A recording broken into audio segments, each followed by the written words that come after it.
Golden Age Radio is starting now. Subscribe to get future updates.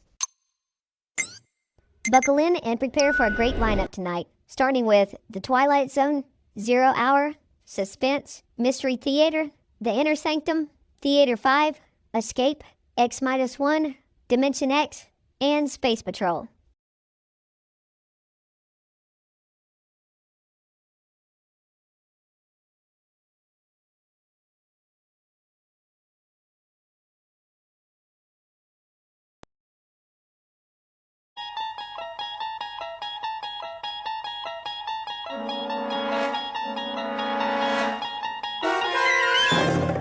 You unlock this door with the key of imagination.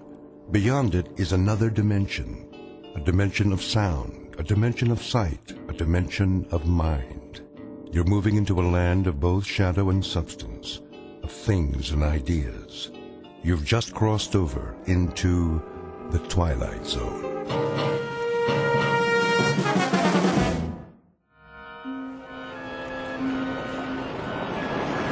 Taxi cab? Who needs a taxi? Over here. There's a cab. Tell him to wait, Wilfred. Quickly, before someone else gets it. Junior, come along. I'm coming. At least carry your mother's suitcase. Her shoulder's bothering her. I got it. Evening, folks. I got your bags. Can you take 4? What's that? There are 4 of us. Sure. 3 in the back seat, 1 in the front. Ugh, where's Paula? Don't ask me. I thought she was with you. She's back there talking to somebody. Who? Who? A guy. Who do you think? Paula, come over here right now. Yes, Daddy. Hey, can I get your number? Now, I said. I heard you. And who was that? Who's who? That young man you were talking to. A college boy. In a fraternity. Come along, Paula. You can't go around talking to absolute strangers. Get in the cab. But he was nice. Oh, you think anything in trousers is nice. Ready, folks? Seems to be very busy tonight. Yes, sir. What's the occasion? Are you serious? Well, if I weren't, I wouldn't waste my breath. I asked you a simple question. Mardi Gras, sir. Oh, no. All the wretched timing. Mardi Gras. Can we go, Daddy? Oh, please. We most certainly cannot. This is hardly a pleasure trip. What about me? You'll stay with us. But I'm old enough. Not another word, Junior. Come down on business, did you? That's right. Family business. My father-in-law is extremely ill. Oh, I'm sorry to hear that. What's the address? 1427 Wisteria Lane. Do you know where that is? Sure do. That's in the Garden District. Some nice places around there. There are indeed. And this is one of the nicest. A very valuable piece of property. I'll bet. Can I ask a question? Ask away, son. What's the drinking age in New Orleans? Junior. I just asked.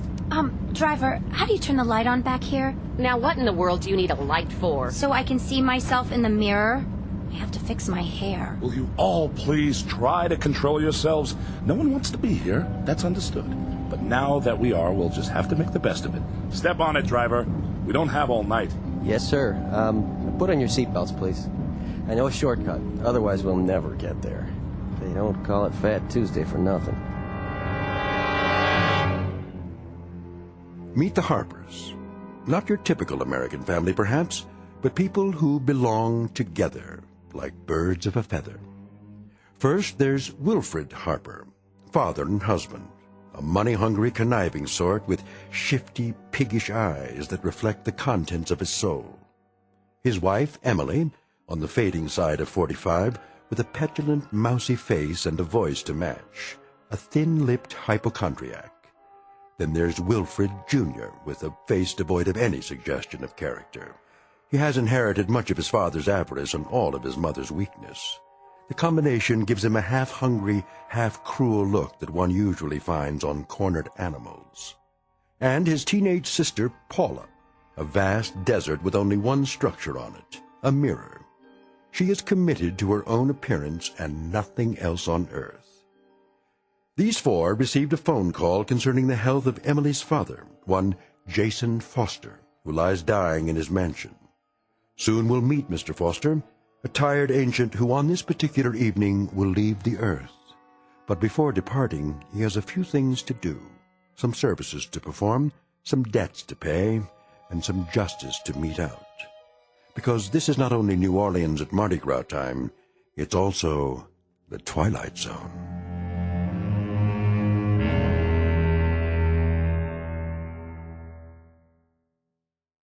And now, The Twilight Zone and our story, The Masks, starring Stan Freberg with Stacy Keach as your narrator.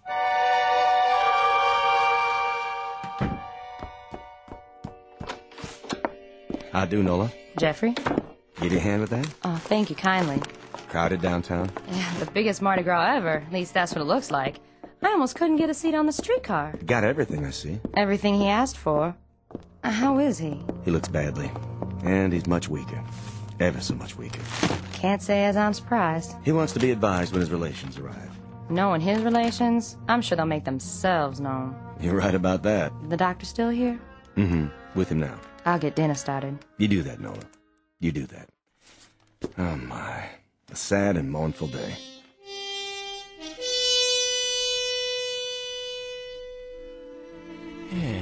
Well, Sawbones, how's the pulse? How do you think? Too fast, too weak, too uneven? For what? What do you have in mind?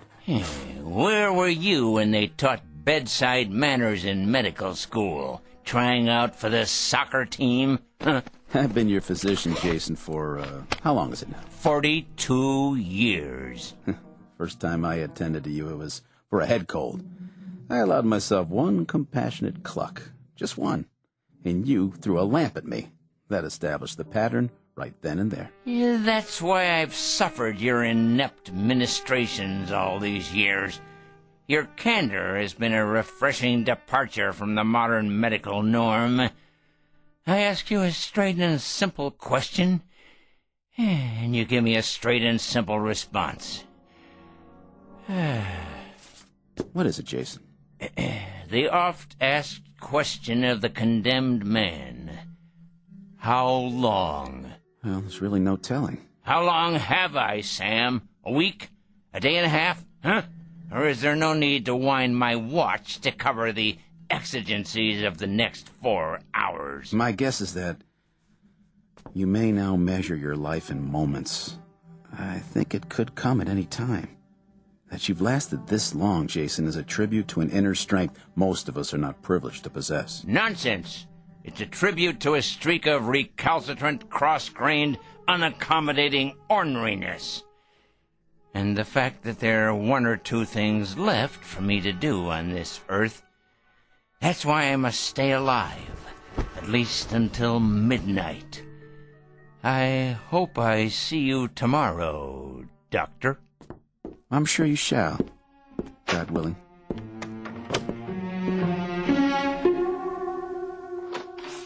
Right this way, please. Thank you, Jeffrey. And the hat box, Jeffrey, that blue thing. Yes, ma'am. Be particularly careful. It has all my medicines in it. Stand up straight, Junior. You'll get round-shouldered. Why do you still call me Junior, Pop? I'm not a kid anymore. I could break you in half if I wanted to. Oh, such talk. Well, couldn't I? Now, let's watch our words. And you, Paula, behave like a young lady. All right. Paula. Hello, Emily. Oh, how nice to see you again, Dr. Thorne. You've met my husband. Yes, some years ago, the last time he was here. How are you, Mr. Harper? As well as can be expected, under the circumstances. And you, Mrs. Harper? How are you? Bearing up, Doctor. As best I can. This is our son, Wilford Jr., and our daughter, Paula. Hi. Hello. This is your grandfather's doctor, children. Your father's been expecting you. I'm very glad you could make it. Crowded at the airport, was it? Oh, that silly Mardi Gras. Well, really, the traffic is unspeakable. Shouting, screaming, incredibly rude people. It's a wonder we were able to get here at all. As for your father's condition, he's... Oh, yes. How is he? We're all really quite concerned on tenterhooks, you might say. Well, he's extremely ill. How long? Well, a good educated guess would be that it's just a matter of days. Days, you say? Hours, perhaps. Is that right? How simply awful. We've been expecting it, of course. Jeffrey, Yes, ma'am. our rooms, are they ready? Yes, ma'am. They're all prepared. I want to take a shower. Wait for the butler to show the way. A question for you, Doctor? Yes? You may recall, I suffer severe muscle spasms in my shoulder. They're really quite agonizing. Are they? Oh, perhaps you could prescribe something? That quack I've been going to in Boston is supposed to be a specialist, but... He'd better be a specialist. He charges like one. Well, it's a very complicated condition. As a matter of fact, he told me that you don't see cases like mine more than once or twice in 100 years. Oh, please, Emily. It's true. Let me describe the symptoms. I'll be sitting down, perhaps reading a book, and I'll suddenly get this bolt of pain through my upper arm. It's all I can do to bear it. You can't imagine. Excuse me, Mrs. Harper. I have another call to make this evening. If you'll forgive me. Take the luggage upstairs, Jeffrey, all of it. Yes, sir, Mr. Harper. And this briefcase, too, if you will. I'll do my best. I'll see you to the door, Doctor. Paula, you and your brother see your mother to her room. Come on, Mom. Oh, give me your arm, Junior. You already got it. I hope you don't mind, darlings, but the pain is, well, frankly, it's more than I can bear. This way, folks. Old man's in bad shape, huh? As I said, the old man is dying. And there's no chance of a recovery? Not realistically, if that's any comfort to you. Good evening, Mr. Harper.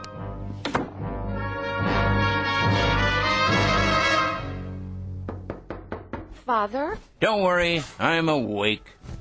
Well, don't just stand there. You may as well come in, all of you. How are you, Emily? Bearing up, Father. Bearing up? Heh, you sound like Job, itemizing his calamities. What is your illness this month? Oh, never mind. I'll bully through. What are you doing there, Wilfred? Oh, just examining this piece of porcelain. Wedgwood, isn't it? Yes, and quite old. Say hello to your grandfather. Hello. Hello. I see Paula has found the mirror. It's my hair. I can't do anything with it. You are four of the most changeless people on Earth. Do you realize that, huh? Oh, I don't like being ill, if that's what you mean, Father. Don't you? Don't you indeed, Emily? That's hard to believe. It really is. Why, what do you mean? Considering that in the past 25 years, you've been at death's door so many times, it's a wonder you haven't worn a hole in the mat. And you, Wilfred, how's business? Oh, you know how it is. Make a little, lose a little. It's a struggle, but I managed to keep my head above water somehow. Your head above water? That's a good one. I think the only book you've ever read, Wilfred, is a ledger. If someone were to cut you open, they'd find a cash register in place of a heart, a profit and loss column instead of a spine, and liquid assets running through your veins instead of blood. Really, that's not fair. Really, it is. And you there, Paula, putting on a fresh coat of lipstick before speaking further, I see? Nice to see you, Grandpa. How friendly of you to say so, considering that you haven't looked at me yet. All you've seen is yourself in the mirror, which, in the final analysis, is all you ever see. That's not true. You're being mean, Grandpa. You shouldn't, you know. We've had such a miserable long trip, and Mother hasn't stopped complaining one instant. Oh, you hear that, Father? The younger generation. He jests at scars that never felt a wound. Emily, my dear, I understand that my troubles include hardening of the arteries and a weakening heart.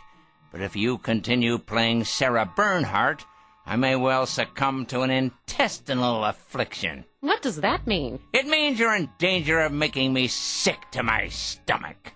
And young Wilfred Jr. over there, looking as alert as usual. Willie, darling, tell Grandfather how nice it is to see him. It's very nice to see you, Grandfather. Looks like an English bull, talks like a parrot. How gracious and unselfish it was for you all to come and see me. Father dear, wild horses couldn't have kept us from you. Not even my own agony. Well, I hope you survive, Emily. You're to have an excellent dinner this evening. And then I've planned a surprise. But, Grandpa, it's Mardi Gras. I was hoping you'd know of some parties. We're having a party here, Paula. We are? Have you invited any boys? Better than that. We'll have a marvelous time. I've arranged for us all to wear masks. Masks? How droll, Jason, masks. I swear you people don't just celebrate tradition down here, you succumb to it. I think you'll find that there's absolutely nothing traditional about them. Masks, huh? Well, It might be kind of fun. It shall be, my boy, it shall be. Perhaps not the same degree of satisfaction you receive from torturing small animals as I've seen you do in the past. Oh, come on, Grandpa. I haven't done that in a long time. Willie is doing very well in school now, Father. He made the football team. A chip off the old block, I'm sure. Well, now, why don't you all prepare for dinner? I think we'll have an interesting evening. As a matter of fact, I guarantee it. As you wish. Will we see you downstairs? I wouldn't miss it for the world. Come, children. Emily. Everything all right, Mr. Foster? Jeffrey, get the masks and place them in the study, if you will. Those masks? Yes, those masks. You know the ones. Yes, sir.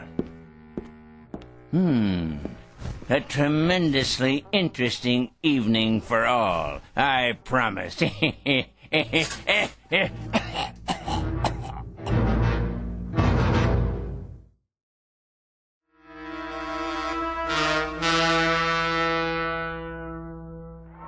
away from the window, Paula. But look at all the fun they're having. You heard your father. I think it's disgraceful, the way those animals have invaded this part of town. It used to be just in the quarter, but now...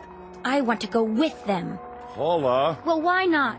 The most exciting night of the year, and we're stuck in this mausoleum. The whole city is out there dancing, and what do? We have a death watch for a crazy old man. Cool it, sis. Close the window right now. There's a draft on my bursitis. Great.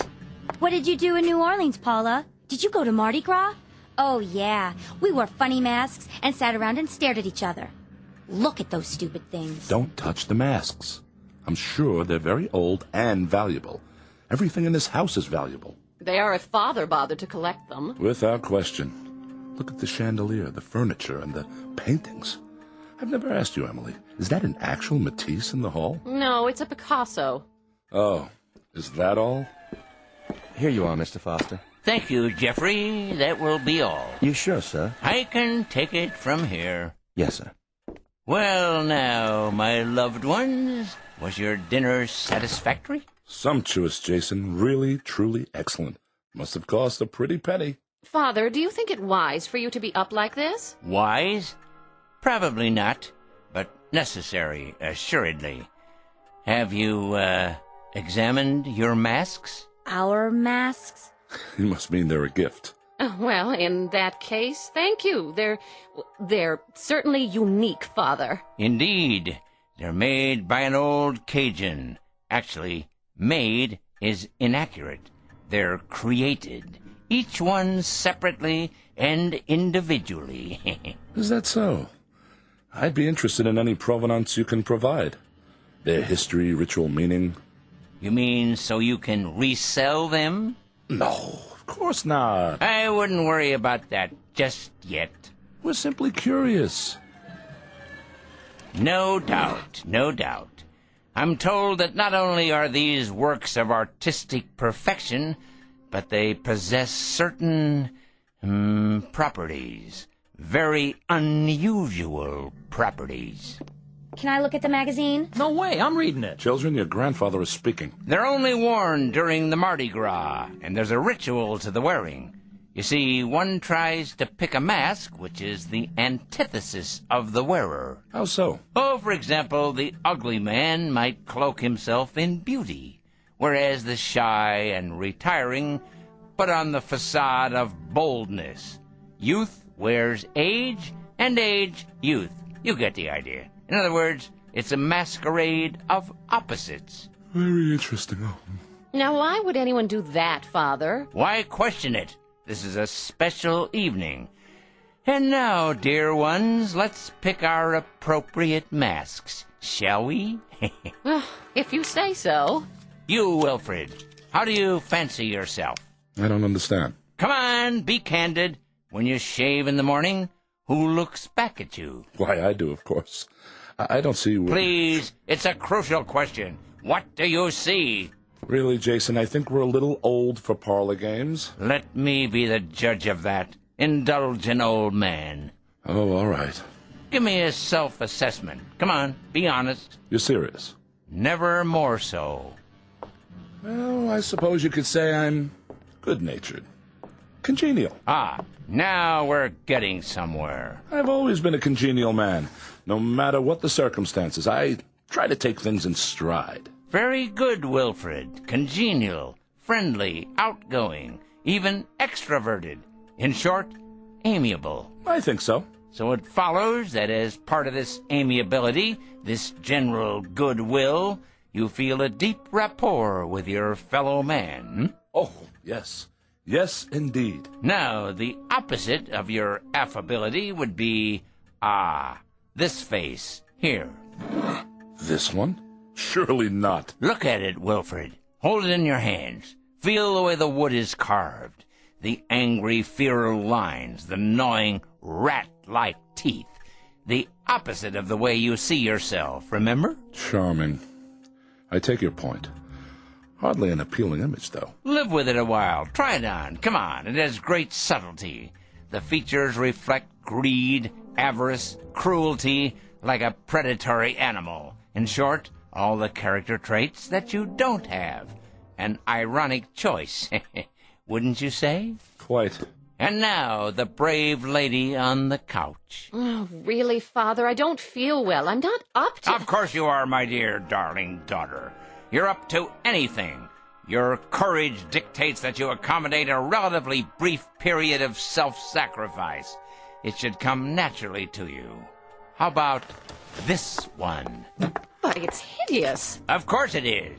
Look at it closely, my dear. The face of a sad, sniveling, self-centered coward. Flabby and without character. Fearful eyes, no chin at all.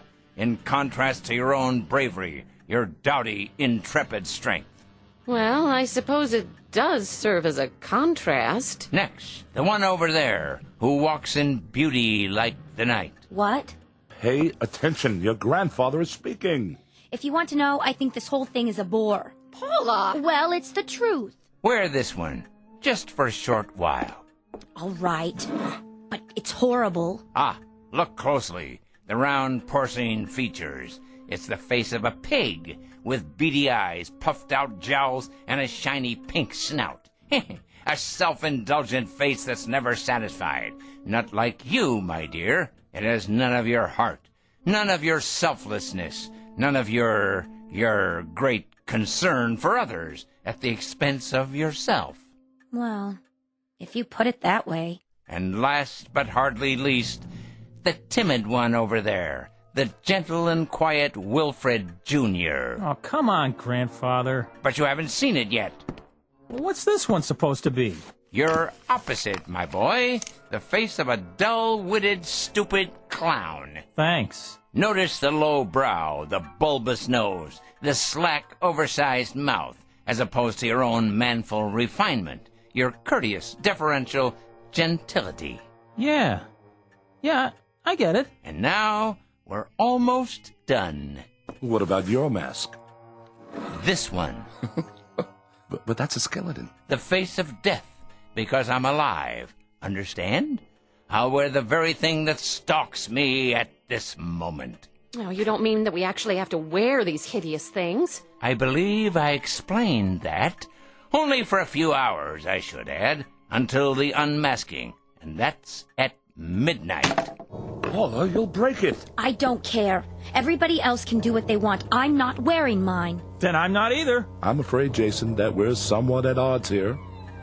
Not really, Wilfred. The four of you came here for one purpose. To see me off and yell bon voyage, to put coins on my closed eyelids, while with your free hands you start grabbing and looting. Father, that's cruel. On the contrary, that's truth.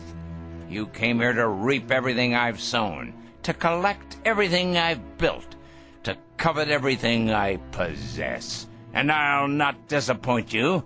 The will is prepared. Everything is left to the four of you. Everything. Money, house, property, holdings, stocks and bonds. All of it. All of it. Jason, you break our hearts when you talk that way. The most touching thing you've ever dredged up, Wilfred, by way of conversation. but I must emphasize this little addendum. One small proviso. You're to wear those masks until exactly midnight. Not a moment more, not a moment less. What? I don't believe this. Really, Father? Mark my words, if you take them off. If you do, you'll each receive from my estate the equivalent of a ticket back to Boston. And that's it. That's it. That's absolutely, positively all. Never fear, we won't be spoil sports. If this is your pleasure, we'll indulge you. Quite happily, I might add. It's the least we can do. You're joking. It smells old and musty. Who knows where it's been? Here, Emily, let me help you fasten it to your head. But the germs. Don't be an idiot. Put on the miserable mask. Don't throw away a fortune because of your wretched hypochondria. Oh, all right, Jason, we're doing it, see? And now, I'm putting on mine.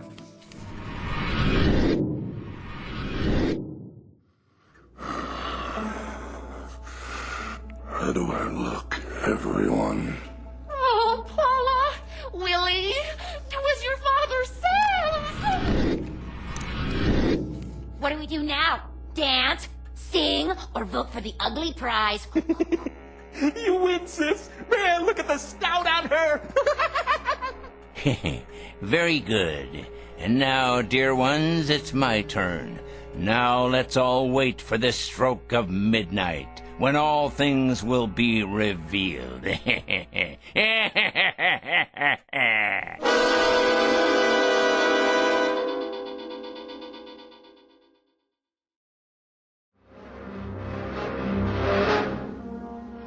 Evening, Jeffrey. Nola? How's Mr. Foster doing? He's up and around. He is? Mm-hmm.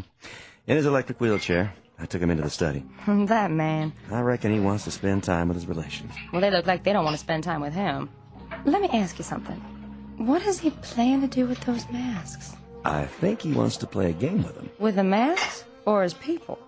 Beats me. He better be real careful. Why's that? He had me buy those masks down in the quarter.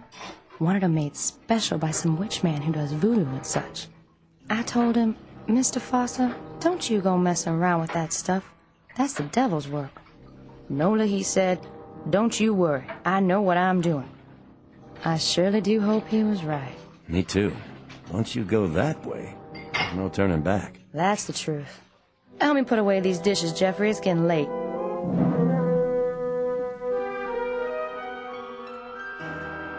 Oh, that's enough, Junior! Please! My head is splitting! All right, if you say so, Ma. At least it's music. Don't you even have a stereo, Grandpa? Sorry to disappoint you, fair one. Well, this is a blast and a half. I've already looked at every magazine, every creepy old antique. Not everything, Paula. There's no end of treasures in this room. Like what? These books, for example. How old they are, how rare. They're first editions, aren't they, Jason? All of them. All of them. Imagine that. They must have taken you years to collect. A lifetime. Freud, Audubon, William James. Who is this? Lovecraft. I see his autograph in one. The Shadow over Innsmouth. Very rare. You should read it sometime. About people who aren't what they appear to be. Pretty valuable, I suppose. Extremely. Of course, not as valuable as the oils. You might be surprised. Although the paintings have been appraised at several $1 million. That much? Oh, Father, is it close to 12 yet? Patience, Emily. Good things come to those who wait. I can hardly breathe behind this mask. I'm suffocating. It won't be long now, I promise. Where's the TV? You gotta have a TV. Sorry, no cartoons for you tonight. Oh, we don't need entertainment. Why would we? We're rocking out right here in this room. We're getting down, aren't we? Having a ball. We're raising the roof. Party on, everybody. Let's play charades. Spin the bottle. Post office. Let's go. Let's do it. Let's... Oh, look what you've done. I couldn't help it. Just lost my head, I guess. It was an accident, okay? Oh, I'll clean it up. The maid will take care of it. But the value, it must be irreplaceable. Not really. Just an early Ming Dynasty vase. Still plenty of them available. I'm taking this thing off my face. I can't stand it one more minute. Paula, don't be a fool. Oh, I don't blame her. I don't blame the child one bit. Nor do I. How could I? We each behave according to our natures. I told you it was an accident. This is cruel, Father. A cruel, heartless torture. I have to agree, Jason. Really, this has gone far enough. We've been in this room for 3 hours, regarding each other through these grotesque masks. There's a limit, and we've all reached it. I must tell you, as far as I'm concerned, this is nothing more nor less than madness. Junior, what are you doing? I had it too. I am not a bozo. Oh, please, Father, please, let us take them off. Jason, we're waiting. Speak to us. Have you all had your say now? Anything more from you, Paula? Junior? Emily, the flower of my loins? Or you, Wilfred, the benevolent captain of industry? Is there anything else you have to tell me? Speak now or forever hold your peace. Only that I'm feeling buried alive. I agree with Dad. I think anybody who would do this is out of his mind. Please, Pop. Let's take them off. I appeal to you, Jason, from the bottom of my heart, for the sake of my family, for all of our sakes. Open the window to the street for me, would you? One last time. If you like. But my Mercedes! Shut up, Emily. Ah, the sounds of the night. They come from far and wide to partake of pleasure. A joyous celebration of life, unlike you who are without joy. I don't think that's fair. Of course you don't, because you are the object of this particular jape. Listen to them out there. Do you hear whining, complaining, anger? I don't. I hear happiness, simple pleasures, food, drink, the joy of being together, of being alive, as if they know it's fleeting, precious. But those of us in this room, we have a different agenda, don't we? And what of you? What do you get out of it? Satisfaction. A kind of grand culmination. Close the window. What is it? It's what you've been waiting for, I believe. The anointed time when you can all dig deep into the treasury. You're feeling weaker, Father? Ah, at last. A note of hope in your voice, Emily. Why must you say such miserable, cruel things to me? To all of us. What have we ever done to you? Because you're a pitiful excuse for a family. That's why. This is the only language you understand. If only we could respond in kind. If only we could open up to you without restraint in the same way you speak to us. If only we could tell you what we think of you. Fine, Wilfred. Excellent. The truth at last. You've masked not only your faces, but your minds. Speak what's in you now. You're a twisted old man. Yes! Yes! Tell him, Daddy! You dangle us like puppets. You always have, taunting to get a response. You play with us as a cat does with mice. There is no humiliation you wouldn't subject us to. And for what reason? We've done everything you wanted, always. We've remained at your beck and call. Your slightest whim. My whim? What have I ever asked you to do before tonight? You visit when you see fit and have nothing to say when you do. Well, we do now. We sure do. You're a stinking old man. That's what you are, and it's time you die. Past time. Why don't you? Even the clown has found his voice, huh? I agree with them. Do you hear me, Father? I agree. It's time you let go of your grip on us. My grip, indeed. I have no grip on you. I tried to hold you once, but none of you respond to love.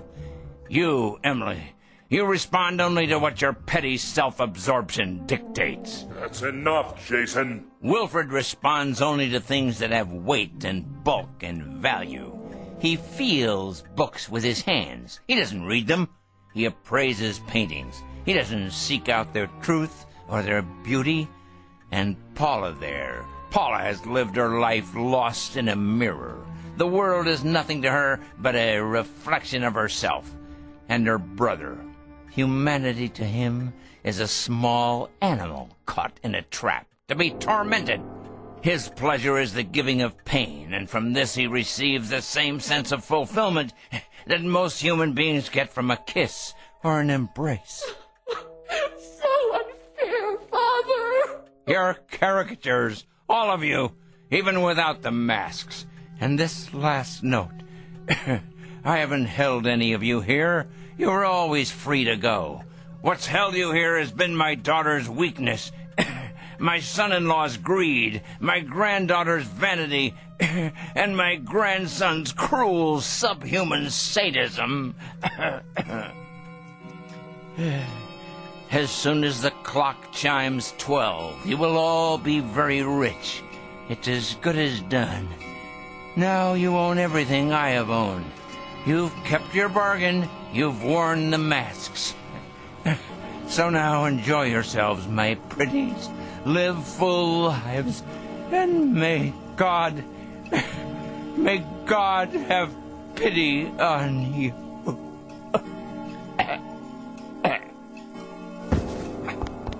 Father! Check his pulse. There is no pulse. At long last, he's dead. So what do we do now? What do you think we do?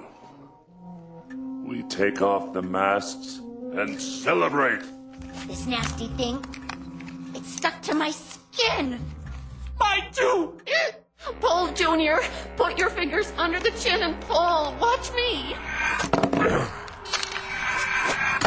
What's the matter with all of you? Your masks are off now. What's... Wilfred! Your face, Wilfred. It's not your face anymore. It looks just like the mask. What are you talking about? Look in the mirror, and then look at me. No. It can't be. But it is. What are we going to do? She's right. He did this. That old creep.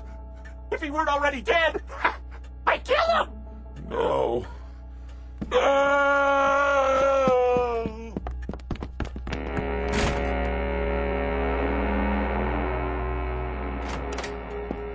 Mr. Foster, are you all... Mr. Foster? Mr. Foster? Sir! Call the doctor! Nola! Call him now! Where is he? In here. I called you right away, even though I knew. Strange mask. Like a death's head. Where are the others? In the room, sir. They practically ran upstairs. Jason. I'll take this mask off for you. You won't need it now, old friend. Would you just look at him? His face. So peaceful. Oh, Mr. Foster. Mr. Foster, sir. Don't cry for him, Jeffrey. This is his true face. Not a line on it. Not a care. No horror, no fear. Nothing but peace. I'll call the funeral home. This way, sir.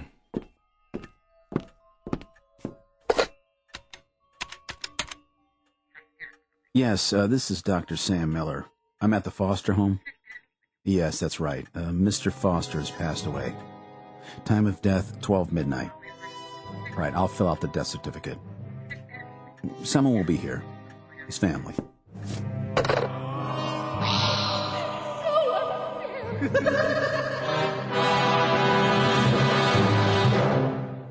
Mardi Gras incident. The dramatis personae being four people who came to celebrate. It might be said that they partied with a vengeance. They now wear the faces of all that was pent up inside them. But unfortunately, they'll wear it on the outside for the rest of their lives. Said lives to be lived from this point on in the shadows. Tonight's tale of men, the macabre, and masks in a section of the Big Easy called the Twilight Zone.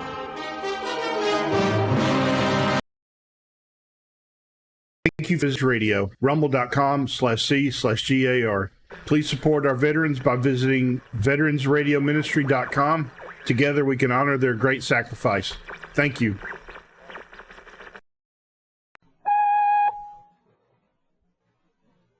I'm Rod Serling. You're listening to the Zero Hour. Rest your eyes.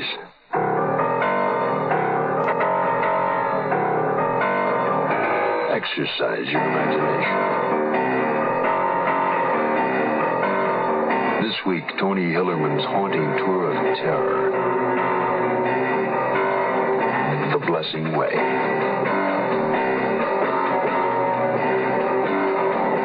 Starring Ed Nelson, Barbara Anderson,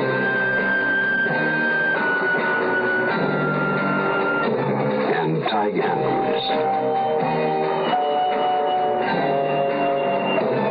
In Elliot Lewis's production of The Zero Hour.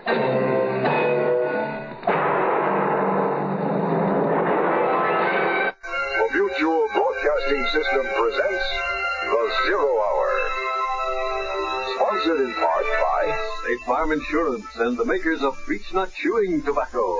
This is The Zero Hour on Mutual Radio.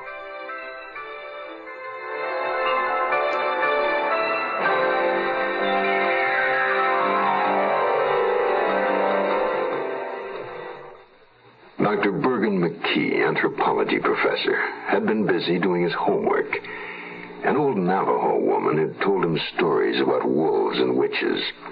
Though as a scientist he needed documentation, so he set out to prove his theory, that superstition arises from fear.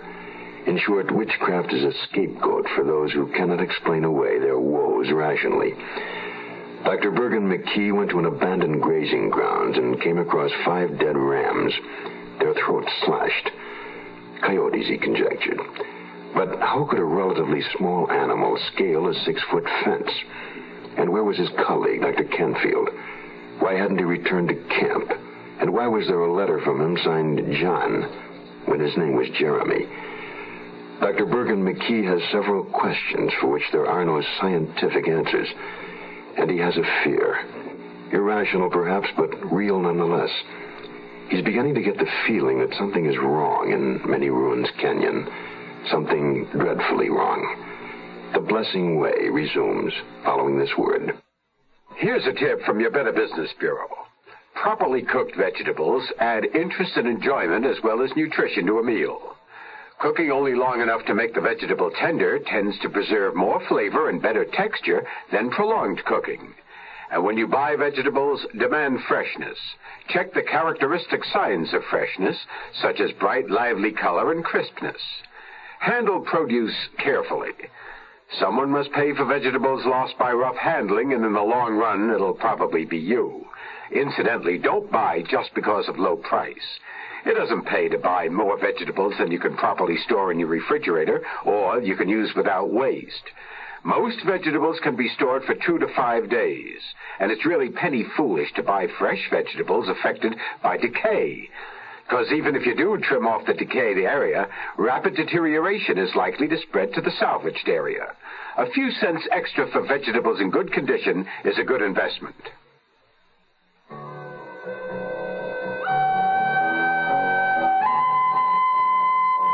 The wind owl had flown so close to my face that I needed all my powers of self-control not to cry out.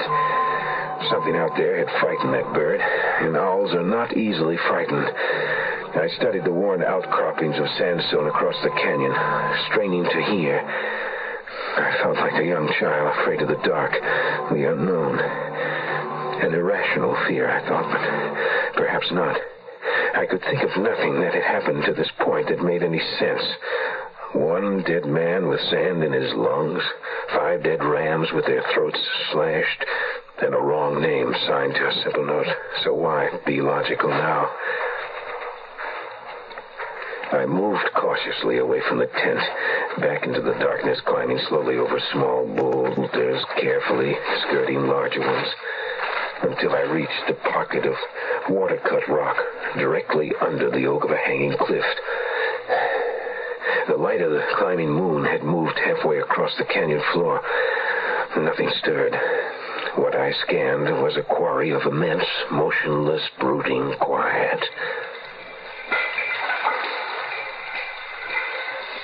Then I caught a motion. I stared until my eyes were burning. A sinister shape, half hidden by juniper. A boulder? No. A head. A dog's head. And it was moving again, inching slowly out of the shadows into the moonlight. First a muzzle, then the head, its ears upright, the mouth hanging unnaturally open. I rubbed my eyes to be sure. It was definitely a dog's head, though unusually high, unless he were perched atop a ledge. Suddenly there was motion again, and the dog became a man. A large man with a wolf skin over his shoulders, the empty skull atop his own head. He dipped into the moonlight for a split second, and then disappeared in the shadows. Was it a man, or was it really a wolf? No, it was most assuredly a man running swiftly toward the campsite. He held something in his right hand, something metal that reflected the moonlight. A long barrel, then an ammunition clip, a machine gun. It was a man in wolf's clothing, stalking what he assumed to be a slumbering sheep. He was stalking me. What's he doing now? He was in plain sight, no longer making any effort at concealment, fooling with my truck. I was suddenly struck by the wild hope that he would just jump in and drive off, nothing more than a common thief. But no, he was going nowhere, nor was I. It was obvious the man had in some way disabled the truck. My only means of escape now was my own 2 feet. I touched the sandstone walls of the pocket I had chosen as shelter. They were smooth and steep. If I could only wiggle my way up through the crevice. But how could I manage that without making a noise? The man, or wolf, whatever he was, had gone into the tent. I could see a flashlight beam through the canvas. He'll see my notes. He'll know who I am, if he doesn't know already. Should I make a run for it now? Just take off across the canyon floor and hope to dodge a hail of machine gun bullets? Silly thought. There wasn't time to act. He was outside the tent again. No more than 50 yards away and facing this direction, looking at precisely the spot in which I stood. Dr. McKee? Bergen McKee? I need to talk to you about Dr. Canfield. John's hurt. He needs help. The man's words repeated themselves, ricocheting off the canyon walls, driving home all of my worst fears. He referred to Dr. Canfield as John. He called me by name, so he knew who I was. But who was he?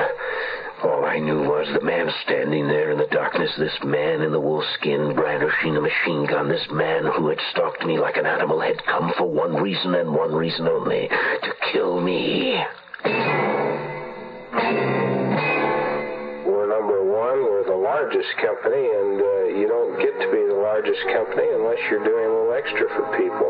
Agent Bill Rich of Logan, Utah explains why State Farm Mutual is the world's largest car insurer. This is what the consumer feels, and you know that if a consumer feels State Farm is number one, it's got to be on 2 things, service and price. And if you're not competitive in both of these areas and do the job, the customer is not going to rate them where they have. We're number one. We only got there because we were most competitive, or as competitive as anyone, and because we're there to serve. Service and price. That's what car insurance value is all about. And there are two good reasons to see your nearby State Farm agent now.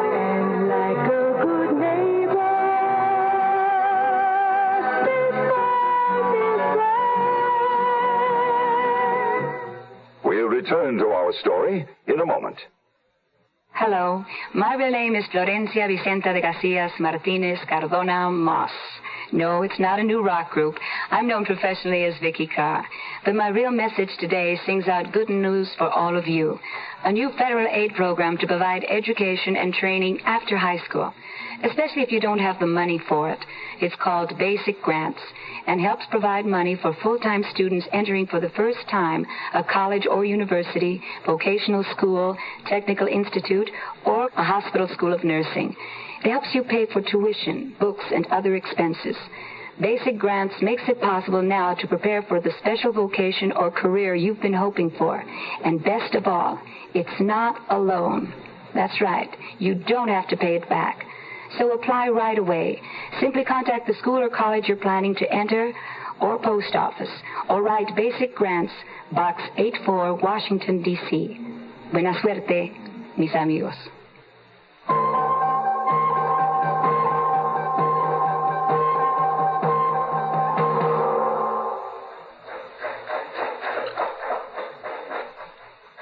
Suddenly, the man ran across the canyon bottom, the wolfskin dangling from one hand. But I knew I was far from being out of danger. The man would surely climb to higher ground in order to improve his vantage point. From up high, he'd be able to see the entire canyon, and me. Now was my chance. While he was moving, so could I. I worked my way steadily down the canyon, keeping close to the sheer sandstone wall. Finally, I reached the bottom where dense brush grew in massive clumps from the muddy soil. I found a small opening underneath one bush and squeezed in silently. Then for the first time in hours, I shut my eyes. I hadn't heard a thing for who knows how long.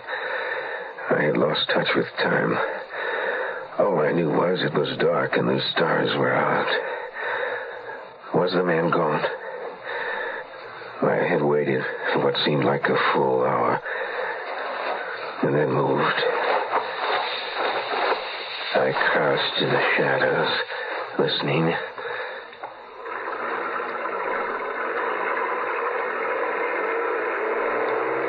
He really was gone. But how far? And why? And it came to me.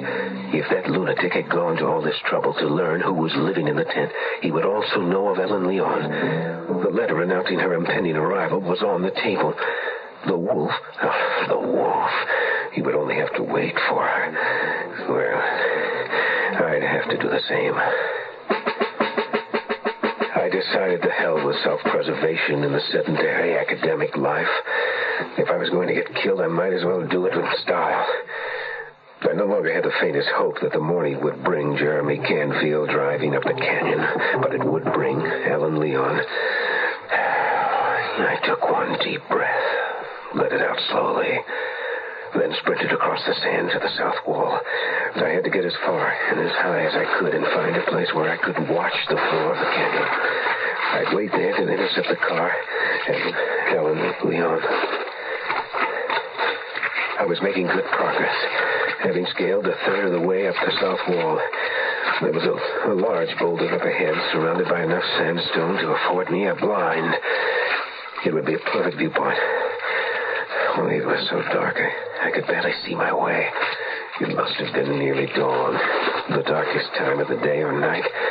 The moon was down, and now the only light of all was from the distant stars. Now, I was only 5 feet away. But there was a gap, 5 feet of space I'd have to get across. It couldn't have been more than a 10-foot drop. I could see the stars reflected in a puddle of collected rainwater on the rocks below.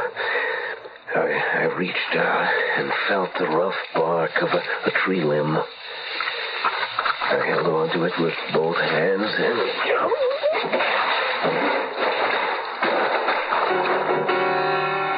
I had fallen flush on my face, but had gotten one hand down to break my fall.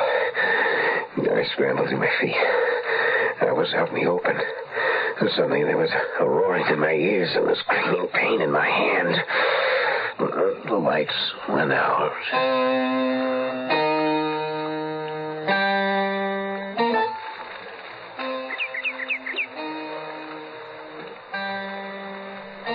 When I regained consciousness, the sounds inside my head were gone, but not the searing pain in my right hand. I looked at it and saw that the little finger was bent grotesquely backward. A complete dislocation. Then I realized what had happened and where I was and what was at stake. The dawn had arrived. Ellen Leon would soon appear, and that madman was up there somewhere. I tried to pull my finger back into place, but the pain was too much. I rolled over and looked at my reflection in the pool of trapped rainwater. I looked a sight. The skin had been scraped from the right side of my cheek when I fell. 2 days' growth of beard had sprouted, and my hair was caked with mud. With my left hand, I tried to wash the dirt and dried blood from my face. I was moderately successful, but nevertheless, Ellen Leon would be confronted by a grubby man with a torn and dirty shirt, hardly an appearance to inspire confidence. Oh, that finger. I'd have to hide it from her. Because what I had to say to her, improbable as it would seem, was the truth. There was an insane man dressed like a werewolf somewhere in the canyon, and he meant to kill us both. Then I heard it. A car was coming. From the echoes, I knew it was already in the canyon. Maybe it wasn't Helen Leon at all. Maybe it was Jeremy.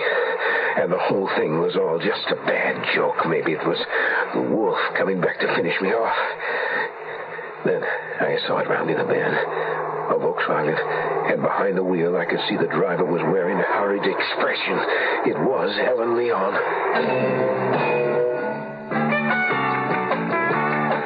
You know, a man's world is small and getting smaller every day, but there are certain things you still do. Still say what you think, you still pay for the drinks, and beach nuts the tobacco you chew. Weird ideas taking hold, kids won't do what they're told. Who knows what this whole world's coming to? But you keep your face to the wind, you don't quit on a friend, and beach nuts the tobacco you chew. Seems like a man's world just isn't the same anymore, but some things you can still trust, like beech nut chewing tobacco. Beech nut just keeps on getting better. Beech nut's a lot moister these days, with more taste, less stems. Today's beech nut, fresher, longer-lasting flavor. You ought to try it. Girls in bars, girls in pants, a man just don't stand a chance, but there's still ways to show 'em who's who. You treat your dogs with respect, you keep your traps oiled and checked, and beech nut's the tobacco you chew. The 0 Hour continues after this. Hello. I'd like to talk to you for a minute. This is a commercial. The product? It's in your car. Know what it is? If you're a dummy, you're sitting on it. Right. Safety belts. You know about safety belts saving lives and preventing injuries. So now I'll tell you another good thing about them. Do you like who you're riding with? Of course you do. That's silly of me to ask. Have you done anything for each other lately? I know a very good way to show you care about each other. You do care about each other. Good. You ready? Tell each other to fasten your safety belts. I'll wait. Good. Belts on? Now, don't you feel better? Don't you feel good? I do, and I'm not even in my car. Isn't that a nice way to show somebody you care? When you think about it, it's a nice way to say, I love you. This message has been brought to you by the National Safety Council and me, Carl Reiner.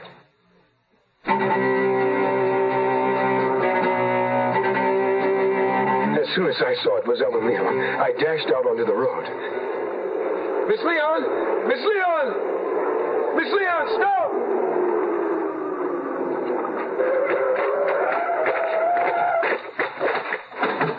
Miss Leon, unlock the door. I'm Bergen McGee. I was supposed to meet you here, Dr. Canfield and I. You have to let me in.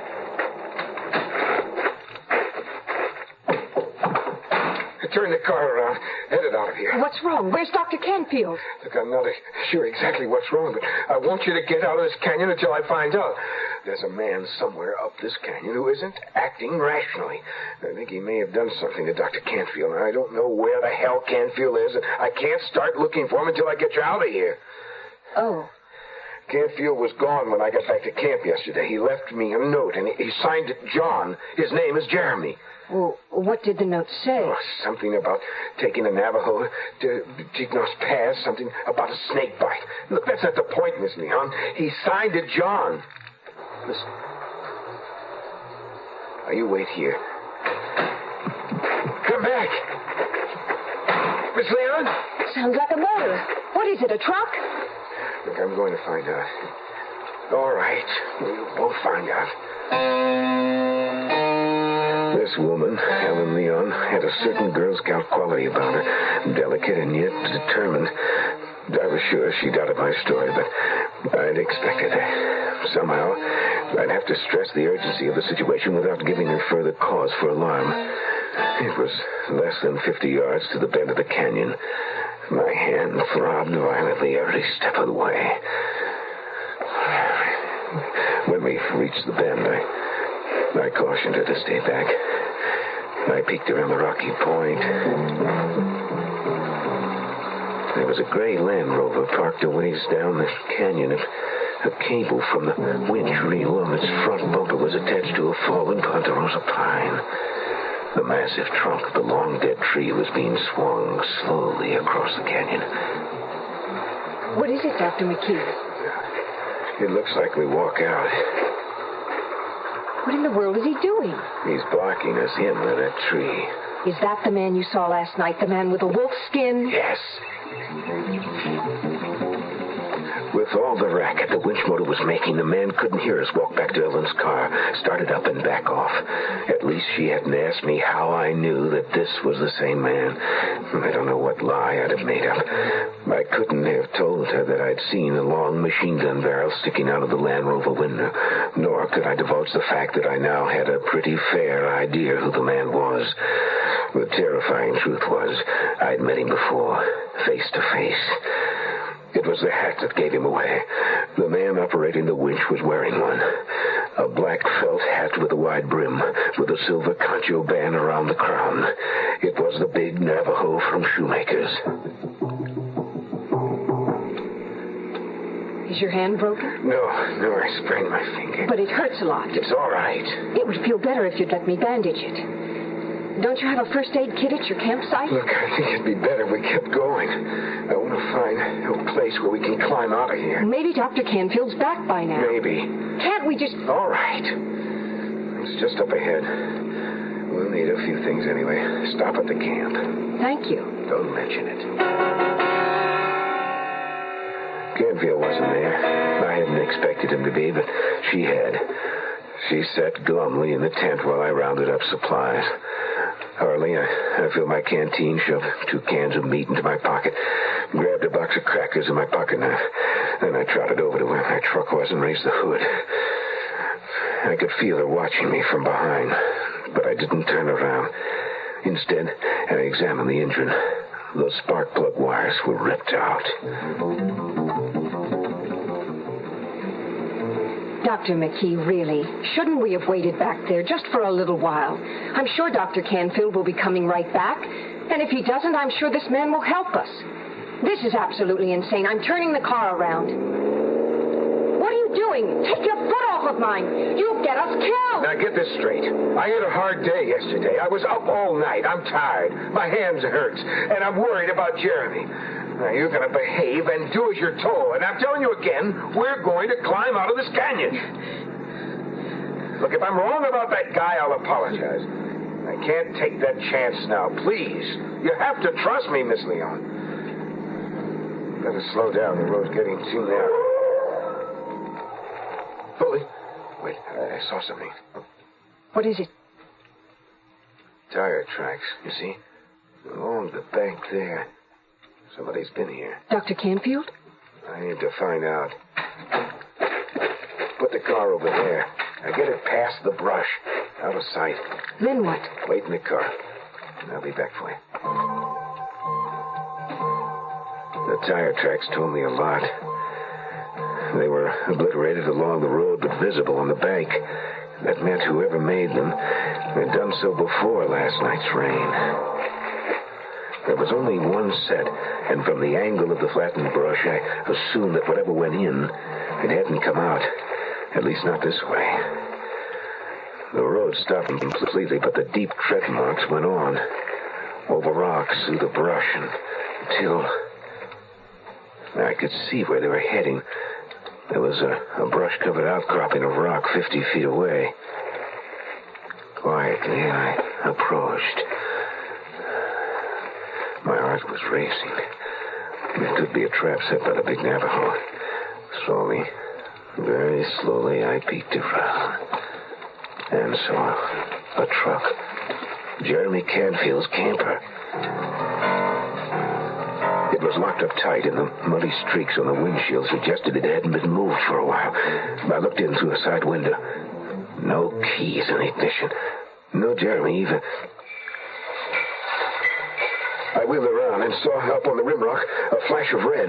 I stood frozen, looking at an Indian boy wearing a bright red baseball cap sitting atop a chestnut-colored horse. The boy had a rifle in one hand. It was pointed up at the sky. We stared at each other. Neither of us moved a muscle. And then he rode off. It was like a hallucination. He quite literally disappeared. The camper compartment was locked. I found a rock and broke out the glass, reached through with my good hand, and undid the latch. The tailgate dropped open, and out slid a pair of familiar boots. Jeremy Canfield's. He was still in them. I reached in and rolled him over. The great roaring in my ears returned as I stumbled back. I had seen the face of Jeremy Canfield, the bulging eyes ablaze with terror, the mouth wide open, shouting out a silent scream, and rimmed with sand.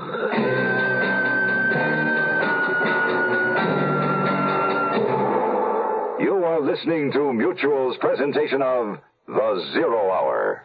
Your American Cancer Society presents Peter Falk and Lee Grant in The Regular Checkup. Let's begin your checkup with an update of your medical history. Before we do that, I've been trying to get my husband in for a checkup. Maybe if I list all the simple tests you give, he'll come. Not counting the lady things. I see. Well, we'll check blood pressure, take x-rays, urine analysis, blood tests, procto, electrocardiogram. Then there's neck and abdominal palpation. That's checking the neck and stomach with your fingers. You've been watching Marcus Welby? I heard that on a soap opera. I see. Next, there's the otoscopic test. The ears, right? That's terrific. I pick up a lot of doctor stuff on TV. You certainly do. So let's get your husband in. He's afraid you'll find he's in perfect health and he won't be able to complain. I see. Help your doctor help you with an annual checkup. Help your American Cancer Society with a generous check. We want to wipe out cancer in your lifetime. Did you say God? Well, I know him by everything you say and do. Did you say God? Well, I've seen him every time I look at you. He's touched you with his love and with his truth.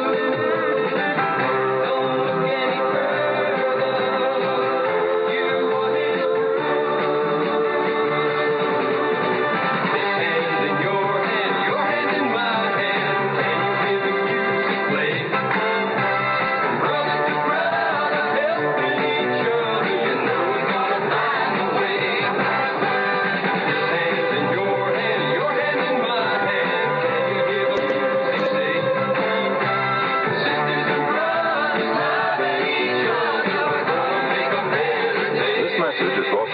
Religion in American Life.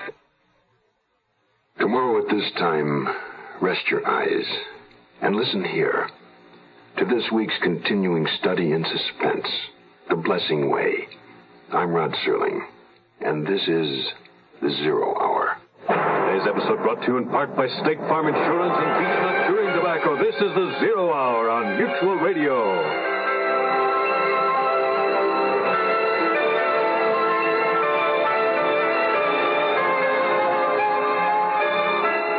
Been listening to The Zero Hour, a presentation of the Mutual Broadcasting System in association with Hollywood Radio Theater, heard every weekday at this time. Rod Serling is your host. Zero Hour is produced and directed by Elliott Lewis. The Hollywood Radio Theater theme was played by Ferranti and Teicher and is now available on United Artists Records and Tapes. Hugh Douglas speaking. Tune in tomorrow, and once again, rest your eyes and listen here to The Zero Hour.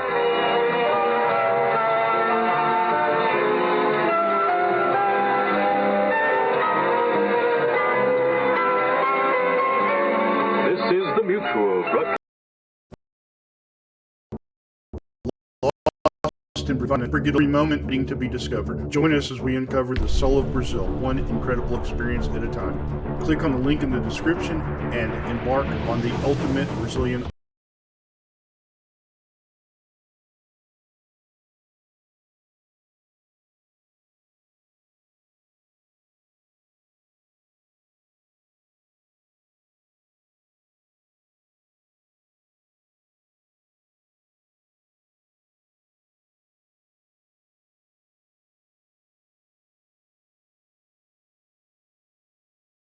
Now, the Roma Wine Company of Fresno, California presents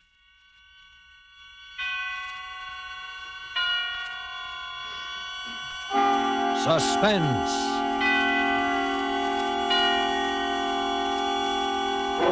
Tonight, Roma Wines bring you Dane Clark, a star of This Will Concern by William Spear. Suspense, radio's outstanding theater of thrills, is presented for your enjoyment by Roma Wines. That's R-O-M-A, Roma Wines.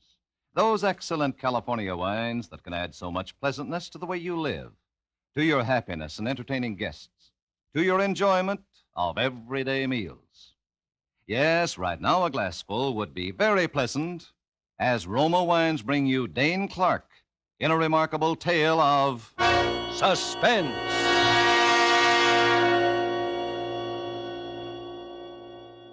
Listen, get a load of this. This'll kill you. I got a story that should be written up by one of those big magazine writers. Only mine is true. The whole thing is true, so help me. You know, they say truth is stranger than fiction, don't they? Well, get this. I was working down at the Acme Engineering, an outfit making hydraulic valves for gun turrets. And we had a foreman named Charlie Harris, one of those big, good-looking guys who thought he was a big shot because he was a boss. Well, this guy was always picking on me. Like, for instance, one morning I come to work a few minutes late and this Harris says, "Well, good afternoon, Jordan." Save those gags for Jack Benny. It's only 8:15. Well, get here at 8 and you'll be spared my sense of humor. Ain't a guy got a right to get here a couple of minutes late once in a while? Yeah, sure, once in a while, Joe, but not every other day. Oh, gee, Charlie, my alarm clock's on a bum. You know you can't buy a new one these days. Oh, save that for the teacher. Now, come on, Joe, come on, get on the ball. Save that for the teacher, he said. Always throwing up to me that he graduated from engineering school and I never even had a chance to go to high school. As if you need an education to be a smart guy. Well, I could tell you 100 guys who never even went to school could buy and sell that guy $1 million. Well, that's another story. Anyway, this Charlie Harris kept giving me the needle. Joe, can I talk to you for a minute? What is it now, Chief? Quit calling me Chief. Now, look, kid, look. I don't know what's wrong, but you're slowing up. The other boys are turning out 100 parts a day, and you're only averaging 80. Now, what's the trouble, Joe? Well, I don't know. My eyes hurt. This work gets tough on the eyes, and I gotta stop once in a while. My eyes hurt bad. You complained last week, too, Joe, and the company doctor's report said there was nothing wrong. What does that quack know? All right. Now, quit the complaints and get on the job, Joe. We've still got a war on our hands, even though you and a lot of other guys have forgotten it since Germany took the count.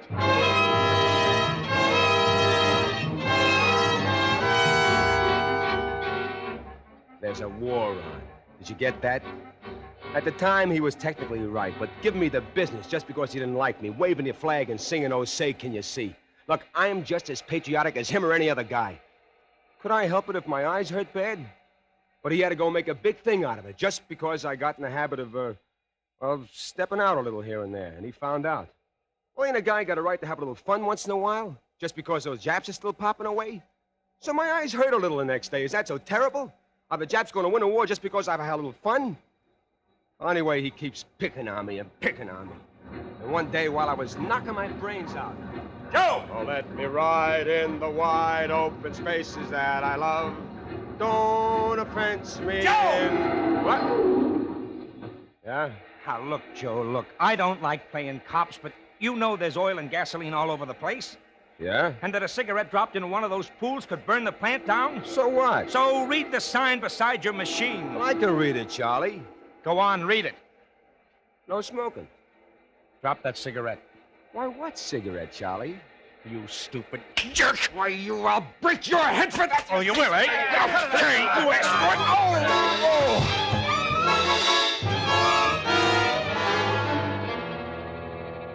I would have mobilized the guy, but he hit me a lucky punch. Never would have happened again in a million years, but, well, he knocked me out. Charlie was standing by the cot when I came to, looking worried, and he started to apologize, but I gave him a quick brush. Why, the stinking rat, he was scared of me. That's why he didn't report me to the front office. He acted as if he were doing me a big thing by not snitching, but it was because he was scared of me. He thought I'd forget. Joe Jordan never forgets. Remember that. And Joe Jordan always gets even. But I played my cards right. I didn't let him know I was still sore. Now, that was smart, wasn't it? I went on working as if nothing happened, even though the rest of the guys started picking on me, too. Because he was a boss and they were trying to get in good with him, they kept it after me every day until I thought my head would explode, always rubbing it in. Hey, Jack Dempsey, still leading with your chin? Quit using my tools all the time, Joe. Hey, Joe, you ain't smoking again, are you? You'll liable to get another lucky punch from Charlie. Hey, quit throwing your shavings on my machine, Joe.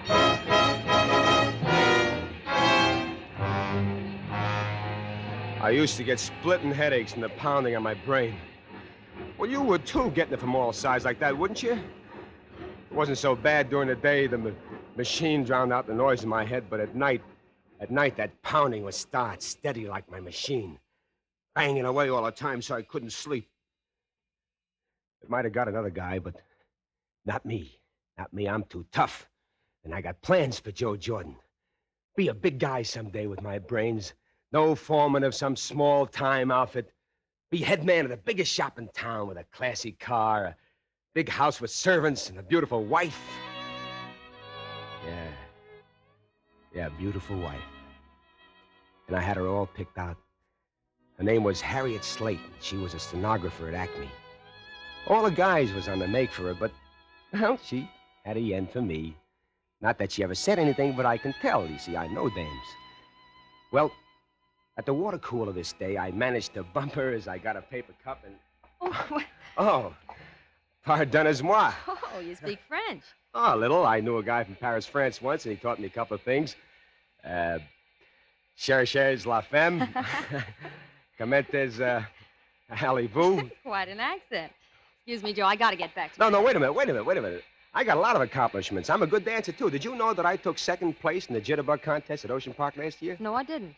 Huh? You Lindy? No, I'm sort of on the conservative side. Well, I can do the square stuff, too. We must have a dance sometime. Excuse me, Joe, I must get... No, wait, Harriet, I just happened to think. How about going on a company dance with me on Friday? I'm very sorry, Joe, but I can't. Why, aren't you going? Yes, but I have a date with Charlie. Charlie who? Charlie Harris.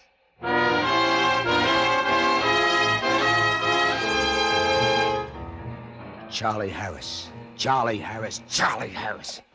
He moved into my life. Then he moved into my head and he started banging. Now he moved in with my girl. That guy was doing everything he could to burn me up. He knew I was going to ask Harry to the dance, but he beat me to it. Okay, I said to myself, I can wait a week. But I'll get to dance with that little lady, and once I get her in my arms and I show her a couple of steps, she won't want to dance with him again. Well, it was a long week, and I kept hearing reports that Charlie and Harriet were engaged. But that was just to burn me up, see? And then came the dance. Hey, didn't you bring a dame, Joe? I got a doll here, pal. Where is she? Dancing with some other guy? Yeah, she's dancing with some other guy. Don't stand there with egg all over your face. If my dame was dancing with another guy, you can bet I'd cut in. Well, that's a good idea. Pardon me, I'm cutting in. Oh, no, you're not Joe. Look, I wasn't asking the pleasure of you, Charlie. Now, if you don't mind... This is our favorite number, Joe. Well, why can't I cut in once? Just because he's a big foreman or something? No, because you're the big dope. Dope. Did you get that? He called me a dope. But he didn't know I was smart. You know, all good things ain't on the surface, you know. I went home, I tried to sleep, but the pounding on my brain was coming like a sledgehammer. Bang, bang, bang, bang, and I could hear her laughing at me.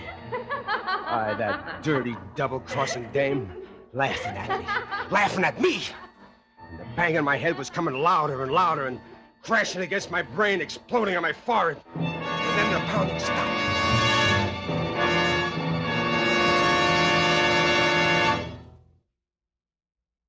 And for the first time in weeks, there was silence in my head. That soft, cool quiet, like Sunday morning when you were a kid and no one was awake in the house but you. Like Christmas night after the excitement was over and you went to bed and you thought about the new sled and the wonderful dinner you just ate. And there was peace on earth and then I got the idea. No more pounding in my head now. I was going to eliminate the cause of the pounding, kill the root. Yeah, I was going to kill two birds with one stone. Charlie Harris was going to burn for murder. And the murder? The murder of Harriet Slate.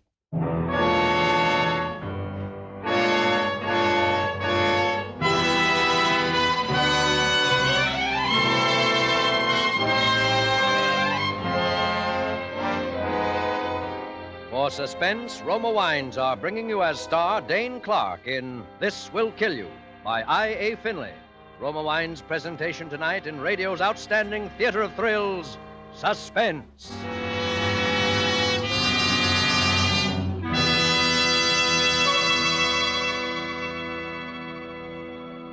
Here's a suggestion from the internationally renowned hostess, Elsa Maxwell, who says this about smart and gracious hospitality. Next time you entertain, flatter your guests by serving glorious gold and amber Roma California sherry. Perfect before dinner, perfect at any time. A most delightful wine of light, nut-like taste. Serve cool. From California's choicest vineyards come the carefully selected wine grapes for distinguished Roma sherry and all fine Roma wines.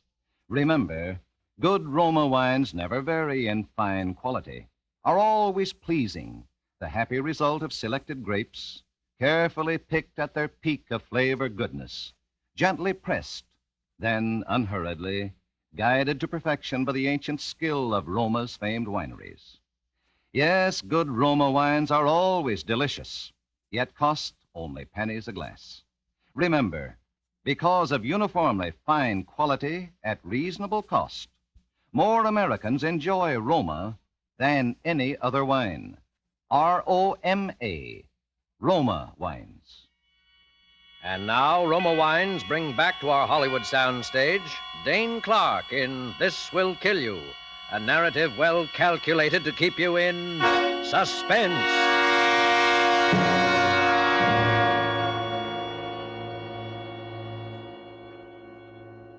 Are you still with me? Well, listen. Like I was telling you, I decided to kill Harriet and pin the rap on Charlie. Fooled you, didn't I? You thought I was going to knock off Charlie myself, didn't you? No. The law was going to do that. You see? You get the switch? Now get this. I knew how I was going to knock off the dame, and I knew how I was going to pin the blame on Charlie. But the only thing missing was a motive. You understand the motive? So before I killed her, I started supplying the motive. Every day down at the plant, I dropped something here and I dropped something there to the guys. Hey, I just heard that Charlie and Harriet was having an argument down the hall. Oh, a lover spat, probably. No, I understand things aren't so hotshot between those two. Oh, you're crazy, Joe. Well, that's what I heard. Hey, Charlie's been doing a lot of bowling these nights, hasn't he? Yeah, he loves it. Well, he didn't seem to when he and Harriet were so palsy-walsy. I heard something about that, but I don't believe it. No, I do. I heard him arguing plenty in the hall the other day. Say, did you hear that Charlie and Harriet had a big blow-off last night? Something about another guy? Yeah, I heard things weren't going so hot with those two lately.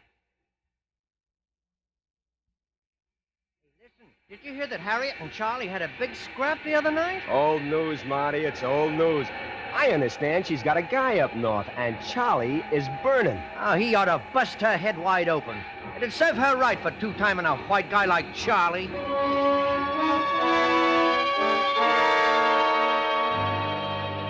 There was the motive. Signed, sealed, wrapped up in a big red ribbon. Now, was that smart or was that smart?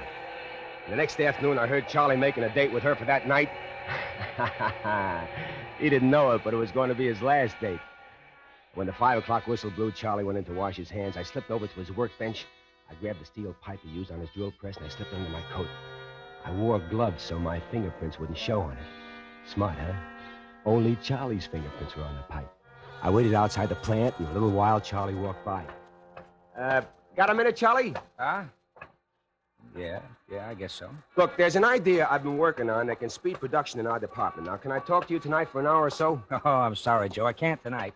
I got a date with an angel. But, Charlie, with my idea, each man can turn out 200 valves a day easy. I got it all worked out in a model in my room. Can't you make it tonight? Look, Joe, I told you I got a date. Oh, fine. You always give me that patriotic stuff when it doesn't cost you anything. Huh? Okay, Charlie, I took you up on it. I've been giving up my nights to work on this idea I have. Now, look, I don't expect nothing out of it. But when I ask you to give up a measly hour, you're too busy. Now, why can't you come up after your date? Whoa. Easy there, Joe, easy. Oh. Didn't know you were so hot about all of this. Okay, if it means so much to you. Look, suppose I leave my girl about 11 and get to your room a few minutes later, huh? Gee, you're swell, Charlie, swell. I'll be waiting for you. Now, look, I may be out for a minute or two to get a pack of butts or something, but the door will be open, so will you wait for me? Yeah, sure. Okay. I'll see you later. You sure will.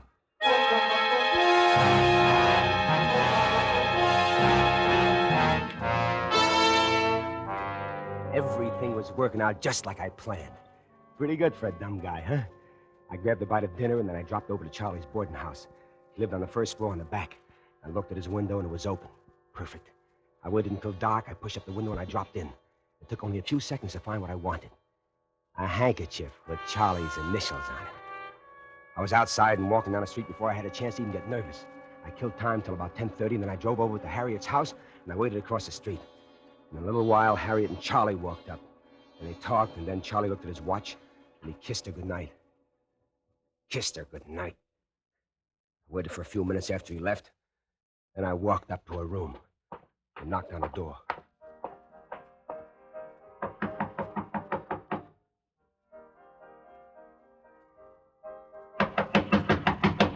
Who's there? It's me, Harriet. It's Joe Jordan. I got something to tell you about Charlie. What is it, Joe? Don't get nervous. Nothing's happened. I'm just playing a little trick on Charlie. Oh, you had me scared for a second. Come on in, Joe. I was just making a little home recording of this song on the radio. You know, singing along with the band. I know Charlie will get a big kick out of it. That's your favorite song, isn't it? Mm-hmm. It's Charlie's, too. We love it. You really go for that guy, don't you? Is there any question about it? Joe, we were going to tell everybody in a few days anyway, so you may as well know now. Charlie and I are going to be married in 3 weeks when we get our vacations.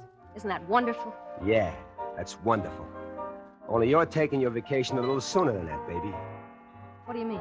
You're not marrying him or anybody else. Are you kidding? Get out of here, you big dope. Oh, I'm a big dope, huh? I'm a big dope. Joe, what are you going to do with it? Joe, no. Ah!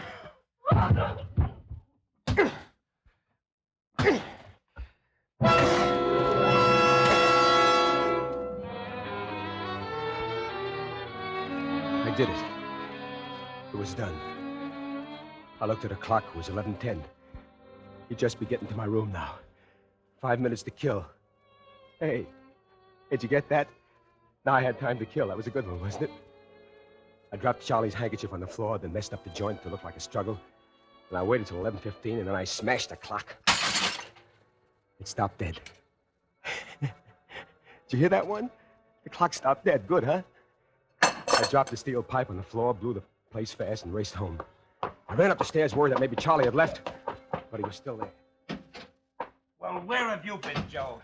I was just getting ready to leave. Oh, I'm sorry, Charlie. I got stuck. Oh, okay. Where's the model you were talking about? Oh, gee, I'm sorry to have dragged you all the way over here for nothing. It's still at the welder's. I thought it would be here sure by tonight.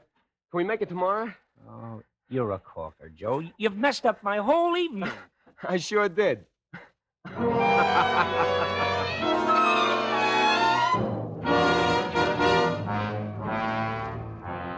kept chewing the fat with Charlie about this and that until I was sure he wouldn't get home until late. And then I dropped off to a nice, restful sleep. The next morning, I was on the job at 8 on the dot. Charlie was there already, but that didn't worry me. It wouldn't be for long. And about an hour later, the kid from the front office came up and said something to Charlie, and he left the shop. Now, that was it. Those were the dicks, and Charlie was a dead pigeon. I went on with my work, not doing very much, just faking, because I knew I was going to be next. And I was. The same kid came at lunchtime and told me I was wanted at the front gate. Got a little nervous when I saw the two big coppers, but as soon as they spoke, I felt it was going to be all right. Joe Jordan? Yeah? Yeah, that's me. I'm Lieutenant Sullivan, Homicide Squad. This is Sergeant Carter. Hello. Hop in. Hope you don't mind coming down to headquarters with us when I ask you a couple of questions. No, I don't mind. What's it all about? Where were you last night, Jordan? Last night? Well, I hit the hay early. What time? I was awful tired. I had a tough day at the shop yesterday. I guess it was about 9:30. Did you see Charlie Harris last night? No, I saw him when we left the plant yesterday about 5, but... Hey, wait a minute. Where's Charlie now? He left the shop about 10 this morning. Never mind. But he says he was in your room at 11:15. He says he was in my room at 11... Well, maybe he was. No, Charlie Harris is a white guy. He don't lie. If he says so, then he's probably right. I thought you said you went to bed about 9:30. Well, I did. Maybe I was asleep when he came, and maybe I was talking in my sleep when he was there. I wouldn't want to do anything that contradicts Charlie. Say, what are you guys trying to pin on me? If Charlie's in a jam, I got to know what he said because I got to back him up. Save it, kid. Tell me, do you know Harriet Slate? Why, that no-good, two-timing dame, double-crossing a good guy like Charlie. Why, he was telling me yesterday when we left the plant yesterday that he was going to get us settled last night once and for all. As a matter of fact, he... Say, what are you guys smiling at? Did I say something? Why, did I say anything to make Charlie... Did Charlie... Smart, huh? I handled that smart, didn't I? You see now how I worked the whole thing out? Every little detail? Remember now how I planned it that night in bed when the pounding stopped like I told you before?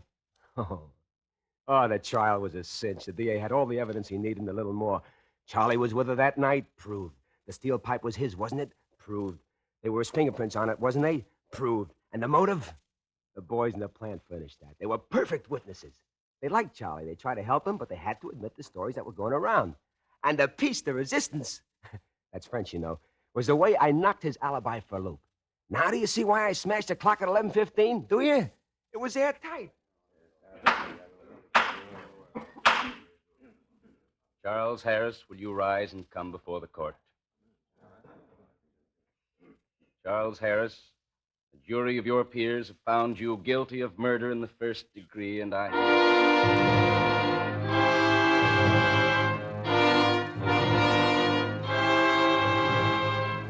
Oh, boy, what a day. You should have seen him. He stood there trying to put on the big shot stuff even then, trying to act like he wasn't scared.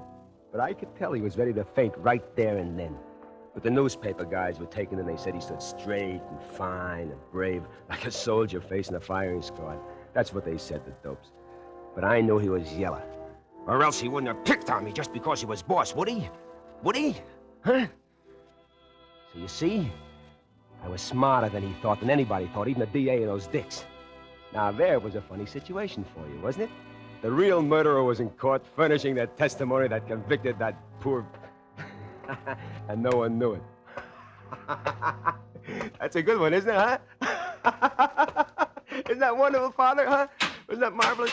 The real guy was in court. It's time, Father. Be brave now, Joseph. We must go. Well, all right, Father, but let me tell you the punchline. Come on, Joe. It's time. Ah, will you quit a warden so we'll be a minute late? So you'll pay the guy who pulls the switch a minute overtime. The state can afford it. I've been telling Father here the whole story. I got to tell him to snap it, don't I? Let him finish, Warden.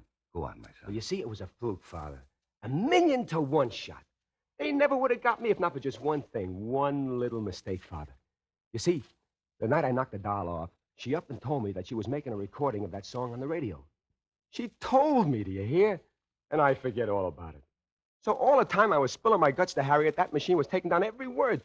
And I forgot about it. Why, if I had only thought of the record, if I only smashed it that night. But I didn't. Then Harriet's old lady got a hold of her stuff, and months later she decided to play the records, and she heard the whole thing. My whole confession, just as if I spilled it to the dicks. Father.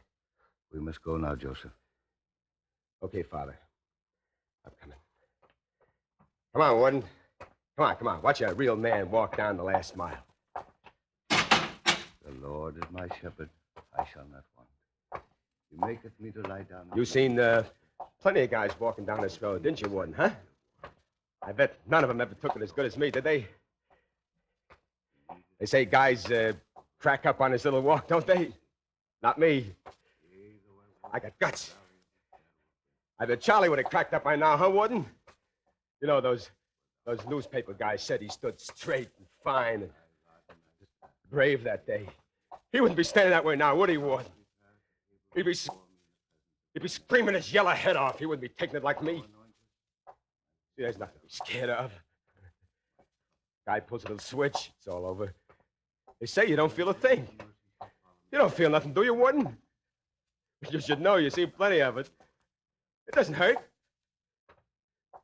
Does it? I would have been a big man in this town. Classy car. Big house with servants. Beautiful wife. It's a beautiful wife, but I got a tough break. You know what? 1 in a million, I tell you, but it's all in the game, see? Come see, come saw. It's French, you know. I'm taking it pretty good, ain't I? Nobody take it like me. Nobody. Not many of them, do they? Do they, Warden, huh? Huh? Do you think the paper will say I stood straight, fine, and brave? Like a guy facing the firing squad, huh? Do you? I'm taking it pretty good, ain't I, Warden? Ain't I, Father? Tell me. I said tell me. I'm not afraid. You hear me? I'm not afraid. I'm not afraid to burn. Look, I'm laughing. Aha! Aha! No, don't take me in there, oh God! Please don't take me in there, don't take me in there! Oh, don't take me in there, doctor! Oh, please, Lord, I didn't mean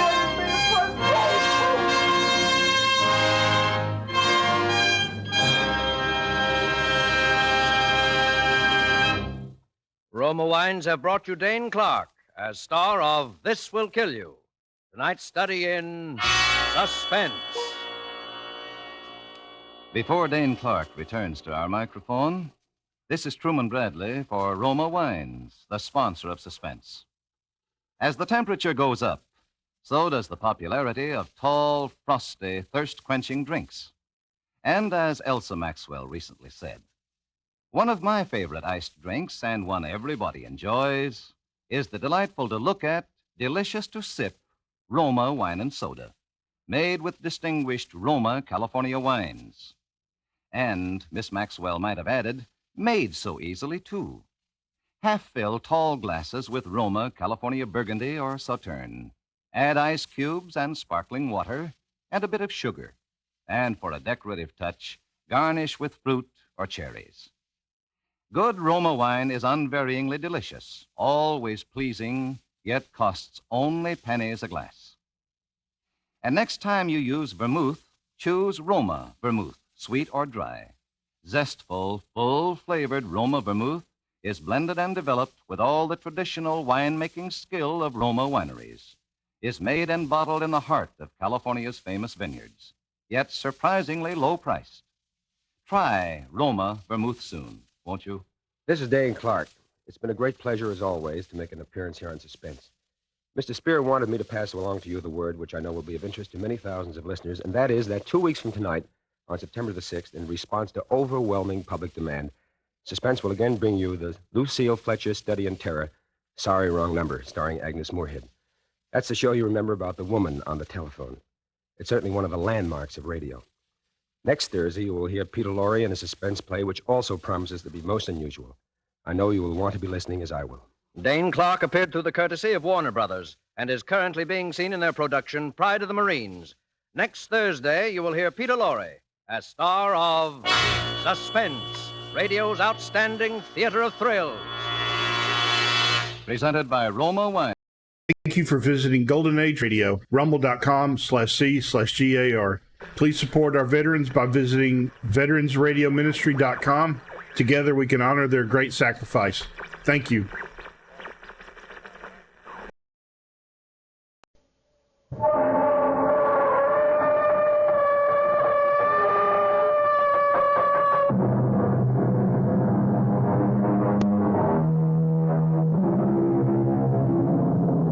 Come in.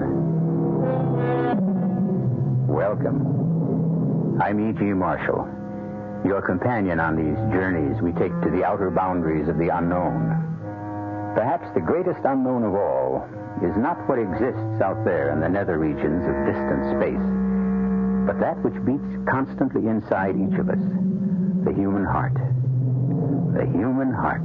It's both a tangible physical organ and also a mysterious, incomprehensible force. Yes, it's the brain that weighs, assays, analyzes, but in the end, it is the heart that decides. And each of us may be surprised by the decision of his heart, because the heart has its own reasons. Our mystery drama, I Must Kill Edna, was written especially for the Mystery Theater by Sam Dan and stars Elliot Reed.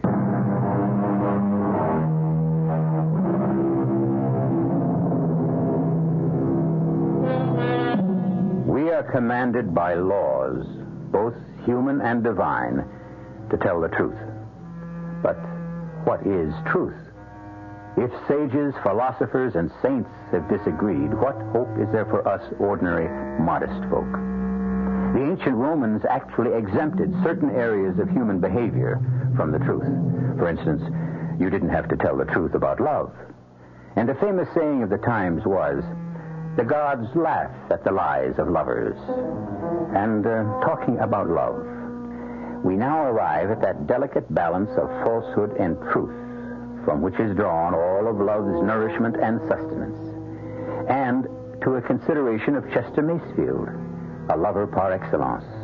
When Chester said to Edna Morrissey, "I love you, darling," he was telling the truth, as he saw it, and felt it, and wished it on that particular day. But let the story tell itself. You must listen to me, Edna. Darling. Yes, darling, my darling Edna. Chester. No, don't tell me to stop. Be sensible. Why? Why should I be sensible? Because... Why should I be sensible? Why be prejudiced against me? Who else in this mad world is sensible? Chester, please be serious. My darling Edna. Ah, you live in a universe filled with fools and madmen. Oh, Chester. No, you must permit me my say. But a marriage between you and me, it's impossible. Why? We've been through it. Why? I'm older. This match was arranged in heaven. I need an older woman. You need a younger man. I don't need a man who will... How do you know? You never had one. I had to say that, Edna. Why? It isn't true. I've been married. To whom? To a dried-up, decrepit, doddering old... He was a soul of goodness. The spirit of generosity. I'll give him all that. But he wasn't much good for a woman. Certain things are more important than the fleeting physical attraction. Darling Edna, you can say what you like, and you can like what you say, but it's a life. We human beings were made for one thing and one thing only, And that's love. Oh. Everything else merely fills the rest of the time. Oh, Chester, can't you ever be serious? I'm always serious. I'm tending to the serious business of life, which is love. You're the frivolous one, frittering away your time with all sorts of ridiculous projects. Oh. I believe you call them good works. Surely even you must be aware that there are people who are starving. Ah, but I'm wise to you, darling. I know why you engage in these frenetic philanthropies. Do you? You're only trying to whitewash your father. My father was kind and good. To you alone in all the world, but he sweated and swindled and stole his fortune from the poor, from the helpless, from the ignorant. That's a vicious... Careful, don't say lie. But that was a long time ago, and nobody cares. No one remembers. You don't have to give it back. Oh, Chester, what am I going to do with you? Marry me. But it simply doesn't make sense. Darling, please stop objecting so much. Come here. Oh, Chester. You see, my darling, nothing could ever be more important than this. Do you agree? I'm not sure. Let's try it again.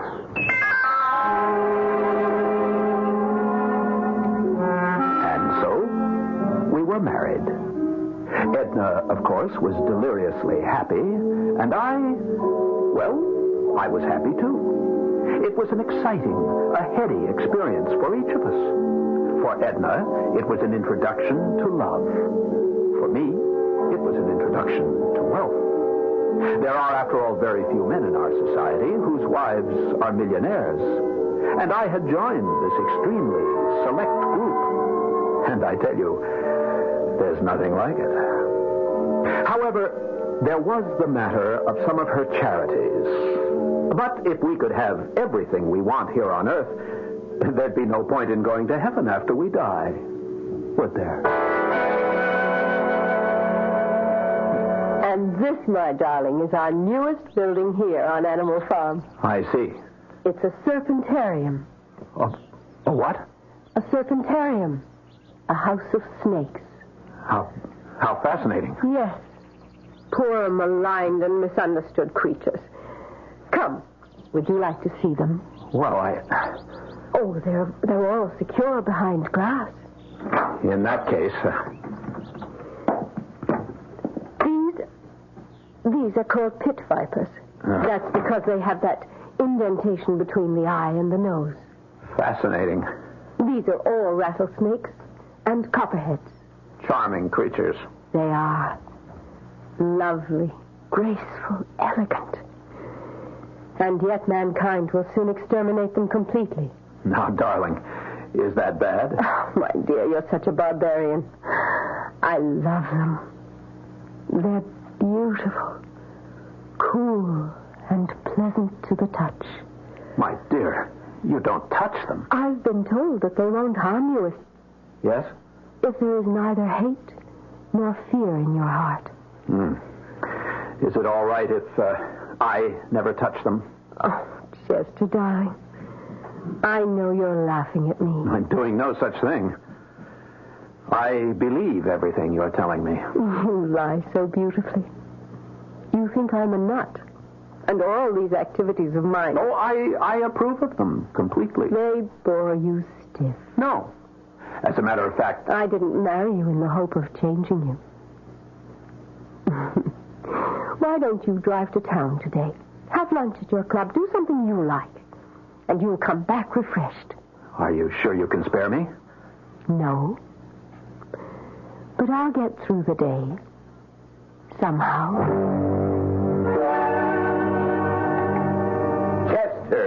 Chester Macefield. Why, it's Fred. I thought you'd given up the club for good. I've been in the country these past few months. Join me for lunch? Of course. I understand congratulations are in order. Thank you. Here, she's a lovely woman. Thank you again. And money doesn't hurt either. That is a low blow. There are no low blows among old friends, only bitter truths. She's 50. and in what we could consider the soft September of her beauty. I'm 40, and I've decided to retire. From what? From love. From love? Precisely. Well, how does one retire Ever from since love? I found out that we were boys and they were girls, love has been my occupation, my preoccupation, my profession. Other men would say, I'm a doctor, I'm a lawyer, a banker, but I would say, I'm a lover. Well, I suppose you were at that. Now I realize that love simply does not exist. It's a snare, a delusion, a swindle. This from you, Chester the lover? The oasis of love is merely a mirage. I will no longer pursue it. But it was always a lie, a lovely lie. Well, since love doesn't exist, I've decided to settle for happiness. You sound as if the two are mutually exclusive. Perhaps they are. Mr. Caswell? Oh, my goodness, I had forgotten all about you. The doorman said you'd be in the dining room, and I said, well, I don't know if I should really interrupt Mr. Caswell when he's discussing important business. Have you had your lunch? Well, An aspiring young actress should never turn down a meal. Even if you had lunch, eat again. You may be out of luck tomorrow. Oh, really, Mr. Caswell? You're so kind. Yes, I know. Chester, this is Sue Ellen Quackenbush. Mr. Macefield, Sue Ellen. Hello, Sue Ellen. Are you a theatrical producer, too, Mr. Mason? No, he can't do you any good at all. Turn it off, Sue Ellen. Oh, isn't he terrible, Mr. Mason? Her father saved my life before she was born, a couple of wars ago. Now this one wants to be an actress, so he sends her to see me. For old time's sake, can I do something? Well, he did save your life. Still, it's too much to ask in return. But you are a famous producer, Fred. Oh, what am I going to do with you, Sue Ellen? She's a lovely child, but she can't act for beans. I'm not a child. I'm 23. Let's order lunch. Now, what would you like, Sue Ellen? Well, what is this? Beef bygone. Did I pronounce that right? I took a year of French in high school. She looked up from the menu as she spoke, and her eyes met mine. And the very words I had spoken but a few moments before exploded in my brain. That sudden, stabbing shock of recognition when the heart is fatally, but oh so sweetly wounded by a woman's glance. Is this how it happens? Have I been stabbed finally and at length and for the first time in my life by a provincial schoolgirl struggling with French words on a menu? And la soupe onion avec croquant and fromage and the calf au lait.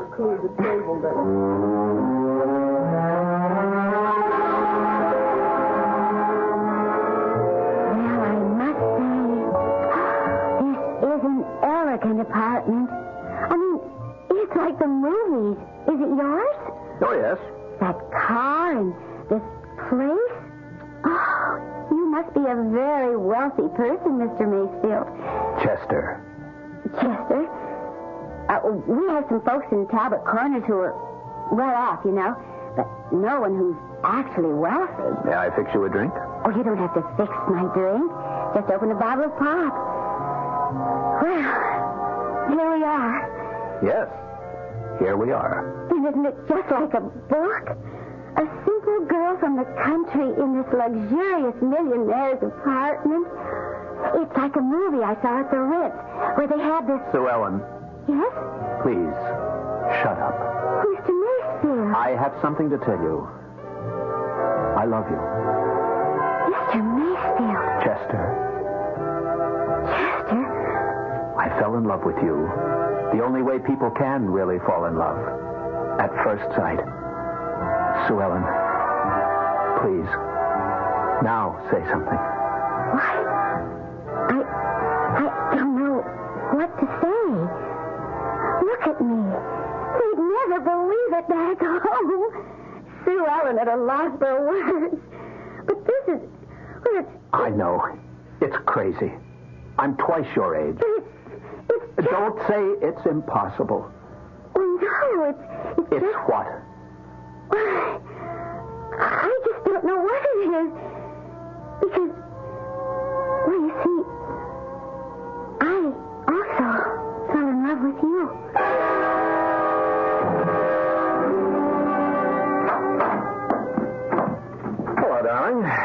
Am I late for dinner? No, dear. As master of this house, dinner must wait your pleasure. I'm starved. Say, did I see Hallowell's car on the road? Yes, I'm sure you did. What was he doing here? I wanted to sign over some property to you. Oh, now, darling. Oh, not very much, just some income. So that you don't have to ask me for money. I think it must be embarrassing for a man. Oh, darling, I don't think it's right for you to... Nonsense. Tell me, did anything interesting happen to you in town? No. It was a rather dull, boring, prosaic day. After all, I wasn't with you.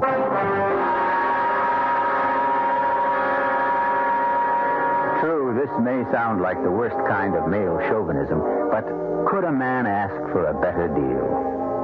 A young girl for excitement and romance, a mature woman for stability and financial independence.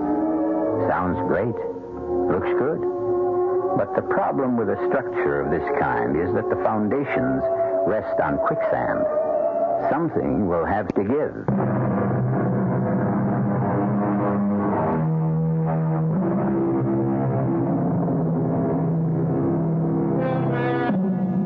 For some people, life is a quest, a pursuit of a goal. There are those dedicated souls who search for the great truths of science, of medicine, noble spirits who strive to make the world better for their having been here. For years, Chester Macefield has also been a seeker, but his aim has been far more modest. He has been looking for love, for someone he could adore with his heart and soul. Well, aren't we all? And Chester finally found her. And as you can imagine, Chester is deliriously happy. However, there are lucid moments when Chester is reminded of the fact that he is a married man. But you could get tickets, Chester, honey. Sue Ellen, that isn't the point. Oh, it's such a good show and all, and the acting is, well, it's just marvelous. If I don't get to see good acting, how am I ever going to learn how to be an actor? Sue Ellen, I can't take you to the theater. Well, for heaven's sakes, why not? I just couldn't afford to take the risk. I know what. Take me to Luricchio's for supper. Oh, I'll do better than that. I'll have Luricchio's send supper here. What? A specially catered supper. Oh, but that isn't the same thing. You don't go to Luricchio's just to eat. You go there to be seen and talked about and photographed by the media. And that's exactly why I can't take you. But I have to be seen. I want to get my name in the papers. I need publicity.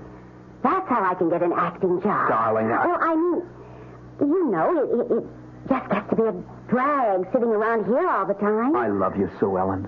Please, believe I love you. Well, I'd maybe believe it if... If what? If you divorced her, married me. I want to do that, Sue Ellen. You don't know how much I want to do that. Well, what's stopping you? If I left Edna, I wouldn't have a nickel. Oh, it's her money. Yes. Well, what are you going to do, Chester, honey? I don't know. But I know this. I simply can't do without you. I know, Chester, honey. I know. You'll think of something.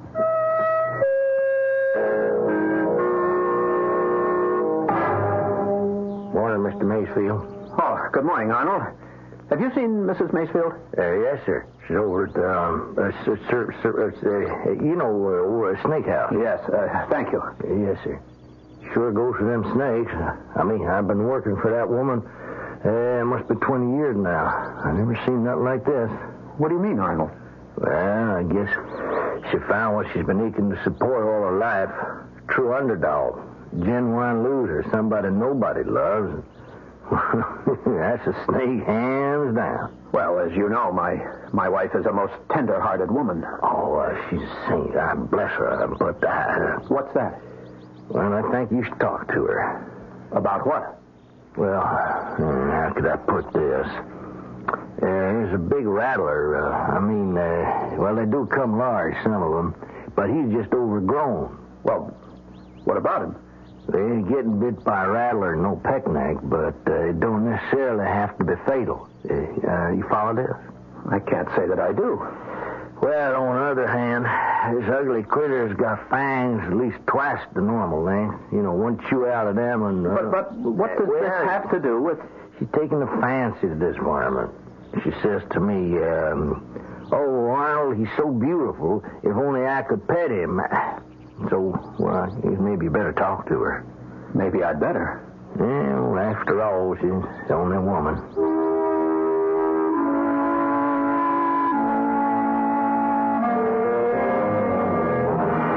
Edna, darling. Chester. Oh, I didn't hear you come in. What are you doing here? Arnold tells me you spend almost all your time in this place. I simply can't take my eyes away from Nijinsky. Nijinsky?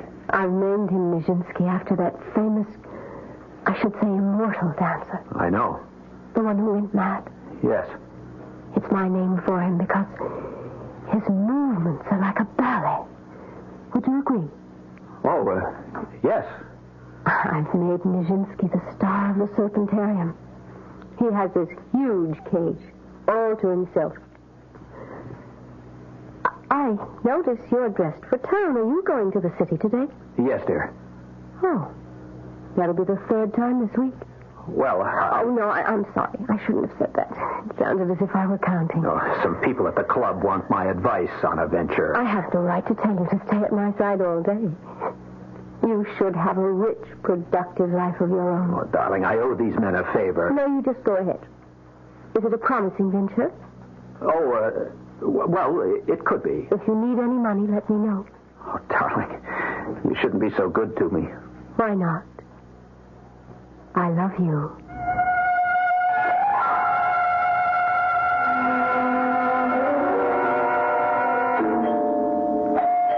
Come in, Angel. It's open. Darling. Oh, it's you. Chester. Well, of course, Chester. Oh, that's a stunning outfit. You didn't have to get all dressed up for me. Well, I couldn't very well call you at your home now. Could I? I mean, what could I have said? Well, why would you call me? Well, to tell you that I couldn't see you tonight. What do you mean you couldn't see me? Hey, baby, it's the man himself. Oh. Perry Wilson, I would like you to meet Mr. Chester Mayfield. Oh, how do you do, sir? How do you do? Perry Wilson is the son of Angus Wilson, who's my dad's dearest, closest friend back home in Talbot Corners.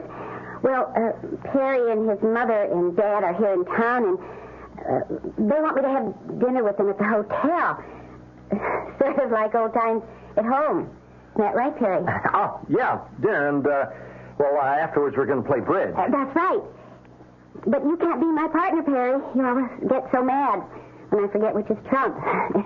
It's really only a game, and you make such an issue about it. I don't know where you get that flightiness from, Sue Ellen. You know, your folks are such serious people.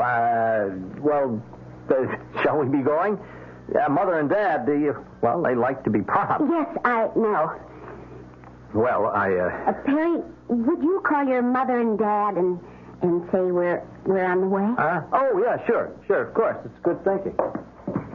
Sue Ellen. I couldn't help this, Chester, honey. I must see you tonight. I'll wait for you here. Oh, but, honey, I don't know Please, darling. Oh, sweetie, it's going to be late. And I'm going to be tired and upset. Because the Wilsons always give me a pain. Especially Perry. He's so conceited. But, darling, We can be together tomorrow night. Tomorrow? Why, that's only just a few hours away. Sue Ellen, I love you. And I love you, too, Chester.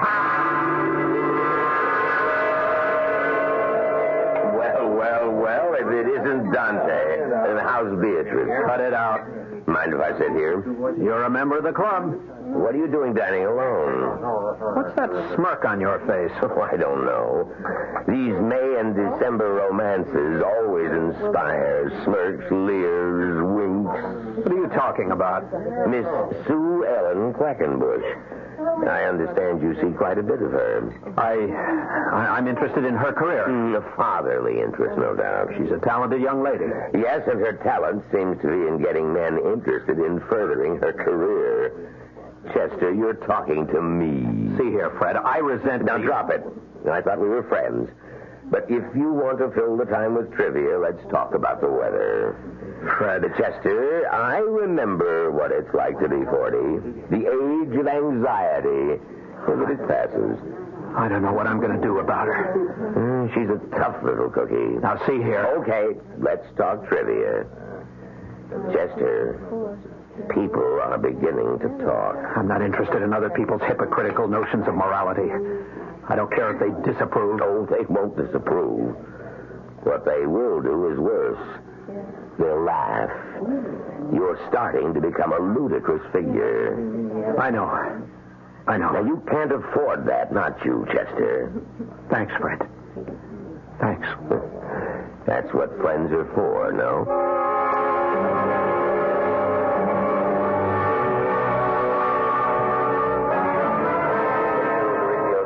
Darling? Chester, I thought you were staying in town. Oh, a change in plan. Oh, what happened? Didn't turn off the television. No, leave it on. Oh, I just became bored with the city and decided to come home. Tell me about your day. Oh, you'd only laugh at me. Tell me about yours. Oh, you'd only laugh at me. Well, I spent the day being hypnotized. Oh? By whom? By Nijinsky. I can just watch him for hours. I see. Have you been here before? What are you watching now? Oh, I don't know. The television was on just while I was reading. I think it's one of those celebrity programs. Oh, it's at Laricchio's restaurant. Have you ever been there? It's an old camping ground of mine. Everybody, welcome to Laricchio's, where you meet the stars of yesterday, today, and even tomorrow. If you like. And let's see who's here tonight. Oh, who is this breathtaking little blonde beauty? Wait. Isn't in New York, pursuing a career in the theater from Talbot Corners, Iowa, Miss Sue Ellen Quackenbush. Hi. Oh, I'm so thrilled, and I feel so humbled to be right here in the middle of all these talented people. Have you made many friends here in New York? Well, yes, I've made so many friends. What is it? Are you and Perry Wilson an item? Chester, you're ill. Perry and I an item? Well, let me turn this stupid thing off. Item? Now tell me what's bothering you. Nothing. No, dear, I'm afraid something's very much the matter. Just sit down. I'll get you some water. I'll kill her.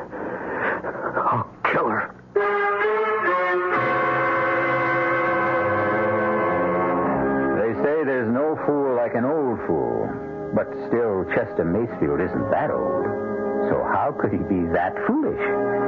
The answer probably lies in the fact that a fool in love is ageless, and therefore hopeless.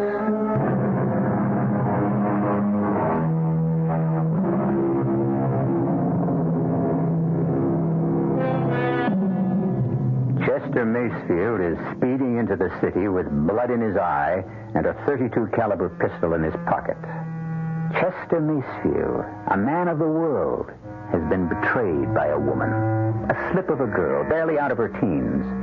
But she has wounded him, not just in his heart, which after all can recover, but in his vanity, which can never be the same. Chester! You lied to me, Sue Ellen. You lied to me. Now, Chester, honey, I don't have the vaguest notion what you're talking about. I'm so thrilled, and I feel so humbled to be in the midst of all these talented people. Oh, that? Yes, that. Well, honey, just what do you think you can do about it? I can kill you. Chester, put that gun away. Back home, everybody has a gun, and we have all kinds of accidents. I'm going to kill you, Sue Ellen. Why? Why? Because you lied to me. And who says I can't lie to you? What am I supposed to do while you're at home making love to your wife? How am I supposed to feel? What am I supposed to think? You want everything your way. Sue Ellen, I love you. Oh, fine. I love you, too. But maybe love isn't enough. What do you want? You take that tone out of your voice.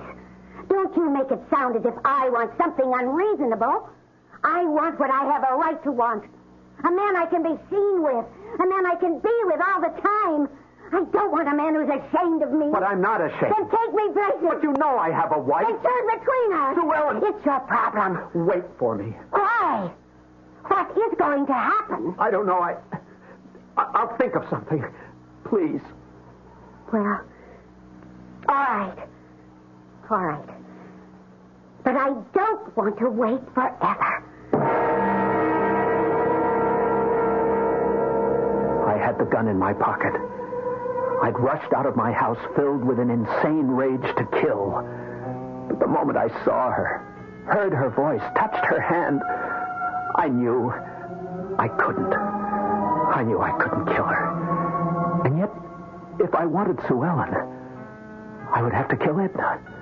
Because, and it sounds so mercenary and mundane, but without Edna's money, I knew that I could never have Sue Ellen. But kill? How do you kill? Murder. Ending the life of another human being. Forever. I couldn't murder Edna. I couldn't. I wouldn't. And yet, as long as Edna lived, I would be forced to do without Sue Ellen. And for me, that would be worse than death. Edna? Oh, good morning, darling. I suppose it's true. What's true? What Arnold tells me, that you spend so much of your time here in the Serpentarium. Oh, I'm just fascinated by Nijinsky. I think we're beginning to communicate. You are? I think what he's trying to tell me is, please don't be afraid. I mean you no harm. Let us be friends. He says that? Well, no, he doesn't say that in so many words. It's the thought that he's trying to communicate. I see. And he is succeeding. Is he? How can you tell? Because each day I become less and less afraid. Oh? And one day, I just know, I'll walk in here and Nijinsky and I will look at each other and smile. And all the fear will be gone from my heart. And I'll be able to say to Nijinsky, come, old friend, why don't we go walking together? You mean you'll actually let him out of his cage? His prison. Why not? He is being shut up there because of the evil that's in my heart, not in his. Well... It'll be the greatest challenge of my life, the test of how I really feel. And I hope to be ready for it. Do you? When? Why do you ask? Well, so that I will be able to lock you up in your room until the foolishness passes. I don't really know when. It could happen to me tomorrow, or next week, or next month, next year, or never. Oh, I shouldn't have said a word to you about it. Darling, I'm your husband, and I love you. And I love you. But two people can never completely become one. There's always a tiny secret place in the heart that, well, that's my tiny secret place.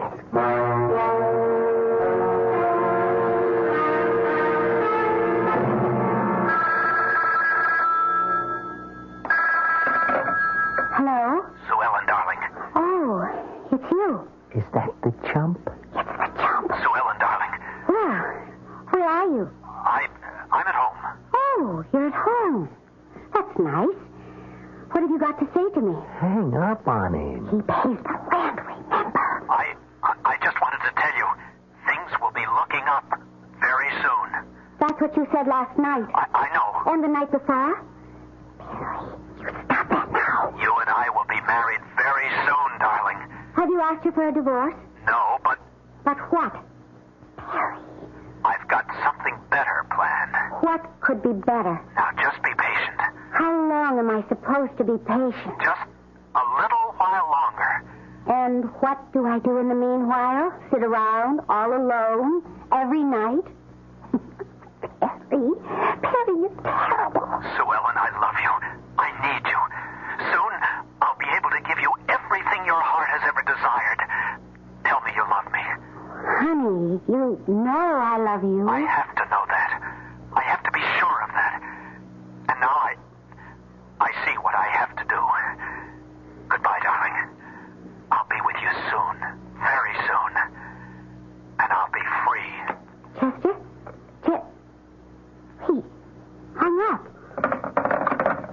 Well, let's see, baby.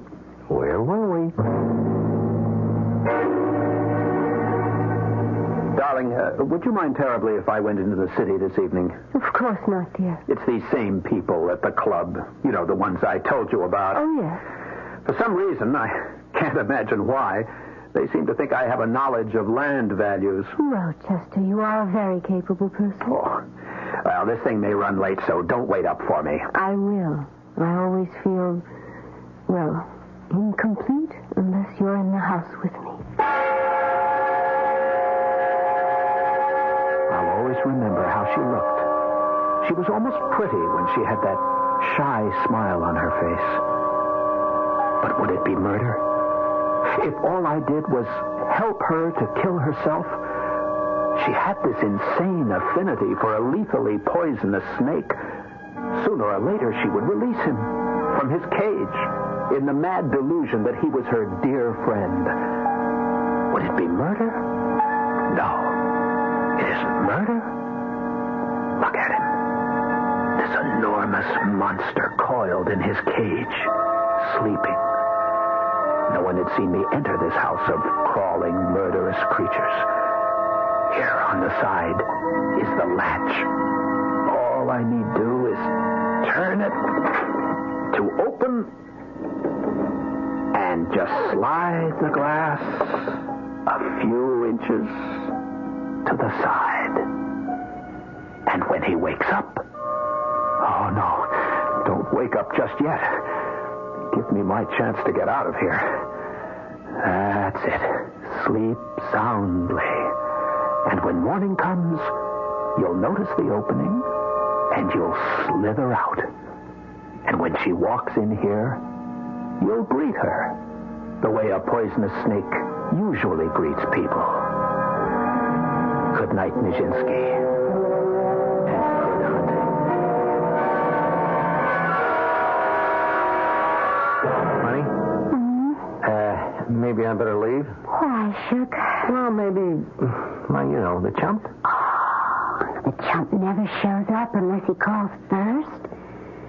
And you know something? I'm getting sick and tired of Mr. Chester Macefield. Well, darling, let's not be hasty. You know, you don't look a gift horse in the mouth. Yes, well. This horse is kind of old and lame. Hey, what's that? Does he have a key? Oh, my goodness. It's Chester. Sue Ellen, I have wonderful news. Sue Ellen, what is... Now, Chester, darling, let me explain. Lane, what? Look, why don't I just get out of here and leave you two to... Stay where you are. I don't see how you can stop me. I said stay where you are. Well, now, listen, please. Please be careful with... Stay where you are and shut up. Chester, Angel, you don't need that gun. I can explain. Shut up. Why did you come here with a gun? Why? What made me bring the gun? I must have known, deep down, inside, that I would have to use it. Please, Chester, don't talk that way. I'm going to kill you. No, please. And him also. Now, look, mister, please, what did we ever do to you? And what did you do to me? Oh, we were having fun. You gonna kill us for that? Chester, you're an old man. You just weren't enough. No! Don't kill us. Look, mister, I don't want to die. You'll never laugh at me again. Never. Edna. I have to save Edna.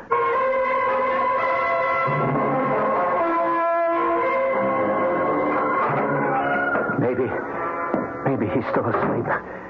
Maybe he's still in his cage. I'll just slide the glass closed again and lock the... He's out. I'll have to kill him. No. Empty. Keep away from me. Keep away. I can't move. Why can't I move? Keep away. No!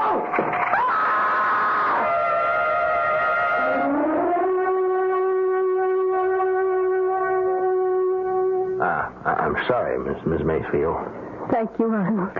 I don't understand. What you were doing inside here? Latch, the cage was open.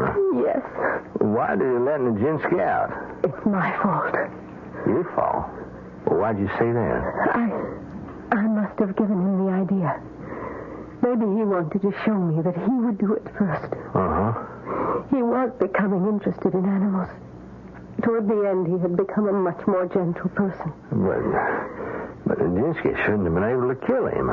How could he miss with those lethal fangs? Miss Maysfield, I gotta make a confession. When I heard you talk one day, pet Nijinsky, you scared me so much that, well, I had the vet sneak in here and remove his poison sacs. Well, then, why did Mr. Maysfield die? Well, I guess that's something we'll never know.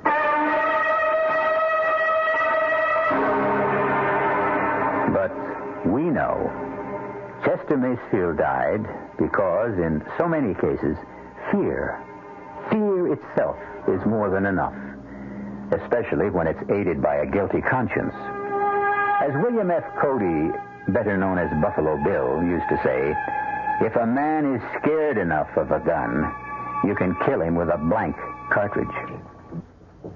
Cast included Elliot Reed, Joan Loring, Leon Janney, Evie Juster, and Earl Hammond. The entire production was under the direction of Hyman Brown. Radio Mystery Theater was sponsored in part by Buick Motor Division. This is E.G. Marshall inviting you to return to our Mystery Theater for another adventure in the macabre. Until next time, pleasant dreams.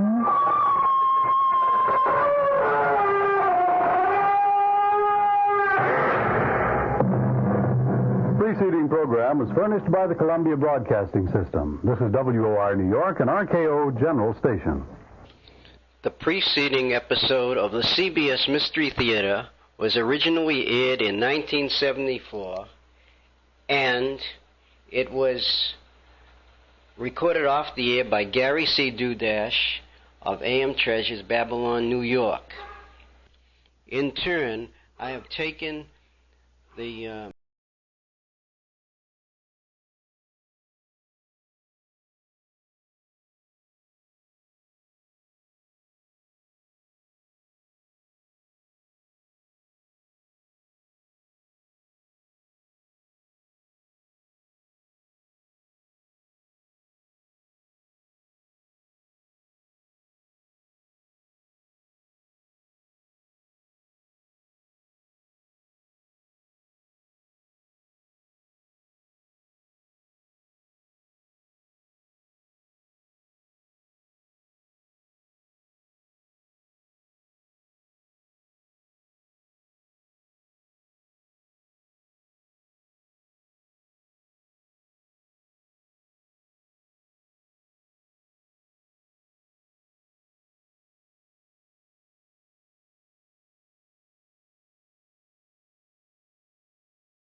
Lost in Brazil invites you on an unforgettable journey, where every moment is an adventure waiting to be discovered. Join us as we uncover the soul of Brazil, one incredible experience at a time.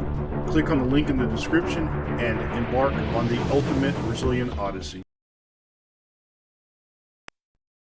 Following Japan's declaration of war on the United States, Hawaii has been under 2 air attacks today. More than 10 persons were wounded when enemy planes machine-gunned a town near Honolulu, according to a Reuters dispatch. And General Douglas MacArthur has ordered all women and children in Manila to evacuate the seacoast and move to areas inland. The Dutch East Indies has just declared war on Japan, and Costa Rica in South America has also declared war. Keep tuned to this station for further developments.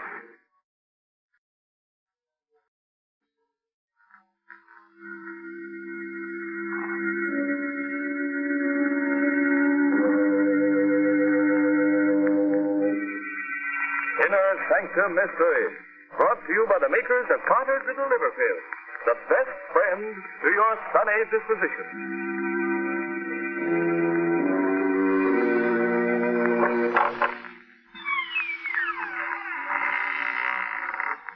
Good evening, friends. This is Raymond, your host, welcoming you again to the Inner Sanctum. Come in, won't you? Why am I smiling? Oh, but I always smile when I open the creaking door on Sunday night. You see, each week when I say good evening, I think to myself, a good evening for what? And of course, there's only one answer to that question. A good evening for a murder. Tonight, Inner Sanctum Mysteries brings you The Island of Death, an original radio mystery drama written by Robert Newman and presented for your entertainment by the makers of Carter's Little Liver Pills. Friends, a pleasant disposition shouldn't be just a once-in-a-while affair. It ought to be a regular thing. See if you can't make it regular by encouraging regularity with Carter's Little Liver Pills. Let them wake up the flow of one of your most vital digestive juices and prove to yourself that Carter's Little Liver Pills are the best friend to your sunny disposition.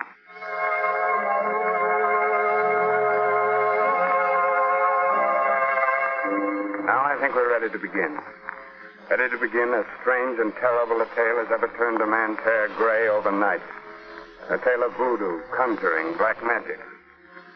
Oh, now you're smiling. You don't believe in voodoo, huh? Good. Now turn down the lights, pull your chair up close, and listen to the story of the Island of Death. Come with me to the Dark Island, the secret magic island, Tracy. It is night.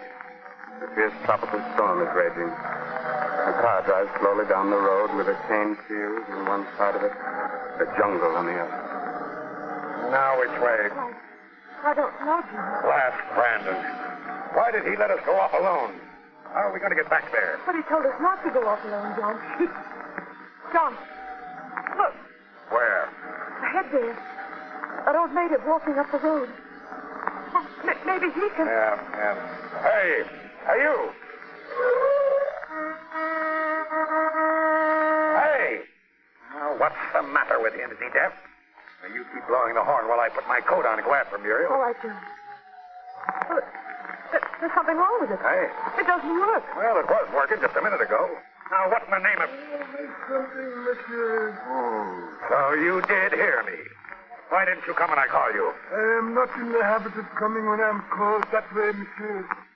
Besides, though I am an old man, my ears are very sensitive. The noise of your horn pained me. That's why I stopped it. You stopped it? Why, you... Well, okay. We're looking for the plantation St. Jack. Are we on the right road? You are on the right road for many things, Monsieur Gold. Right. How did you know my name? It was told me. Oh. Well, how do we get there?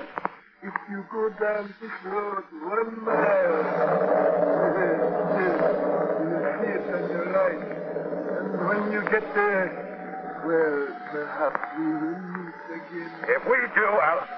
Hey, where did he go to? Oh, I don't know. It just disappeared. Step back off the road into the jungle. Well, at least we know where we are now. Yes. John, Hey. do you suppose he was a papaloi, a witch doctor? What on earth makes you think that? I don't know. The way he looked and talked. And after all, the horn did stop working.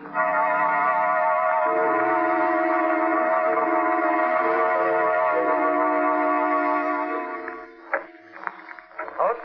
Is that you, Coach? No, Alan. Me. Muriel.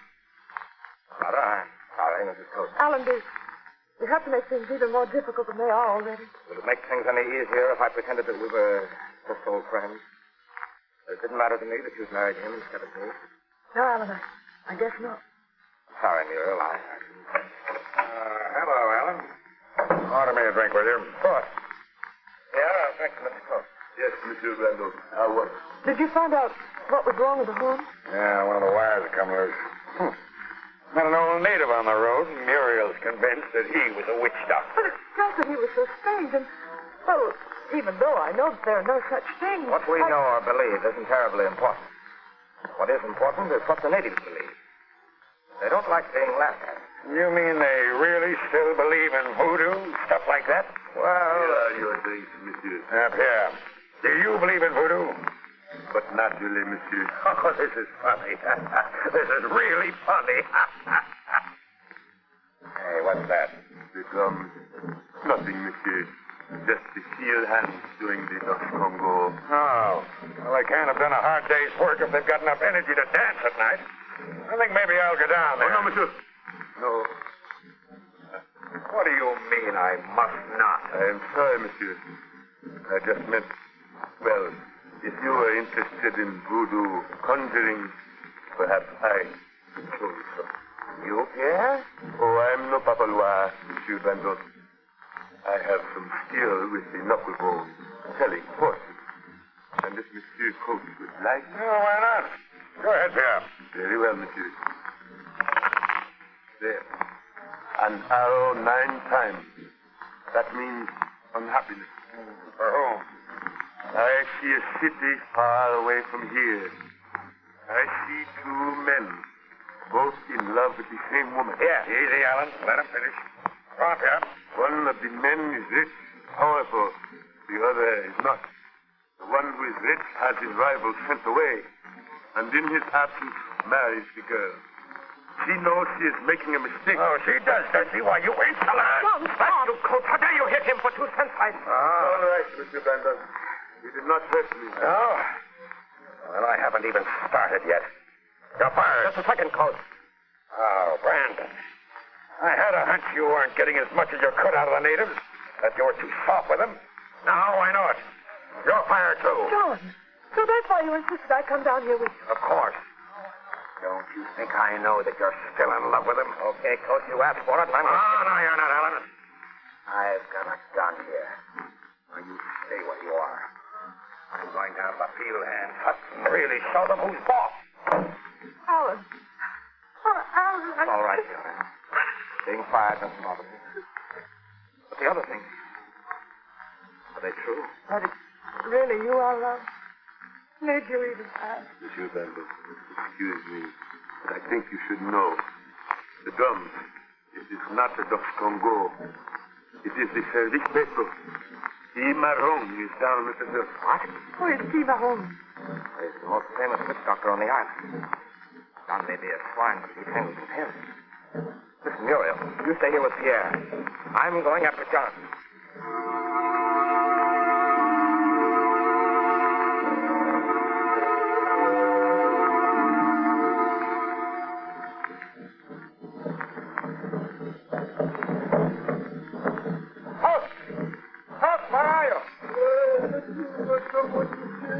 I'm looking for a man named Cimarron. You are Cimarron, aren't you? I am. Another white man came down here a few minutes ago, Cimarron. You know where he is? Yes, Monsieur. He said he was paying well to see some voodoo. The Service Petro. He's in the Hunfor, the temple. What? There's no temple here in the village. There is not.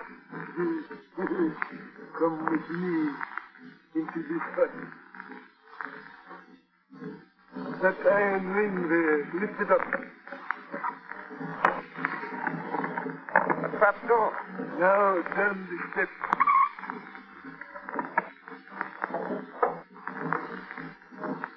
Here's the home floor. There is open. Coach. John. What do you want, Alan? Got to get out of here right away. That's exactly what I've been looking for. The place where they hold their spookaroo. Listen, John, I never did like you much, and I shouldn't really care what happens to you, but the white-haired native that brought me in here, you know who he is? Sure. The old coot I met on the road earlier this evening. He happens to be Timaron, the most powerful papaloy in Haiti. Yeah? Well, when I get finished with him, he won't show his face around this plantation again in a hurry, but... Silence! We are ready to begin. White man, I warn you, Yango himself will be here. There is no telling what shape he will take, whose body he will follow. Never mind the warnings. Go ahead. Very well. Patty, come back. The gun.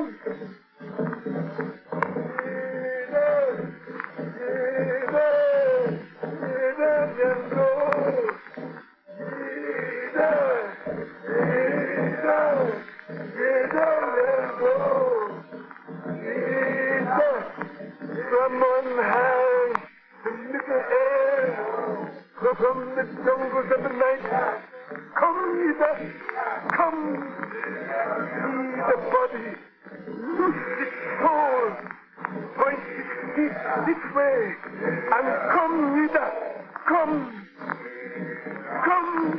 there. He has taken the body.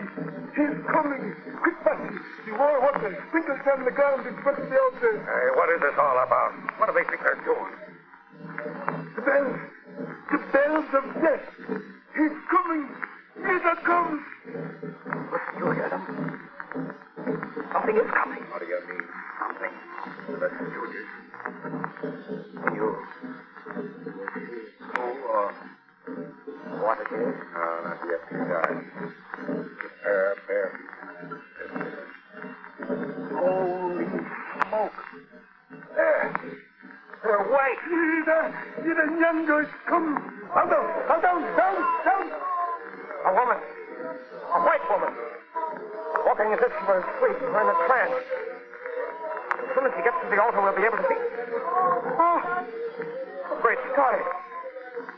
It's Miller.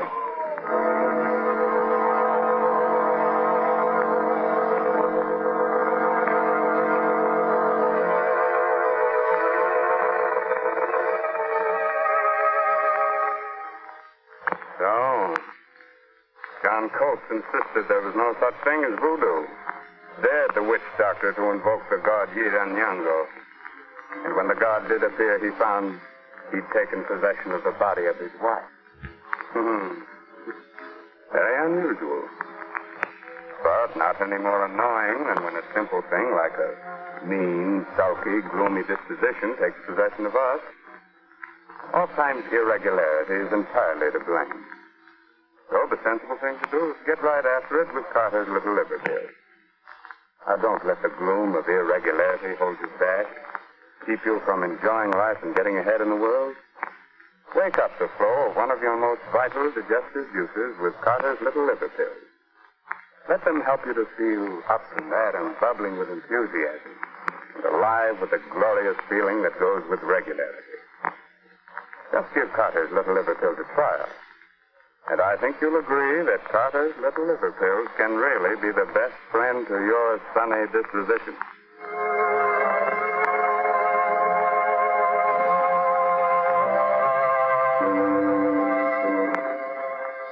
All right. Do you still think voodoo is all nonsense? Oh, you're not so sure now. But you still want me to go on with our story. Very well. Just a moment later now, and Alan Brandon and John Coates are still sitting in the subterranean temple, transfixed with horror. Muriel. But we left her up at the house. It can't be. But it is. She's in some kind of a trance. Blast that witch doctor. I'm going to... Lock the fool. He did anything now that can tell him what would happen to her. Wait a minute. We call you again. Look, they're all kneeling, bowing to her. You are nobody. with the power we've given you, bless us, leader.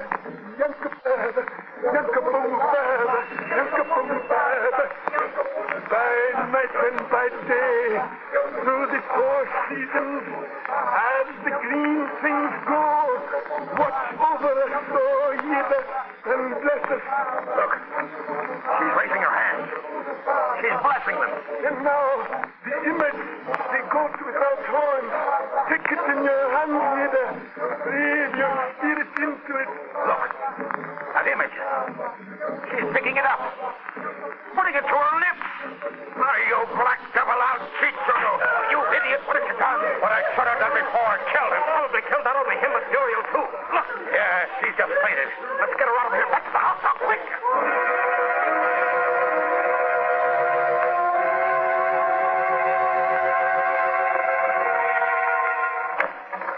Inside here. Put her on the couch. Yeah, she's still unconscious. Her pulse is pretty weak.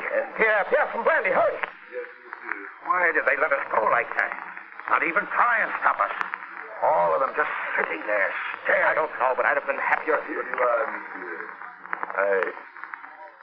What happened to Madame? That blasted witch doctor, Timaron, some kind of a ceremony with a goat. The blessing of the goat without horns. He must have hypnotized her or something like that. But he won't try any more of his voodoo tricks on her or anybody else.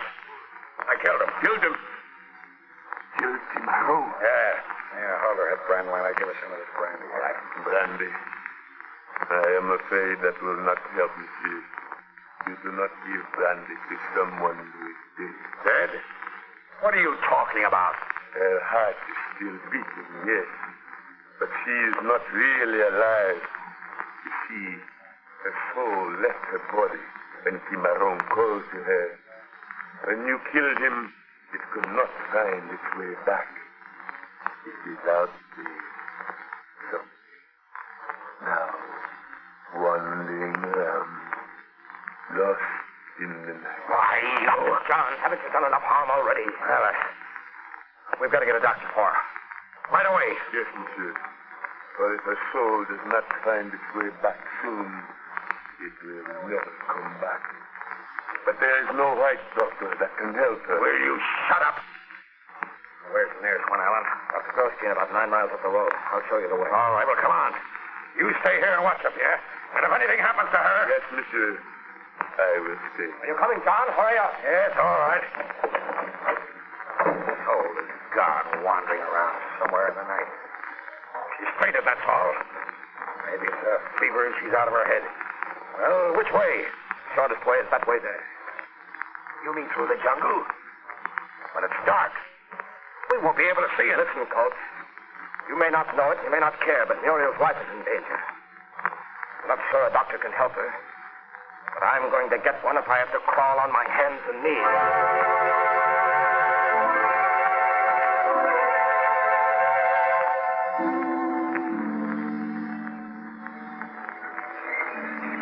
Alan. Wait. How much further? Are we going to have to go? I don't know. Can't be much further. Yeah. That's what you've been saying for the last hour. We're lost. That's what we are. Lost somewhere here in the jungle. And listen. Don't. Yeah. And I don't care what you do. But I've had enough of this. I'm going that way. Oh, no, wait. Come here. Don't you realize that...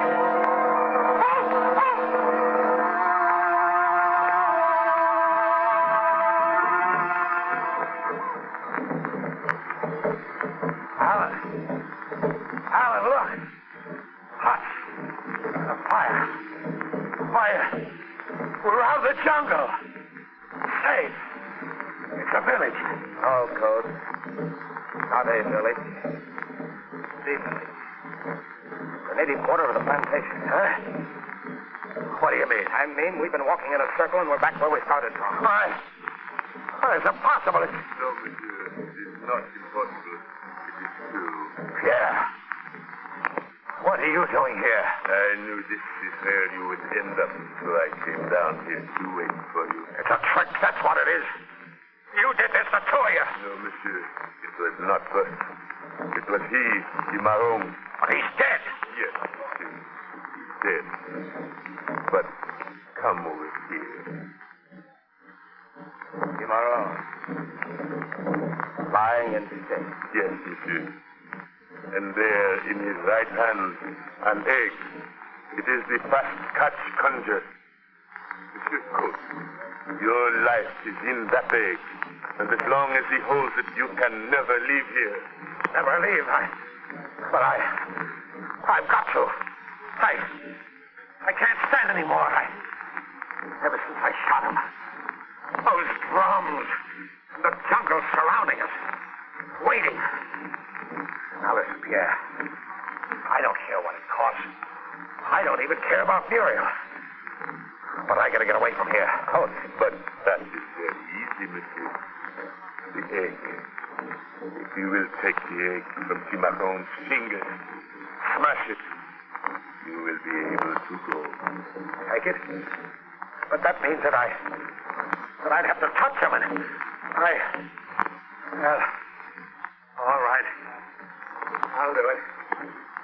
Gee, he's holding it so tightly, it's almost as if... There. Ah. Here it is. Drop it. Break it. There. Now, can I go?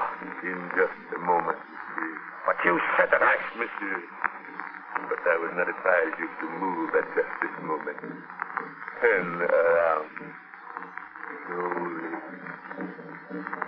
A snake? Bushman. Deadliest snake there is. Not just the bushman. It is Damballa. Look well at the snake, oh Damballa. Look well so you will know it again. That's for you, Damballa. I've had enough of this. Now I'm getting out of here and I'm taking Muriel with me. Start walking, both of you. Back to the house.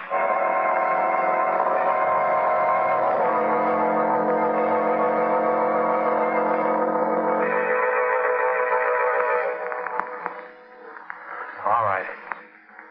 Now you stop right there. Now you listen. I'm going to get the car. Back it up here. You're going into the house, and you're going to bring Muriel out here. Coach, she shouldn't be moved now, so you do as I say. Perhaps we had better. Come with you, then. I think. All right.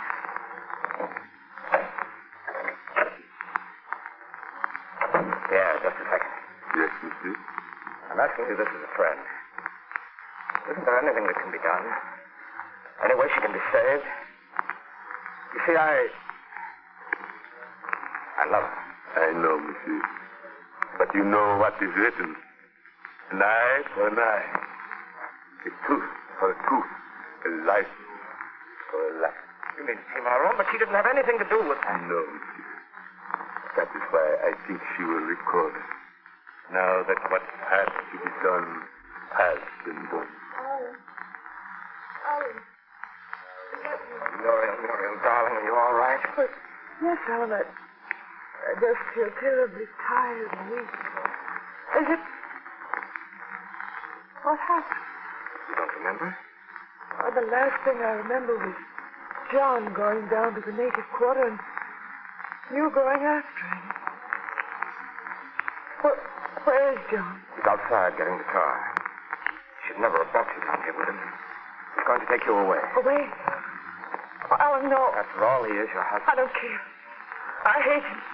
I hate him. Madame was not alone in hating him. And, well, I do not think she will worry about him anymore. What do you mean? Somehow, I have the feeling that... Listen.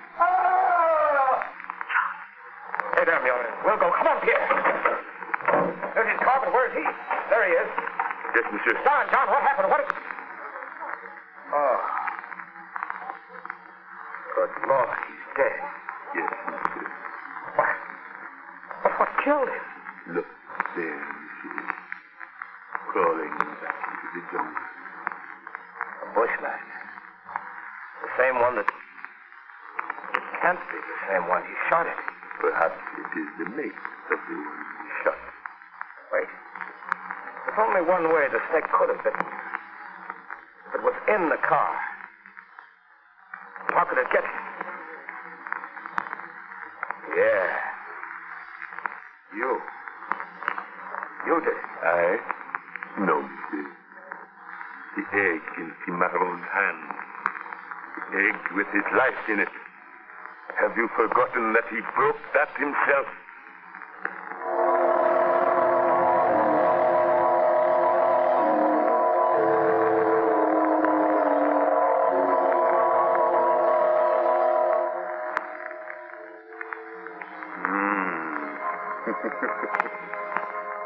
Now, do you believe in voodoo? You don't? Oh, now. Come here. Come here a little closer. I'll whisper something in your ear. Neither do I. And let me whisper this in your ear, folks.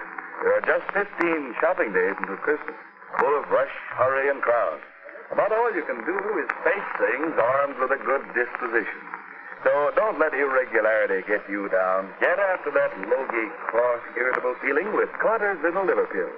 Let them wake up the flow of one of your most important digestive juices and help turn those 15 shopping days into 15 topping days, full of the glorious, glad-to-be-alive feeling that goes with regularity. Remember the name, Carter's Little Liver Pills. Yes, and remember this, too. Christmas comes but once a year, but year-round, Carter's Little Liver Pills can be the best friend to your sunny disposition.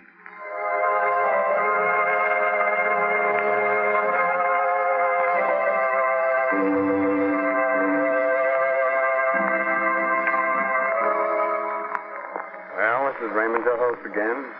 Getting ready to close that squeaky door to the inner sanctum until the same time next week. And don't forget, there's safety in numbers, so be sure to have all your friends listen with you. Remember, all names of characters used on the Inner Sanctum Mystery broadcast are entirely fictitious. Now, if you should happen to get into an argument with anyone about whether the dead come back from the grave, about ghosts without horns, black magic, and conjuring, whatnot, remember the old saying, voodoo unto others, as you would have them voodoo to you. Have you read this month's Inner Sanctum Mystery novel, Trial by Fury, by Craig Rice? On sale at your favorite bookstore. Good night. Sweet dreams.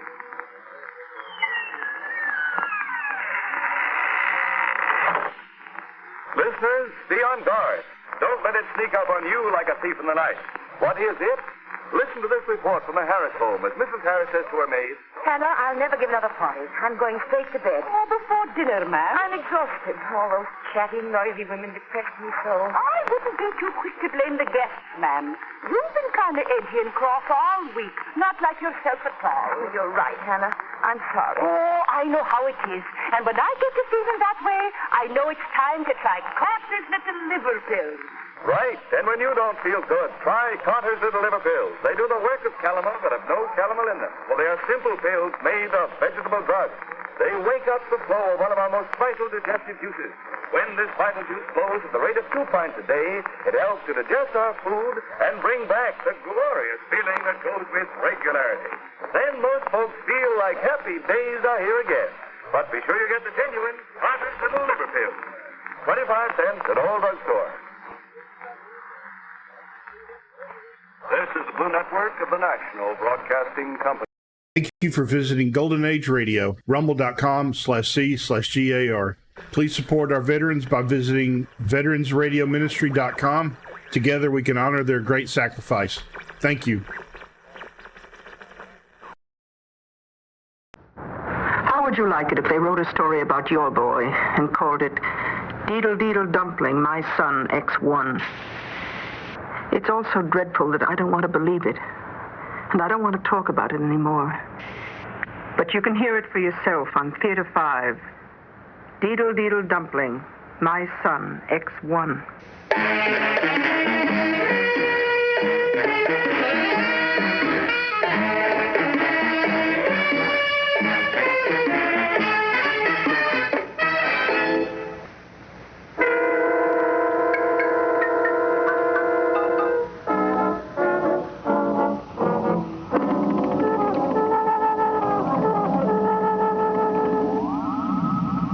it was the faint hum of the blue-green glow that first drew me to the baby's room that night. A glowing, shimmering, aluminum clam-shaped thing was parked outside the window. It had reached into the room with long metallic arms that had lifted the child up, turning it slowly as the creatures transformed it. They weren't much bigger than ants and glowed in the darkness of the room, making luminescent trails between the sleeping child and their mothership. And I could see it was already too late. I could see the spidery glimmer of aluminum framework, the glint of chrome motors and gears, and the electronic tangle of wires and work lights winking inside the child's body. During the night, they had transformed my sleeping son into a complex machine, a space station hidden under human form. And it was then I started screaming. It was then they said that I had lost my mind.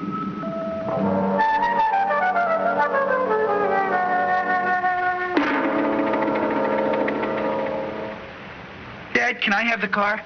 Now, Johnny? It's almost midnight. I know. Are you finished with your homework, son? Yes, Mother. Well, what do you want the car for at this hour? To get a hamburger. Get a hamburger? If you're hungry, why don't you get something to eat from the kitchen? Well, it isn't just that. What is it, son? Well, all the kids decided to meet at the Cozy Corner for a hamburger after we got our studying done. At midnight? Yeah, we thought it would be fun to do after we got through studying. Well, the Cozy Corner's way out on the other side of town. I know. That's why I need the car. I'm afraid not, son. What? I said I'm afraid not. But why not? Well, the other kids are going to be there. Their dads are going to let them take their cars. Well, I don't care what the other kids' fathers are going to do. I don't feel that letting a 17-year-old boy drive all the way across town at midnight for a hamburger is a reasonable request.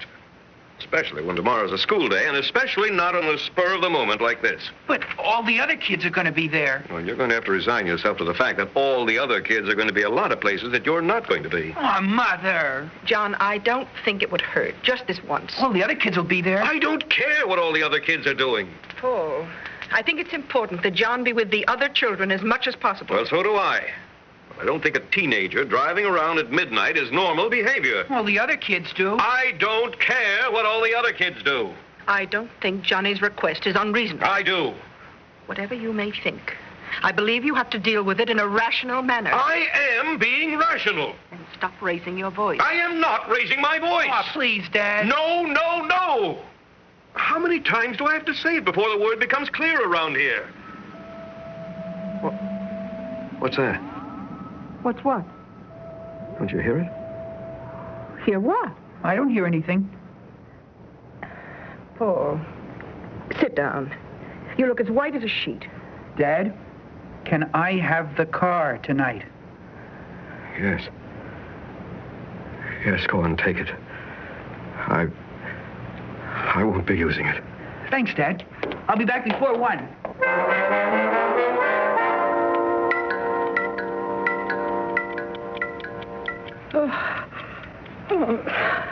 Oh. Paul? Paul, where are you? Shh. Over by the window. What are you doing over there? Go back to bed. He's out there. Who? Our son, John. What's he doing? He's just sitting out there staring at the stars. Well, tell him to come in. It's after 2 in the morning. He's been sitting in that same position for over an hour now. Well, maybe he's fallen asleep. No, he's got his eyes wide open staring up at the stars.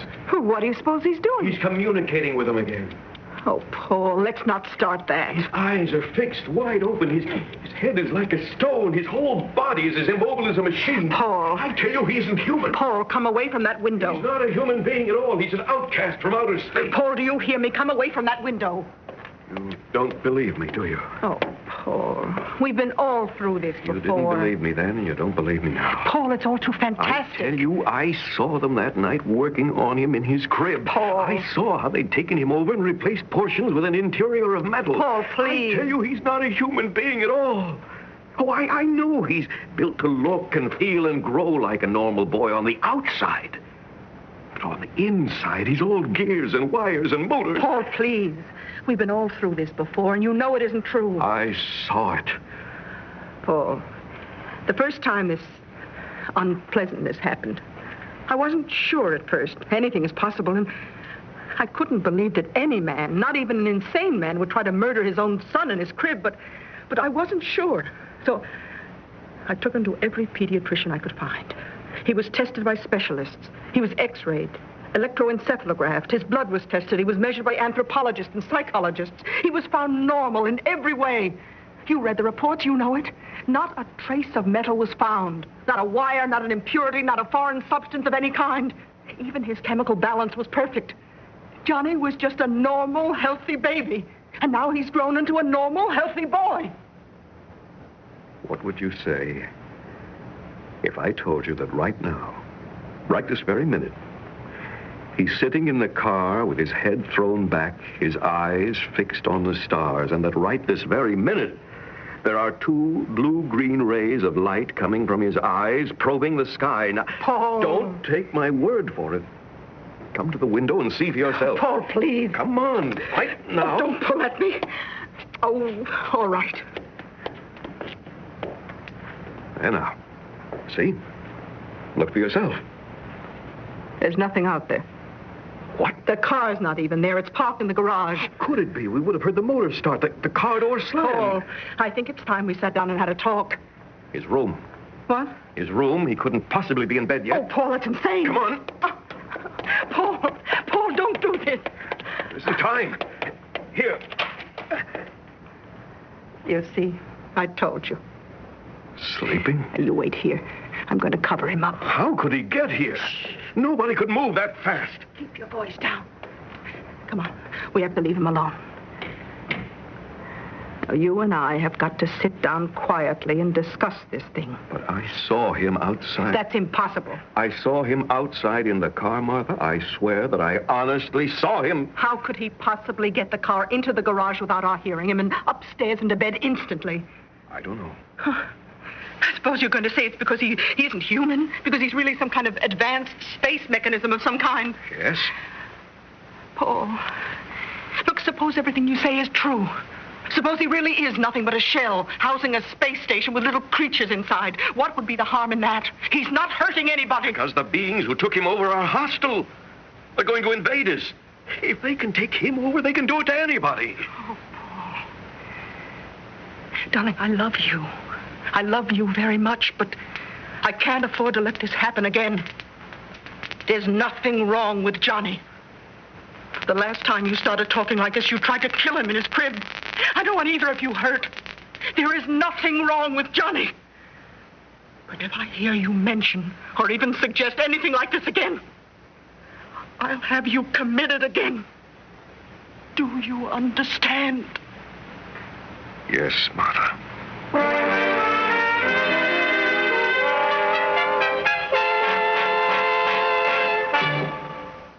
We'll return to our drama right after this message. Students, today's students, we're going to talk about how to inhale a cigarette the way real smokers do. Now, watch me closely. Oh, that's good. Now, I hope you noticed I took a deep drag. When you take a shallow drag, you get some of the benefits. Yellow teeth, bad breath, and stained fingers, for instance. But you're not giving yourself the real wallop. Why, a dedicated beginner inhaling properly and sticking at it can make himself sick to his stomach all day and acquire a blinding headache on top of it. Furthermore, if he continues to practice faithfully, he can get so short of breath he can hardly breathe at all. That's a real smoker for you. Now, where did I put that cigarette? Well, see, I've just burned a big hole in my hat. Class dismissed. Other things can happen with cigarettes, too. Ask your American Cancer Society.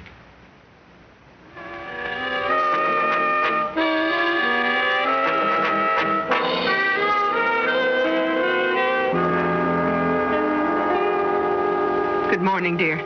You're late. You won't have time for breakfast. It's all right. All I want is a cup of coffee this morning. Hey, Dad, you gonna have time to drive me to school? Drive you to school?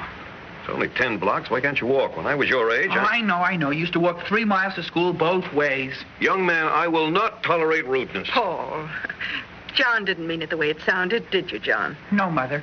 Johnny knows it's out of your way to take him to school, but he's late this morning. If he got up earlier, he wouldn't be late. Paul. I'm sorry. Gee, if I had a car of my own, it wouldn't be any problem at all. Well, now that's strictly out of the question. But all the other kids have cars. I don't care if all the other kids are tattooing their faces green this year. A car of your own is out of the question. Paul, what is the matter with you this morning? Just because you don't want Johnny to have a car is no reason for you to lose your temper. You have to keep better control of yourself. I don't know what's wrong with me this morning. Come on, Johnny boy, we're late.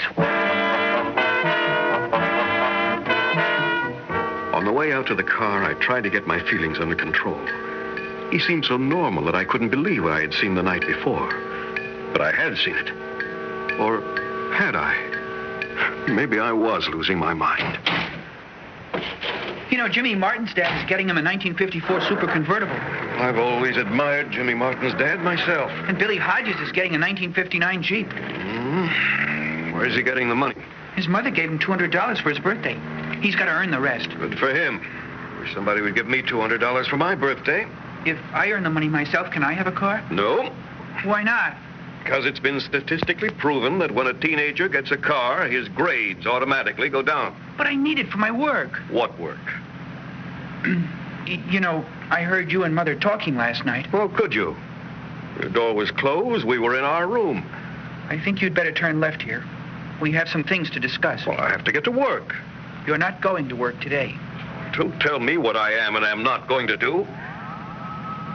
Before my eyes, a strange thing happened to my son, John. All his natural motion stopped, and his head turned toward me like a heavy machine rotating on its own axis. His eyes became fixed and glazed and gave off a blue-green glow. His jaw and mouth moved. His voice spoke, but the words he used were not his own. Good morning, Mr. Ambler. May I extend my congratulations on your powers of deduction. Who are you? Hicks Ion, Officer Commanding Space Outpost X1 at your service, sir. Please keep your eyes on your driving. It would not be expedient to have an automobile accident at this time. You can see me? Oh, yes, perfectly well. We are standing behind the windows of your son's eyes. They make excellent direct observation points and are convenient to our center of operational control, which is located in what used to be the area for your son's brain. Then you have built a space station inside him. He is a space station. What you see of your son is only a thin plexoid that to you looks and feels like skin. It is difficult to maintain temperature differences and reproduce sweat gland activity, but not impossible. But John has always looked and moved and felt like a real boy. There's been nothing mechanical about him. You forget. The technology of our society is light years in advance of yours. We can build a computer that will duplicate the movements and reactions of any animal in the universe and still be small enough to fit inside the package of cigarettes in your shirt pocket. Strangely, our biggest problem has been how to deal with the large amounts of animal and vegetable material you people take in every day. You Homo sapiens have a most inefficient system for obtaining energy. What is it like in there? We have a complete self-supporting space system. We have our own factories, defense units, life support systems, and other facilities. There are 2,000 of us in here now. Everything is highly compartmentalized and efficient. However, we did not decide to reveal ourselves to you just to discuss the makeup of our space station. Why did you reveal your presence? Because you're the only one who knows of our existence. You stumbled onto it quite by accident, but you acted rashly, and your society took steps which removed you from us. This gave us time to organize our station and learn to make it grow at the same rate as normal human growth. The same rate of growth your son would normally have had. But the tests... It is not hard to manipulate the crude instrumentations of measurements that you have here on Earth. But why tell me? Because you were the only one wise enough to see the direction of our plan. The invasion. The planet we come from is old and worn out. Yours is the first one we found that duplicates its original conditions exactly. Unfortunately, it is already dominated by you semi-intelligent Earth creatures. If your technology is so far superior to ours, why don't you just wipe us out and take over? Because you have one element that we are extremely vulnerable to. We cannot reveal ourselves until we are ready to operate in strength. Until that time, we will bore from within. Your son's form was the first human we took over. You or your wife will be next. Within 10 years, we will have infiltrated half the human population. At that time, we will destroy the remaining half, discard these confining shells, and build our own world. You say we have something that can destroy you? Yes. What? The atomic bomb? Oh, no. Something far more elemental than that. What would it be? Fire? Water? If I told you you could destroy us single-handed, and we couldn't have that, could we? No. We reveal ourselves to you now because you already know of our existence. You were scheduled to be the host for the second Pioneer group, which arrives tonight. But if you wish, we can take your wife's body just as well. Why do you offer me this choice? Because it occurred to us it might be valuable to have a free agent in the enemy camp. Suppose I told others about you. Nobody would believe you, with your history of insanity. What would I gain from this? Your life, for the length of its natural span. Even after everyone else were killed off? If you wish. I would live the rest of my life with a wife and son that were nothing but empty shells? You'd never know the difference. We're extremely resourceful. I let him talk. He was right. No one would believe me. If I tried to kill him and succeeded, I would be put away. If I tried to kill him and failed, he would find a way to kill me. Either way, I would lose. And after tonight, after Martha, there'd be nothing left. It was extremely clever of us. In order to overthrow a dominant species, you have to learn its weaknesses unobtrusively. We did it by taking over the body of one of its helpless young. That way, our unlettered computers could learn everything the way a child learns, step by step, by trial and error. Unfortunately, the learning process is unbelievably slow in you Earth creatures. 17 years is a long time. I thought you might like to go for a ride. You don't think you can destroy us, do you? It'll be worth a try. But you can't destroy us. Then you have nothing to lose. But what are you going to do? See that gasoline truck ahead? Gasoline? We're going to ram it. Head on. No. Goodbye, X1. No.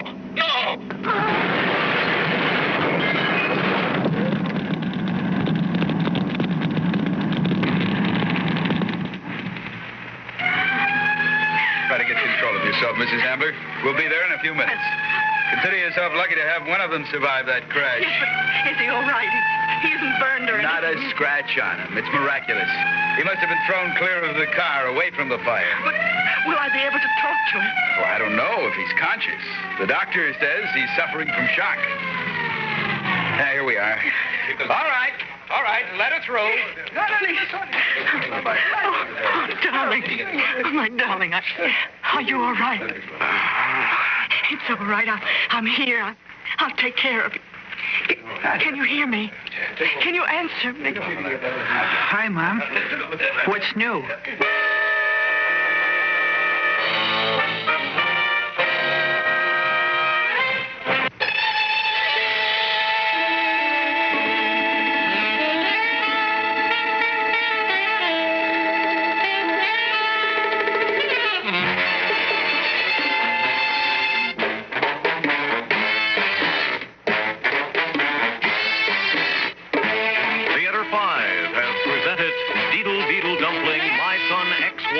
Written by George Bamber and directed by Warren Somerville.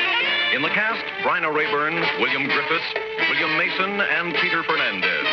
Audio engineers Neil Pultz and Marty Follia. Sound technician Ed Blaney.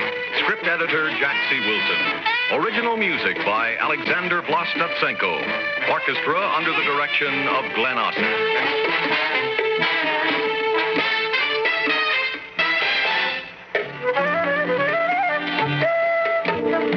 Executive producer for Theater 5, Edward A. Byron. Lost in Brazil invites you on an unforgettable journey, where every moment is an adventure waiting to be discovered. Join us as we uncover the soul of Brazil, one incredible experience at a time. Click on the link in the description and embark on the ultimate Brazilian odyssey.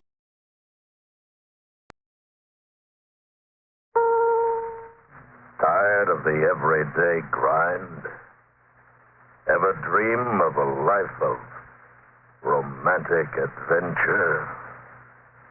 Want to get away from it all? We offer you escape. Escape, designed to free you from the four walls of today for a half hour of high adventure.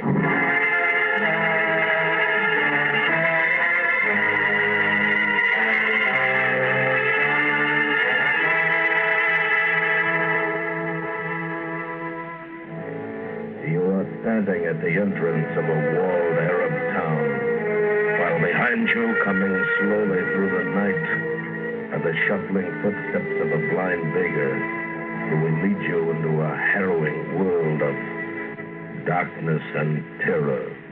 Listen now as Escape brings you Kathleen Height's terrifying story, The Return.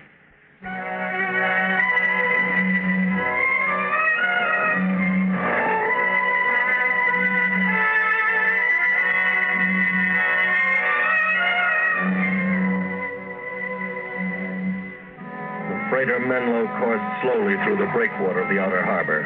Most of the 12 passengers were on deck, looking north beyond the converging jetties to the modern city of Bizerta. The two of us, a man named Tuckett and myself, Bizerta was a destination. I didn't know what brought Tuckett here. I didn't really know what brought me here. I only knew that I'd looked for something all over the world without success. I'd looked everywhere except Bizerta. Ashore, I checked in at a small hotel, and a short time later, I was part of the early evening crowd on the streets of Bizerta.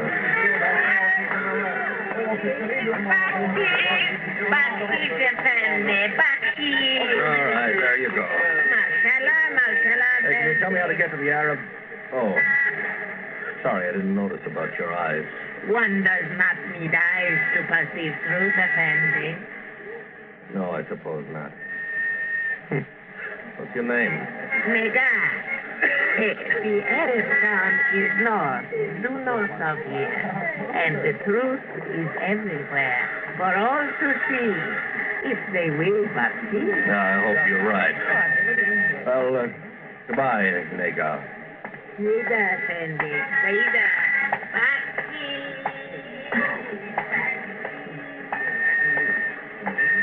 Reeser? It is Mr. Reeser, isn't it? Hello, Tuckett. I lost track of you when we came ashore. Thought I'd find you again at the hotel, but they tell me you're not registered. What are you saying? Hotel North Africa. How about joining me there for dinner, if you don't have any plans? I don't think I have any plans. If I do, they can catch up with me there, don't you think? Well, yes. Yes, I guess they can.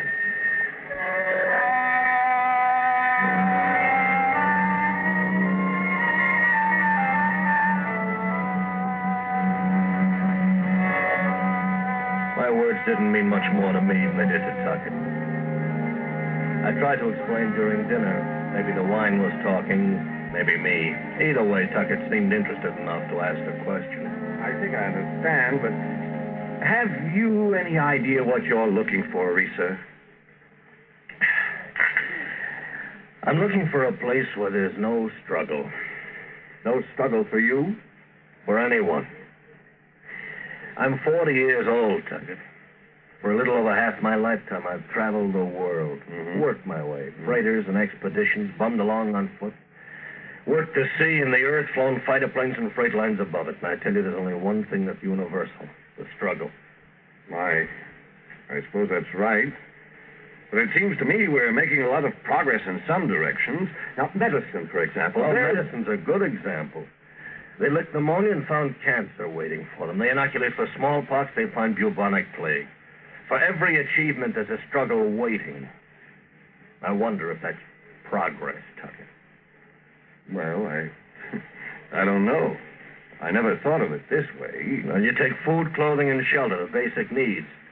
Of course, in some parts of the world, people don't have them. But even when they do, there are bigger struggles to take their place. Fears, insecurities. Maybe you beat these things one at a time, but you've never got it made. While you're fighting against one struggle, another's being fed and made strong. And it never ends. Not until you die struggling to live. Funny in a way. You've come to Bizerta hoping you'll find a place where there's no struggle.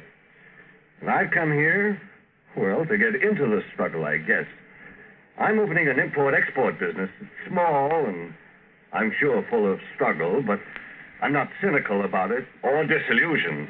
Yet, no, I don't feel cynical, Tucker. I'm just short on hope. I don't see any end in sight. Reeser, what would you change if it were up to you? The struggle. Show me the place where there's no struggle. That's where I want to be. I wonder what it would be like.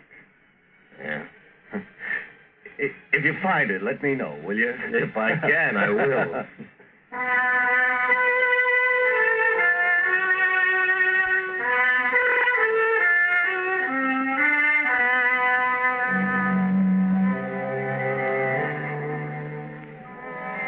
I promised I'd get in touch with Tuckett in a few days. But as I went back to the streets of Bizerta, walking through the fine rain that was falling now, I wondered if I'd ever see him again. My course took me north, along the canal, through the modern city, past the ancient citadel, to the entrance of the walled Arab town. I passed no one, yet I knew I was not alone. Someone was following behind me. Soon I heard his footsteps at my side. We are almost there, Effendi. Oh, nega. Walking without your cane to lead you. I am come to lead you, Effendi. Where? Through the wall ahead. Your words have been heard, Effendi. You are ready? Ready for what? You have said, show me the place where there is no struggle. I am come to lead you, Effendi. Where? How do you know what I've said? You have asked enough questions of life, Effendi. Come, we go through the wall. Oh, you're out of your mind. Look about you, Effendi. On all sides there are walls. You have come too far to go back. There is no way back. What are you talking about? I can't go back. You have said the word. Show me the place. Through the wall ahead is the perfect place. I will lead you there. This is crazy. You're crazy. You're blind. You can't lead me anywhere. Let go of me. You yourself have said that struggle is useless. I said let go of me, filthy old... Saida, Effendi. Saida.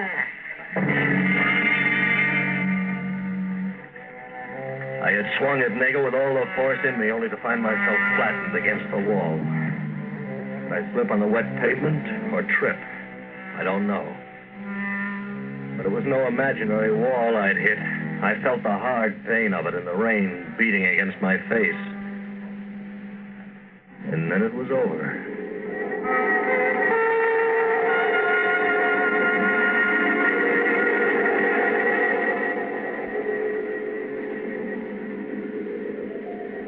The room in which I awakened was large. Large and empty, with great windows at the far end and bright sunlight streaming through them. No room I'd ever seen before. My clothes were no longer damp, and there was no pain in me. I moved toward the sunlight.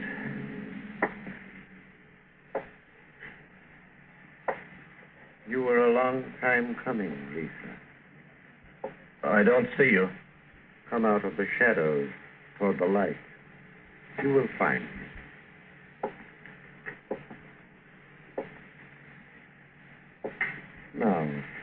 Now you can see me, can you not? Yes, now I see you. You seem to know me, but I've never seen you before. I am called Zine. You are most welcome, Lisa. Yours has been a tortuous trip, I know. I don't understand it. That beggar, old fool, he said he was leading me to the perfect place. The important thing is that you are here, Lisa. Come, look through the window.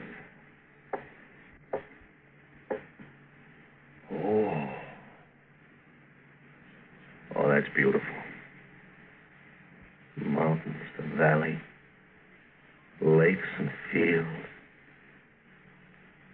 Never seen anything like it. It is perfect. You are in the perfect place because you want to be here. You look the world over. You witnessed the struggle. You wanted to be free of it. Am I... Am I dead? Do you feel dead? No. No, I don't. I feel confused. So much I don't understand. I have questions. You will begin to see the answers for yourself once the processing has begun. Processing? There are things you must give up for perfection, Lisa. In the processing, these things will leave you. One of them is written in your expression now, doubt. You cannot doubt perfection, and have it too. And after that, you must give up fear and greed. Will you miss them, Risa? No, of course not. There are other things, of course. Whenever you have questions, you will find me nearby to answer them.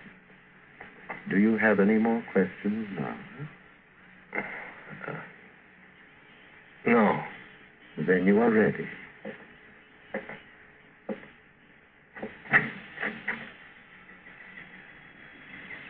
Go on, my son.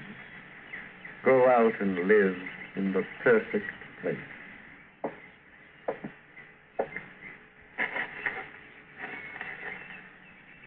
You hesitate.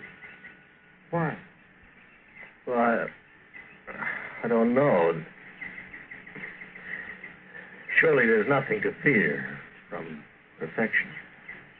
You would not think so, would you, my son?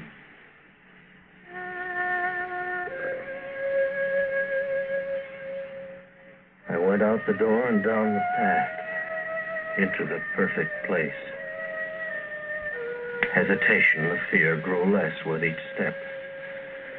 I turned a short distance away to wave back at Zine, but the door I had walked through was gone, and the building, the window, no sign of Zine. Somehow it seemed unimportant. I turned back to the path and walked ahead.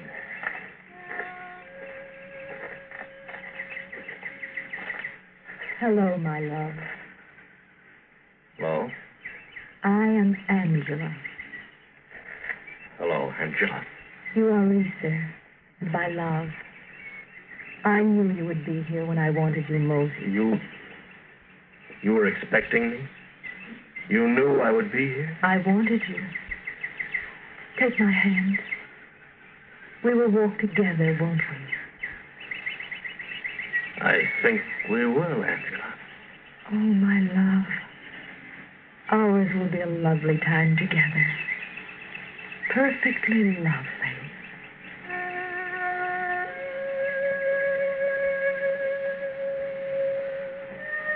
Angela was all of beauty, all of woman, grace and strength and delicacy.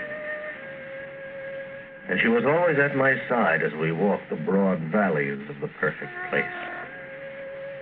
She was my love, and it was a perfect love. This land was all beauty. The people were all smiles. Every need was satisfied. And there was love in abundance, peace and perfection at every hand. And there was no struggle about anything. After a time when I felt the need of a friend, I found one. My friend was Lar, Angela's brother. He loved the sea. He had a fine schooner for fishing. Angela tells me you enjoy fishing, Risa. Name your fish, and I promise you boatloads of it. Sounds wonderful. I have no preference. Lar, any fighting game fish is fine sport. The day is perfect. The wind is perfect. Everything we need is aboard. It's all very easy, isn't it? It is as it should be. For fishing, we need wind, and sail, and sea, and fish. So we have them. Hard to believe. I just have to see and believe. Well, the wind is failing. Wow. And this must be the spot. The best waters. The best?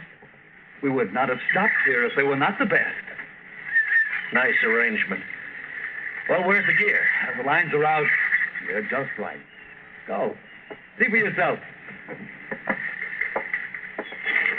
It's a strike, Lar.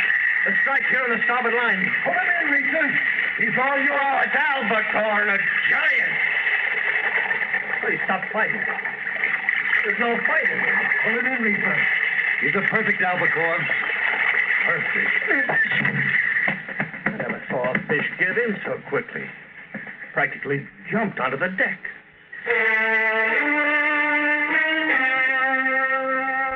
It kept on that way all day. Every fish that found our lines fairly flopped into the schooner of its own volition. Laura had promised me a boatload of fish. We had them when Angela met us in port at evening. And there had been no struggle, no effort even in lifting the great fish off the lines. It was phenomenal and rather frightening.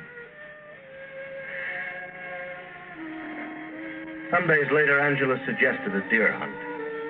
And with Laura, we walked through the beautiful countryside, through fields, toward the wooded hills. Look ahead, my love. Set your sight. Oh, yes.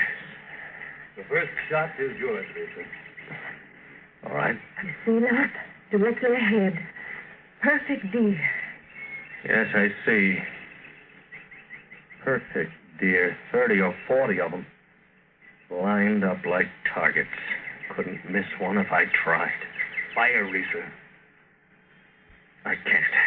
You wanted deer. Oh, there they are, darling. No, Angela, listen to me. Don't you see? We haven't hunted for deer.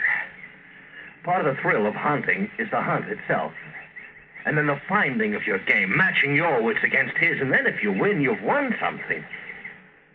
Do you understand? But you said you wanted deer. And when we fished, you said you wanted fish. Now, look.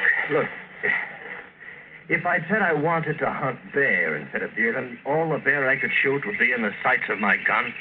And if I'd said quail or duck, the sky overhead had become black with them. Is that true? Yes, my love. That is all true. Yes, perfect. Like all things. No, but that isn't perfect. Can't I make you see? Oh. Look, Angela, just you and Laura, go on, would you? I want to be alone a while. Of course, darling. That is perfectly all right with me. Perfectly.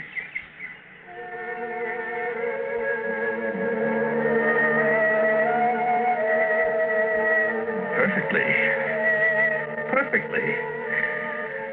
I turned and walked, in no direction, toward no place.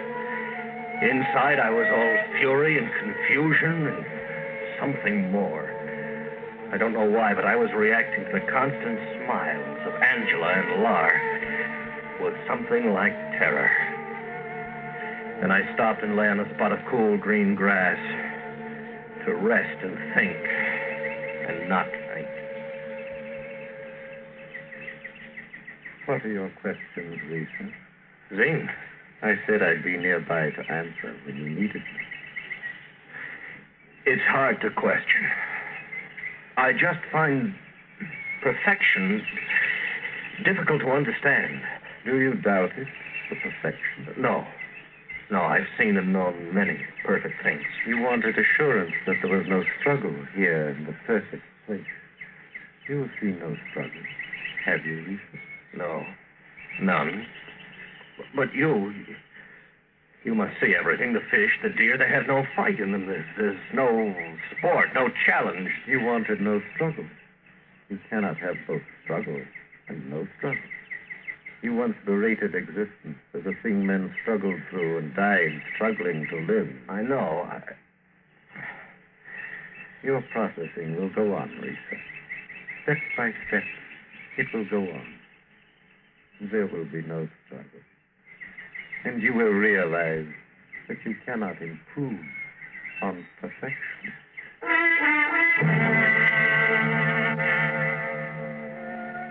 And when I turned to answer Zane, he was gone again. I knew he would be.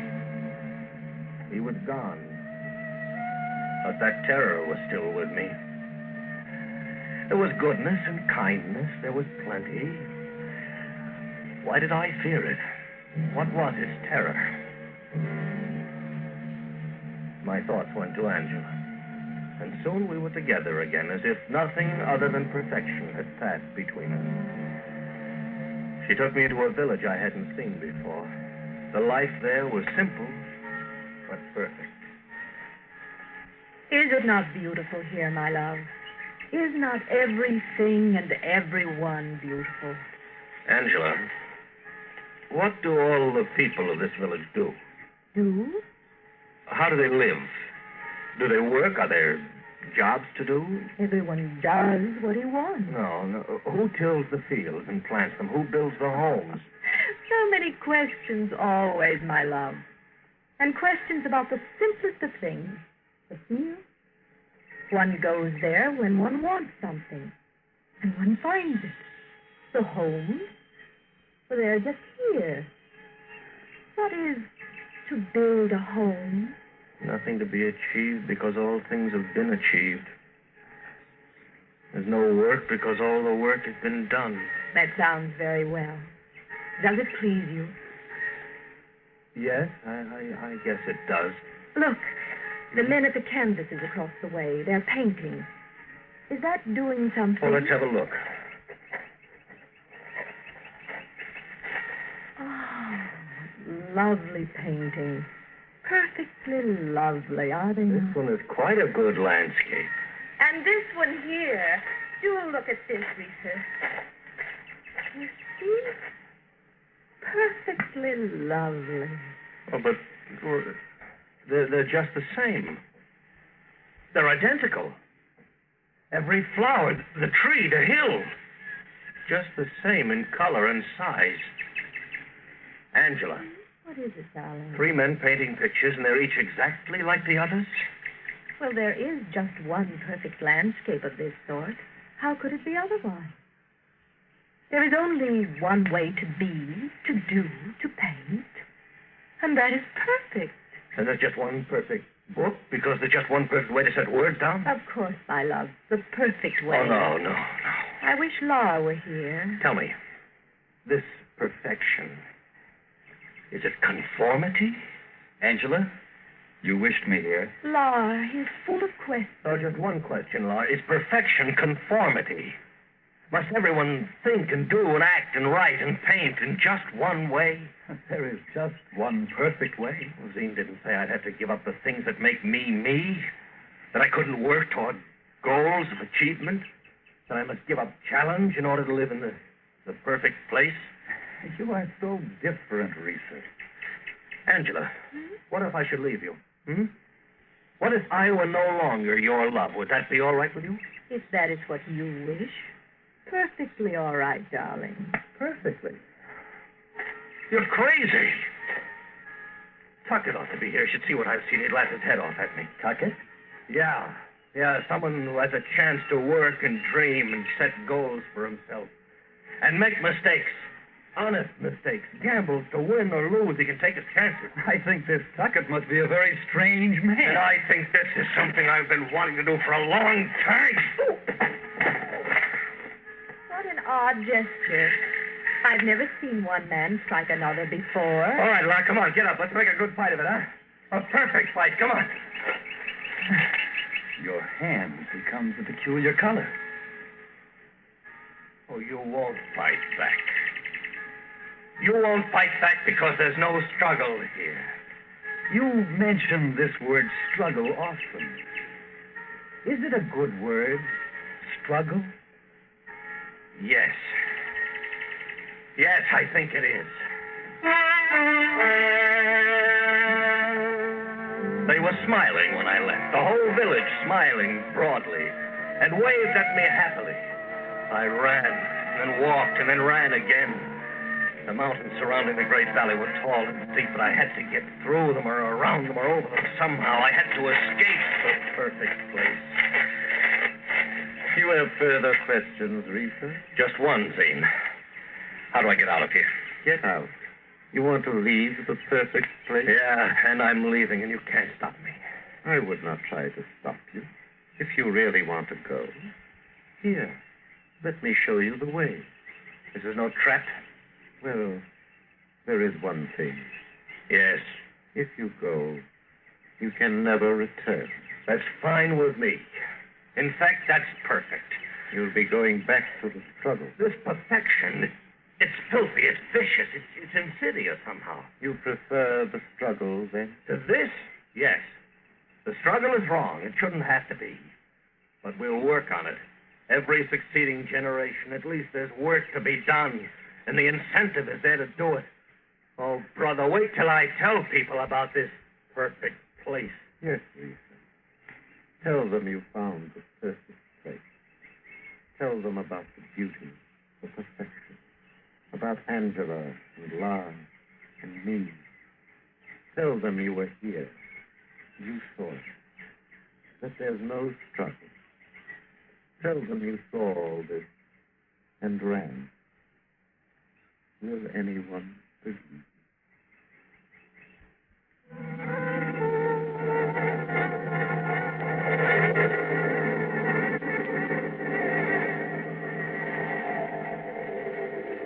My lips formed an answer, but no words came. And then suddenly there was no zine and no perfect place. Only the rain beating on my face as I lay at the foot of a high wall, and I felt the hard pain in my back. Then I remembered it all, the beggar, Berserker, the walled Arab town beyond. It couldn't have happened very long before. I couldn't have lain there long. And I remembered that Tuckett was staying at the Hotel North Africa, and I hurried there to him. Tuckett! Tuckett, open the door! Tuckett! Good heavens, what's all the racket about? I'm sorry. I was anxious to find you again. I got in a fight in the native quarter. It was a mistake. I've been lying wet and cold in some back alley for an hour or so, and It's Reeser, isn't it? What? Reeser. Well, of course. Look, don't you remember a dinner earlier this evening? Reeser, of course, and I remember the dinner. I haven't seen you since, but after all, I should remember. It was only a year ago.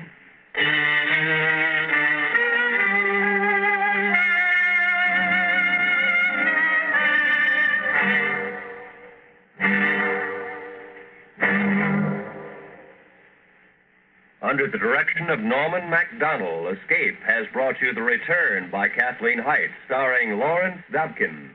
Featured in the cast were Edgar Barrier and Gene Bates, with Paul Dubov, Tom McKee, and Paul Frees.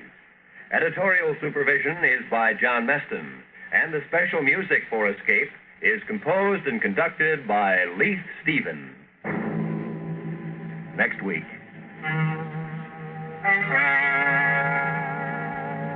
You are hiding, crouched waist deep in the murky waters of the Louisiana Bayou, while closing in on you, coming toward you through the night, is a lusting mob, screaming for your life. So listen next week when Escape brings you Jonathan Blaine's strange tale of adventure, The Loup-Garou.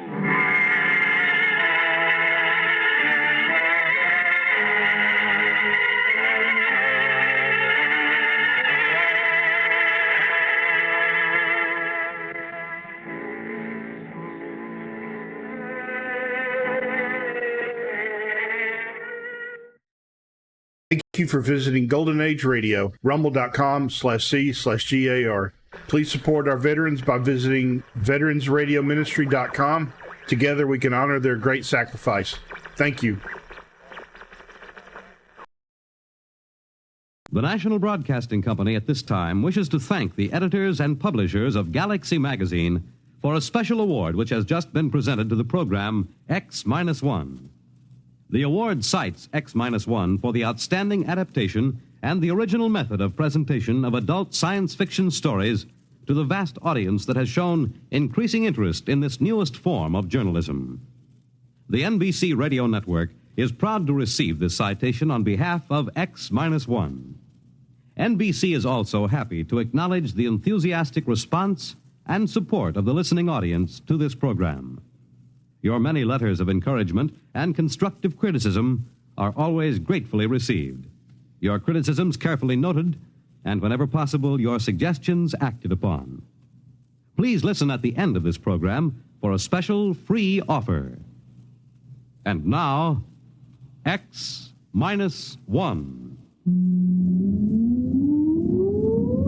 Countdown for blast off. X-5, 4, 3, 2, X-1, fire.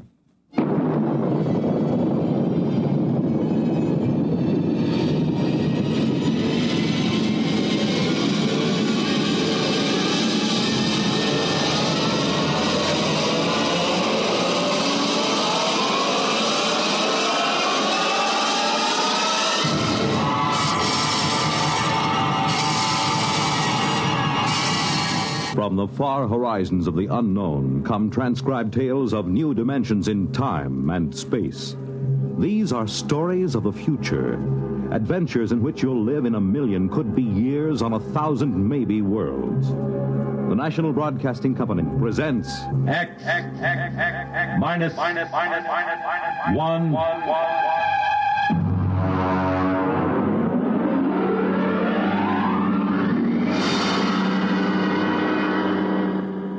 Tonight's story, Protective Mimicry, by Algis Budrys.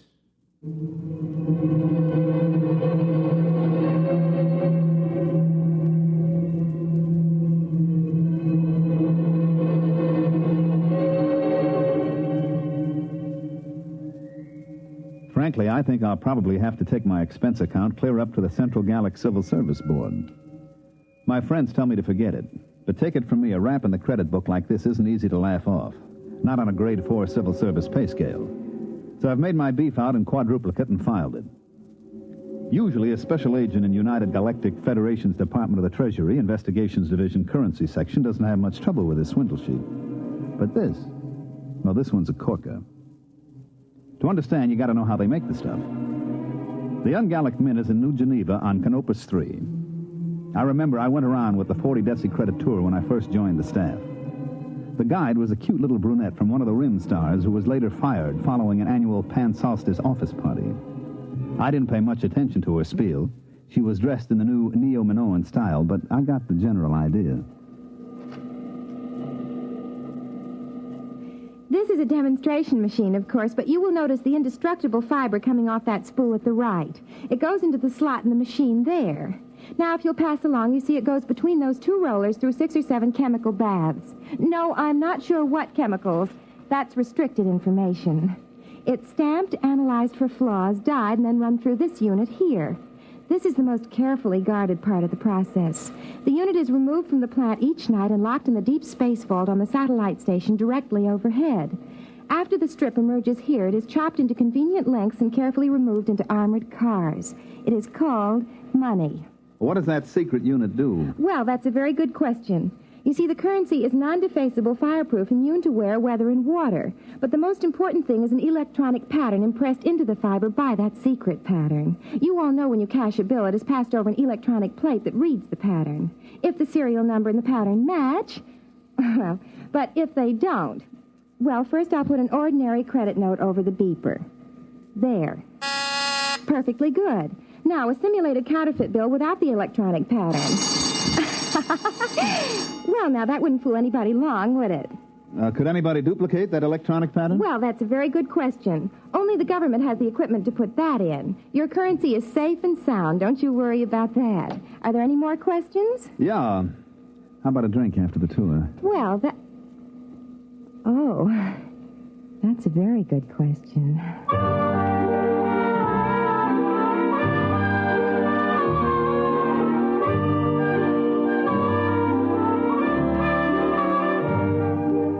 It sure was. So was the answer. Well, getting back to money. The engraving, the chemical composition of the ink and the fiber would be tough enough to duplicate. But that electronic pattern snaps the clincher on it. That's why Chief Inspector Saxgard of my division looked sourly at me when I came into his office and spread a fistful of credit notes on his desk. What's that? What's it look like? A handful of 50s. Why? Put a couple of them over your beeper plate. Okay. Well, they're perfectly okay. What's it all about? Look at the serial numbers.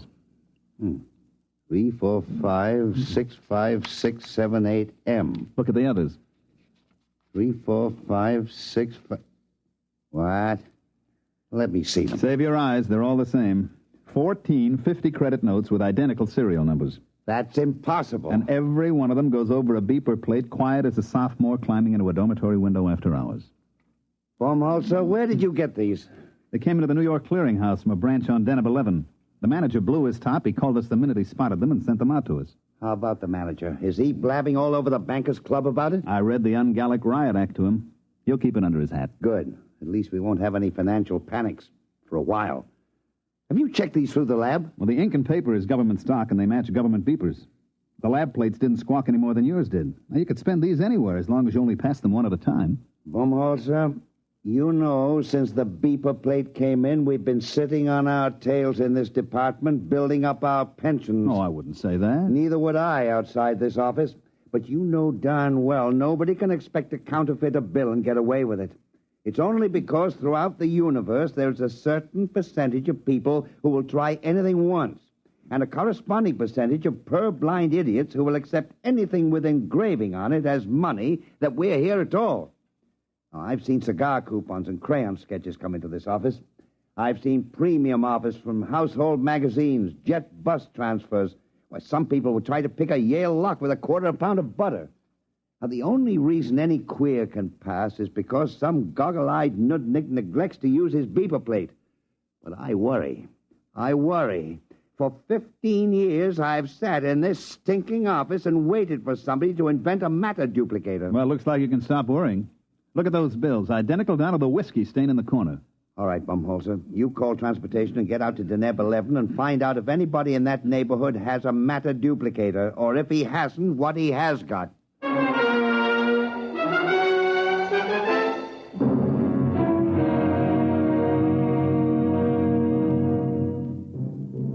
I picked up the department shuttle to the satellite and made fair connections up to Denham 11. It's a 4-day run on drive, and I get free fall 6, so I was glad to hit the port in Glub, which, so help me, is the name of the only city on the place. Denham 11 is what we call in the department a mud ball. It's a jungle world with an atmosphere like a swatch of Harris tweed. I was smoking a cigarette when I got off the shuttle, and the air I pulled in made the smoke taste like well-decayed leaf mold. I was wringing wet 2 minutes after I left the air-conditioned port.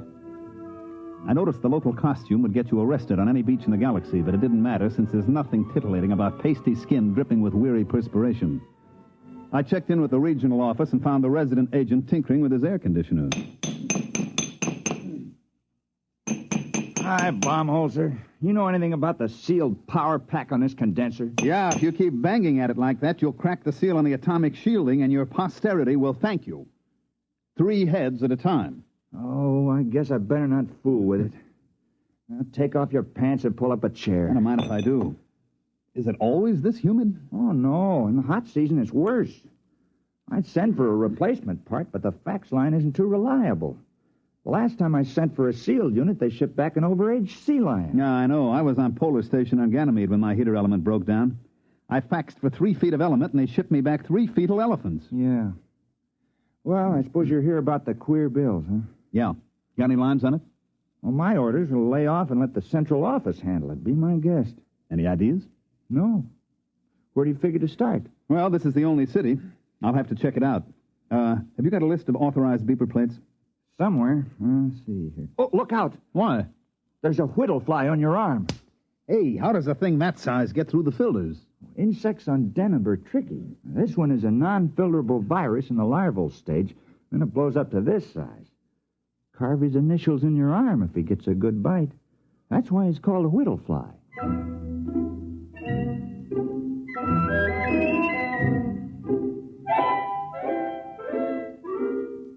The whittle fly was only one of the darlings that made the fair city of Glub a garden spot. They had one cute little tyke called the laboratory beetle, because when he bit you, he typed your blood and followed you around for days getting refills. I had one take a sample of me as I went out the door of the residency with a list of beeper plates, and he followed me from store to store while I checked every installation in the city. The little devil would step up to the bar every once and again to take another shot of my hemoglobin. I even tried ducking into men's rooms fast, but he'd be waiting for me when I came out. Well, I slogged through Glub for 3 days and then poured myself back into the residence office. Did he come in? Who? The laboratory beetle. No, they usually hang around in the hall and wait. Sometimes when I've got a poker game going, you can see 3 or 4 of the little angels buzzing around outside waiting like chauffeurs outside the opera. Wow. You draw a blank? Well, I found 7 defective beeper plates, but nobody remembers any queer bills being passed. You know, who checks serial numbers? They must have come in one at a time. And the clerks at the bank always were out to lunch and referred me to the next guy. You got any lotion for insect bites? Desk drawer. In a way, the beeper plates make it tougher. Nobody even looks at the bills anymore. Just throw them over the plate, and if no bells ring, it's okay. Well, how about the other angle? Matter duplicator? I checked invoices and purchase records. Nobody's been buying electronic parts that can't account for every tube. I thought I had something. One fellow bought 12 of those giant lithium cathode tubes, but it turned out his wife was having them wired as lamp bases. Well, I better be going. I hate to keep my little insect friend out there in Suspense to cocktail town. You got another lead? Yeah, I found a bar that makes a Tom Collins with real lemon juice instead of battery acid.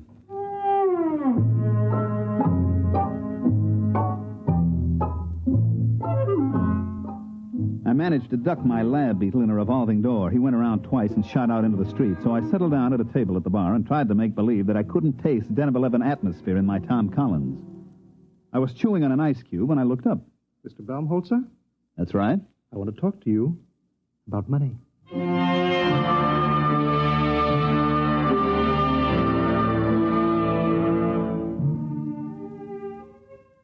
He was a terrestrial, but he'd been on Deneb a long time because he was wearing the native garment about the size of a 5-pound sugar sack. His hair, which was potato field gray, was arranged in the old-fashioned Presley style. You know, the ancient long sideburns, duck's tail in the rear that vice presidents wear in family-style banks. His ears had little bits of bone stuck in them, and his eyebrows wandered all over his face, and he stood about 6'8". And I waited him out, and presently he spoke up again. You are the same Mr. Baumholzer who's been going around asking all those questions about duplicate ungallic notes? That's right. Can I help you, Mr. Munger, Duodecimus Munger. Now, this bids fair to be fascinating. I was under the impression that my mission here was just a wee bit on the secret side. There are no secrets in club. Now, won't you pull up a chair, Mr. Munger? I'm afraid I haven't time. Well, join me in a drink. Are you really the Mr. Baumholzer that's working on this case for the Treasury Department? Yeah, sure. Hey, you're not the fellow that's turning out these duplicates, are you? Well, as a matter of fact, I am. What? And don't move. This is a Power 30 Mistral coagulator I have. Look out with that thing. You've got it pointed at my head. Yes, I've got it set on high charge. It will fuse your brain solid. Well, what else is new? Now, Mr. Baumholzer, stay right behind that table. Now, let's not make any rash decisions now. Well, I can't very well see how I could let you live. Oh, come on. Try. All right, now drop the gun. I'm afraid we'll be collecting a crowd. Give me that. Don't try to pick it up. I won't. I had something completely different in mind.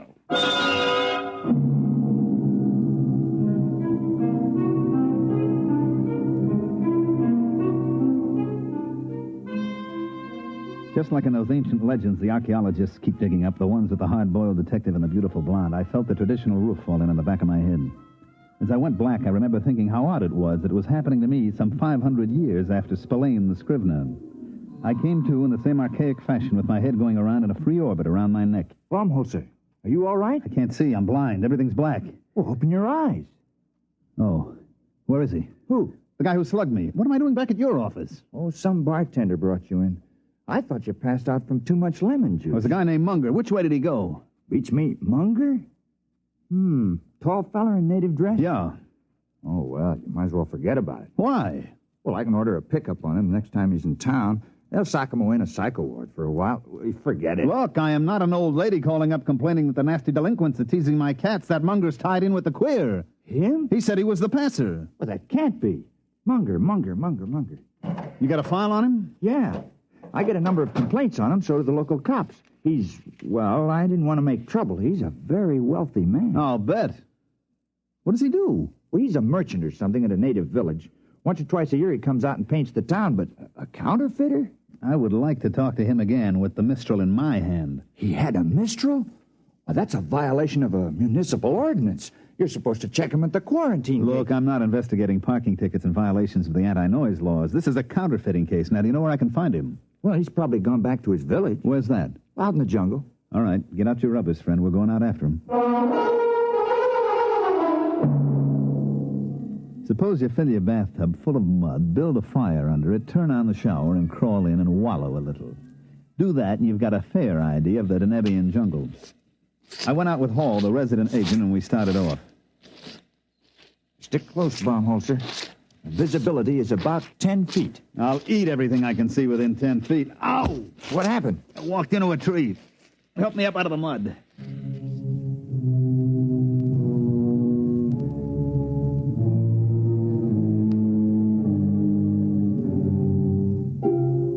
We puddled on for a couple of hours. The rain was so thick I didn't see the trees until I bounced off of them and sat down in the warm mud.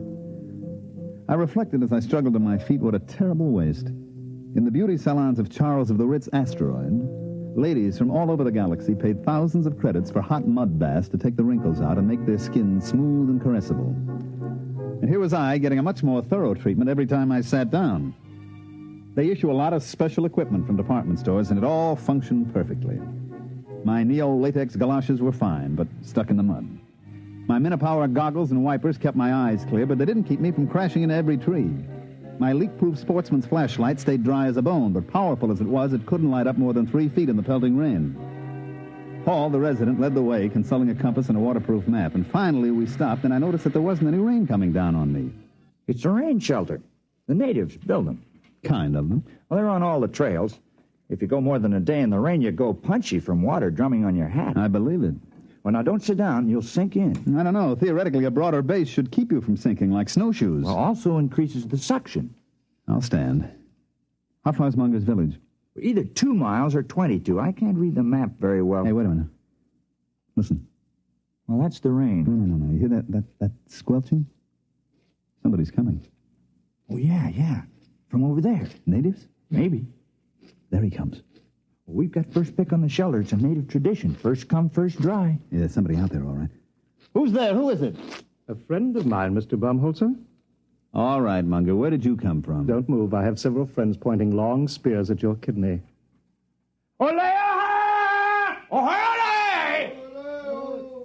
Shall we go, gentlemen, back to my village?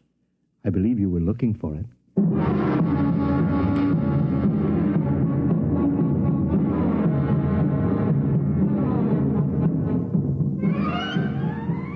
Munger was so intent on me that he didn't seem to notice as Hall sidled off into the darkness, and when he did, he set up a desperate cackle. He had a few of his fraternity brothers chase down the trail with spears waving wildly, but they came back murmuring some kind of a Choctaw, which seemed to carry the implication that Hall had gotten away like a big-bottomed turtle.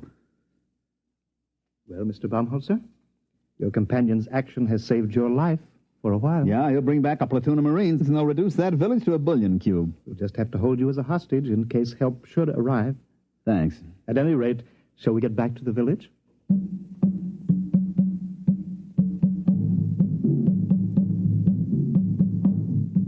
He had about 10 natives with him, each one about 7 foot tall, with those big, flat feet that evolved on Deneb for walking in primordial ooze. They were dressed in the standard native loincloth with matching accessories, namely 10-foot spears. When, as we started out along the trail, I got a good look at Munger's loincloth, it was composed of tastefully arranged 1,000-credit notes. Well, by the time we got back to the village, the rain had stopped. The humidity, of course, was still 120%, and the only difference was that the moisture just loitered around rather than actually falling. There was some kind of a clam bake going on in the village. The natives were pounding a couple of drums, and as far as I could see, getting rapidly stinko on some kind of jungle juice that they passed around in huge gourds. They were leaping and dancing, and as far as I could tell, doing snappy sayings and fancy patter as I sat on some kind of a low mushroom and tried to ignore the 2 spears that were pressed against my throat.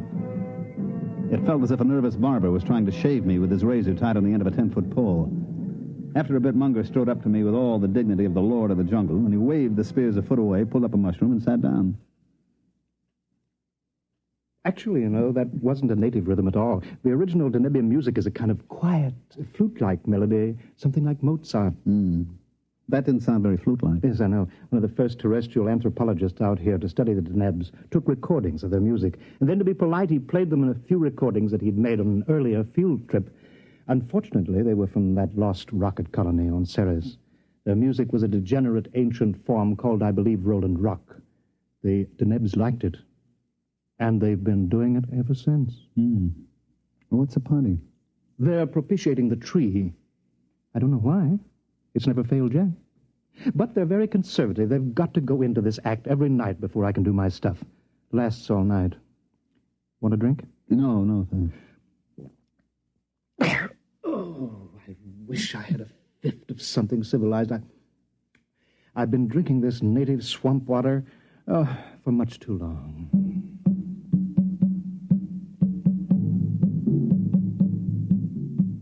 He was right. They kept it up all night, and I sat trying to figure out in which hut Munger kept his machinery to make those duplicate bills. Finally, the weak light that passes for dawn on Deneb came up, and the natives quit hollering. Let's go, Baumholzer. I hate to keep a man in suspense. You're curious about those duplicate bills. Well, now you're going to find out how it's done. Well, it's good of you to show me. I suppose your theory is that I'll never live to tell about it. That's very sensible of you. I like a man who can face facts.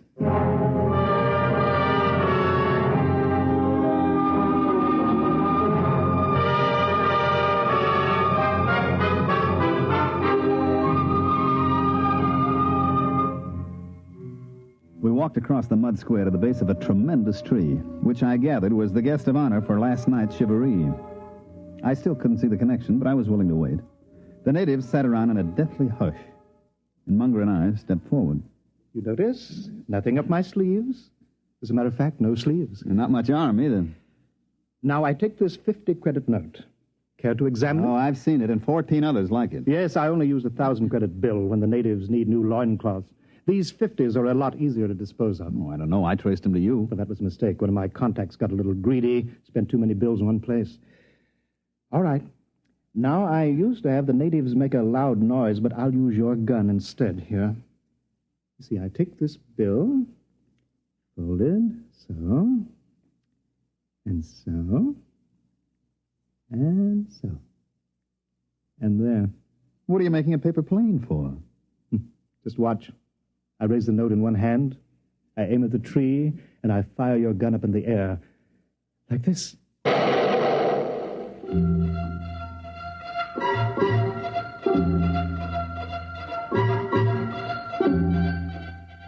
As he let fly with my gun, Munger sailed the paper airplane straight at the tree, and it sailed right into the foliage. Now watch.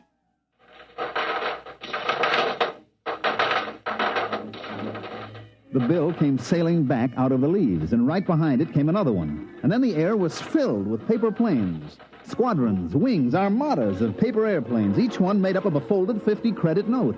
They sailed out over the whole village, and Munger set the natives to collecting them and bringing them back. There you are. There'll be several thousands of them. Look, look, look, look, look, look, look. Genuine.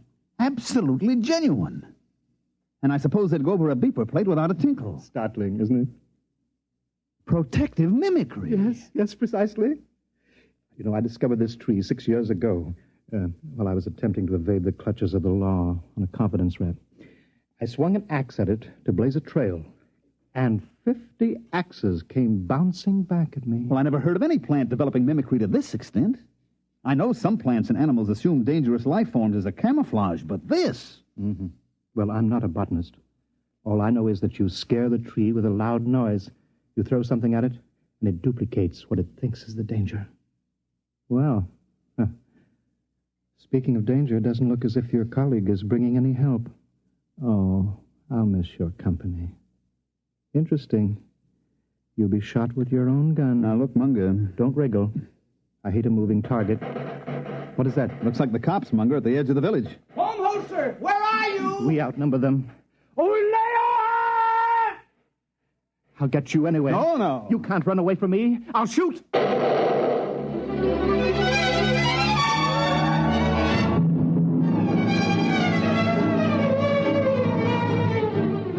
I broke for the other side of the square, and just as he shot at me, I tripped over a pot and went flying smack into the tree.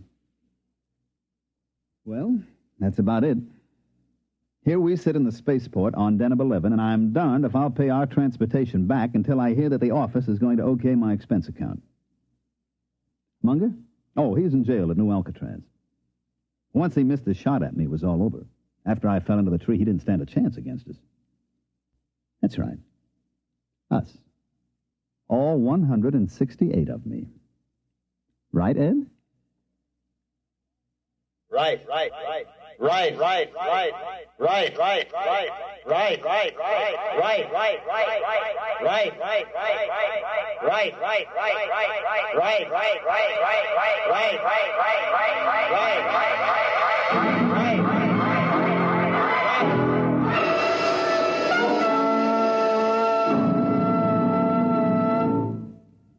You have just heard X-1. Here is an important special announcement. In appreciation of bringing adult science fiction to the listening audience through the medium of this program, X-1, Galaxy Magazine wishes to make the following free offer to our listeners. For the first 2,500 who write in requesting it, we will send a sample copy of Galaxy Magazine at absolutely no cost. This is an opportunity to read the finest in adult science fiction, just as you listen to it each week here on X-1. To get your free sample copy of Galaxy, just write a postcard or letter to X-1, NBC, Radio City, New York 20, New York, and ask for your free copy. Be sure to print your name and address plainly on your card or letter. This offer can be made only once. So if you want your own free copy of this leading science fiction publication, be sure to write without delay. Here is the address again. Write to X-1, NBC, Radio City, New York 20, New York. Your sample copy of Galaxy will be sent to you without obligation of any kind. Tonight, by transcription, X-1 has brought you Protective Mimicry, written by Algis Budrys, and adapted for radio by Ernest Kanoy. Featured in tonight's cast were Mandel Kramer, Terry Keane, Charles Penman, Dick Hamilton, and Wendell Holmes. This is Roger Tuttle. X-1 was directed by Daniel Sutter and is an NBC Radio Network production.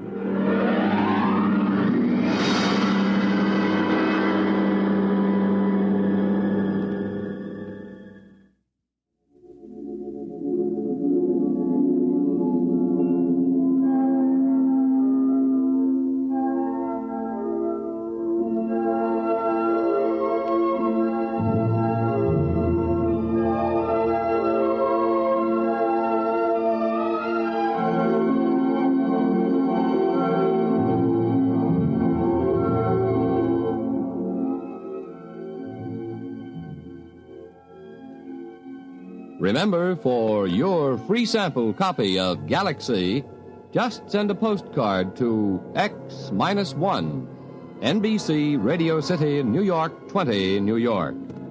Now be sure to print your name and address plainly on your card. This offer can be made only once, so if you want your own free copy of this leading science fiction publication, be sure to write without delay.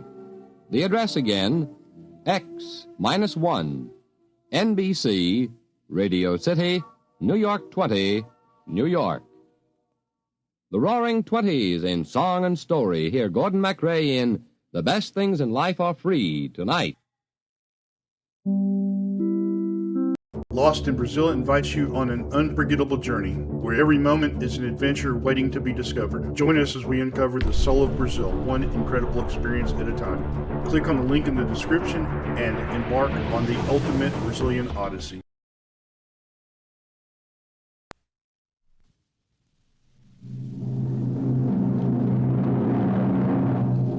Adventures in Time and Space. Transcribed in future tense.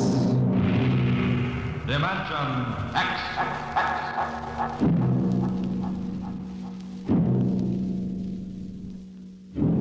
The National Broadcasting Company, in cooperation with Street and Smith, publishers of astounding science fiction, bring you Dimension X.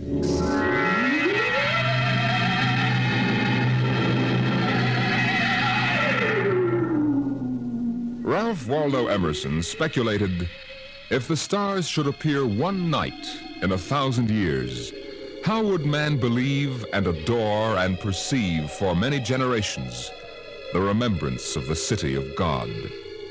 Now, this was philosophically interesting. But on the edge of the galaxy, there is a planet which swings on its orbit in a cluster of 6 suns. These suns hang in the sky above. Never less than 2 shine down through the entire 23.8 hours of the planet's day. The yellow light has burned down on the planet continuously into the past, till the mind of man runneth not to the contrary.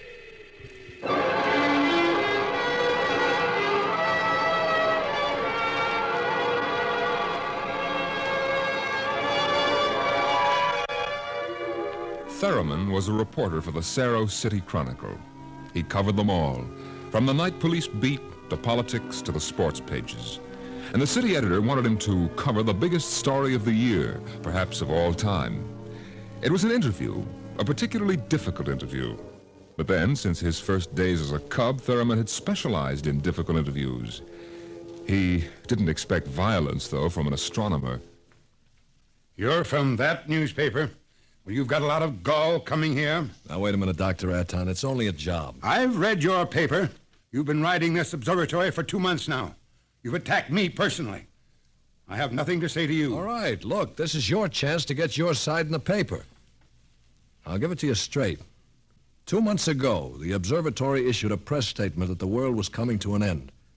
Now, that's the same story that the cult of revelations has been preaching. And when a scientist backs that up, it's news. Our conclusions have nothing to do with the cult. The cult of revelations is full of superstition and mysticism. We are scientists. Yeah.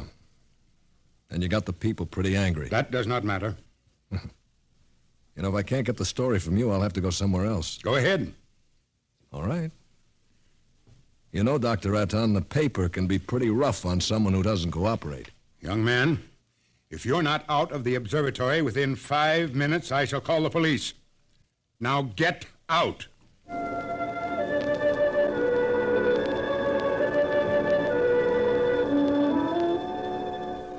The reporter walks down the long hall from the observatory. The light filters through the high windows, the yellow light of Gamma, the brightest of the 6 suns in the planet's sky. Beta is almost at zenith. Its red light floods the landscape to an unusual orange. The planet's sun, Alpha, is at the antipodes. And now as Gamma sinks below the horizon, the red dwarf sun, Beta, is alone, grimly alone. It's a short drive from the observatory to Cerro City, and the red light glares from the highway. The temple of the cult stands, hewn from the solid rock of the Dormite Mountains, outside the city. And in the inner courtyard stands Sor, the priest of the cult. Woe to the unbelievers! Their souls will rot with the absence of light. Sor, wait, Your Reverence, please. Please. Tell me, Your Reverence, what will happen? What are you waiting for here? The day of the coming, is written in our doctrine of revelations. It came to pass that the sun, Beta, was alone in the sky. The world was shrunken and cold. Men did assemble in the public squares and highways. Their minds were troubled and their speech confused, for the souls of men awaited the coming of the stars. The lip of the cave of darkness passed the edge of Beta, and loud were the cries of men. There was no light on the surface of the world. In this blackness there appeared the stars in countless numbers. And in that moment the souls of men departed from them. Their abandoned bodies became even as beasts. And the stars then reached down the heavens' flame, and where it touched, the cities of the world flamed to destruction. So that of man and all the works of man naught remained. So it is written.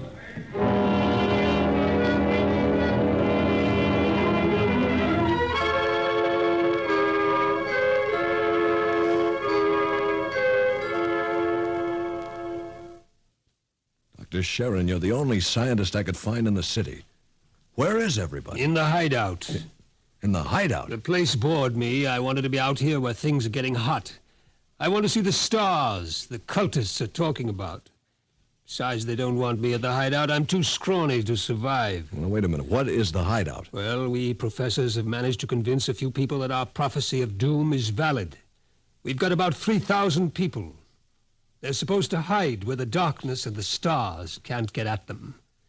We hope they'll survive and leave records. Survive? Survive what? Oh, there are lots of names for it. The cultists have their myths. Oh, yes. What about that? What is there to these myths?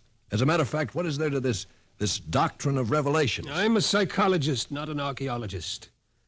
How true it is, I don't know, but the cultists say that every 2,050 years, all the suns disappear, and there is a total darkness. And then they say things appear called stars. Of course, men go mad. They mix all this up with a lot of religio-mystic notions, but that is the central idea. Yeah. Well, that's impossible, isn't it? I mean, there are always at least 2 suns in the sky, most of the time 4 or 5. There are not now, only Beta. Dr. Sharon, you mean that there's going to be worldwide darkness tomorrow?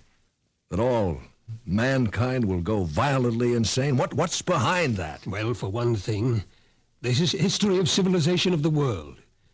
We've located a series of cycles of civilizations comparable to our own, all of which, without exception, were destroyed by fire at the very height of their culture. All right. But is there any scientific theory behind this and that would explain it? The University Observatory finished their calculations 2 months ago. Tomorrow there will be an eclipse of Beta so that the planet will become dark. That eclipse comes every 2,049 years. Darkness comes. Maybe those mysterious stars that no man has ever seen. And then madness. And the end of civilization. I see. And the scientists expect to live through this at the hideout, huh? They plan to photograph the eclipse and leave the records, and then the rest of mankind will know what to expect. Mm-hmm. Dr. Sharon, what is there in darkness to drive men mad? Have you ever experienced darkness, young man? No, but I know what it is. It's just... well, no light. Draw the curtain. Well, what for? If we had 4 or 5 suns out there, we might want to cut the light down for comfort, but with only Beta... That is the point. Just draw the curtain and then come here and sit down. All right. What? Dr. Sharon, I can't see you. Feel your way. Yeah, but I can't see anything. Do you like it? Well... No, it's awful. The walls. They seem to be closing in on me. I want to keep pushing them away. All right. Draw the curtain back again. The light. The light. Dr. Sharon, have you got a drink? Right here. That was just a dark room. Yeah. No. It wasn't really so bad. You're afraid. Yes, I am. Just darkness can do that? This isn't just a metaphysical theory, young man. It's promulgated from observed data. Come with me. Where? The locked ward down the corridor. All right. Were you at the Sarrow City Centennial Exposition 2 years ago? No, I was overseas on assignment. You remember hearing about the tunnel of mystery that broke all records in the amusement area? Yeah. Wasn't there some fuss about it? The Anti-Vice Society had it shut down? It was shut down, all right, but the Blue Noses had nothing to do with it. Oh? That tunnel was nothing but a mile-long passage through darkness. You rode in a little car, and it took 15 minutes to get through. Very popular while it lasted. Popular? There's a fascination in being frightened when it's part of a game. Absence of light is one of the instinctive human fears. People came out of that 15 minutes of darkness shaking and half dead with fear. Half dead? I thought there were some deaths. Bad hearts, but that wasn't the big danger. Now, which key is this? Wait a minute, Dr. Sharon. Where are we going? You'll see. No, the heart attacks were actually good for business, but there was something else. Here, I'll show you. I want you to see somebody. Latimer. Latimer. Go away. Latimer, I want you to meet somebody. This is Mr. Theremin. No, go away. Hello? He's pushing me. Make him stop pushing me. Go away. I'm not touching him. What's wrong? Latimer is afraid. The walls. They're falling in on me. The walls. I've got to get out. Let me out. You can't go out, Latimer. It's all right. I've got to get out. Let me out. Let me out. At sleeping period, we have to give him a shot of morphine. Otherwise, he'd bat his brains out against the wall. Well, what's wrong with him? Nothing. Nothing but 15 minutes in the darkness of the tunnel of mystery. Oh, Doctor, that's impossible. 1 person out of 10 came out of the tunnel that way. That's why we had to shut it down. Well, why? Why should darkness do that? It's obvious man cannot exist without light. Longer periods of darkness would obviously be fatal. The scientific theory is that the consciousness of light is necessary for mental activity. Please, Doctor, let me outside. Let me outside. Please, I can't breathe. They're pushing me. They're always pushing me. I can't stand it. I can't stand it. There you are, Theremin. That's what 15 minutes of darkness will do. Man just wasn't built to operate without light. There are always at least 2 suns in the sky, most of the time more. Yeah.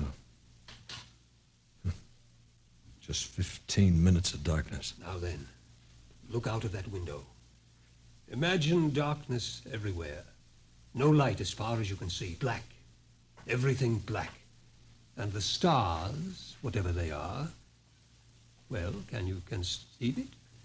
Your mind wasn't built for that conception. When the real thing comes, you'll go mad completely and permanently. There's no question of it. Tomorrow, there won't be a city left standing in the world. But why, Doctor? Why should the cities be destroyed? If you were in darkness, what would you want more than anything else? What would it be that every instinct would call for? Light. And how would you get light? I don't know. You'd burn something, and every city in the world will go up in flames. Shall we go back to my office, Mr. Theremin, and have another drink?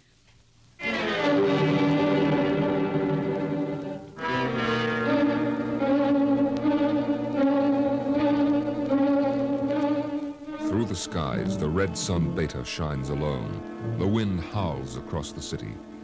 It's cold, colder than man can remember. And as the hour approaches, the reporter goes out and speaks to the man in the street. Excuse me, sir. Excuse me, but I'm from the Chronicle. I'd like to talk to you. Ah, a reporter, huh? That's right. My name is Pellet. 2 L's. Remember the 2 L's. All right. Now, Mr. Pellet, what's your occupation? Power technician at the North Division plant. Uh-huh. You're making some kind of a survey, huh? Yeah, in a way. Where are you going now? Home for supper. Well, how about, well, what I mean is, what are you going to do tonight? You mean about this star stuff? Yeah. Well, I'll tell you, mister.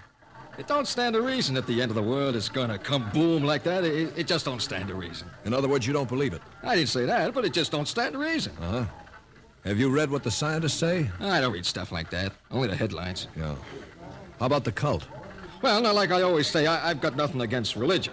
You don't believe them either? Well, they've always been shouting about doom and sin. Listen, bud, when you've been around as long as I have, you get to know the score. It's all right to preach that Judgment Day is coming and all, but just the same, I'm putting money in the bank. Uh-huh. Well, tell me, how about darkness? About what? How would you feel if there was no light? You crazy? How could there be no light? Well, now, suppose all the suns went down at once. Suppose everything was black. Well, it's crazy. What's the use of supposing something like that? It couldn't happen. It's crazy. Yeah. Well, that's all. Thank you. Sure. Look, mister, remember, Pilot with 2 L's?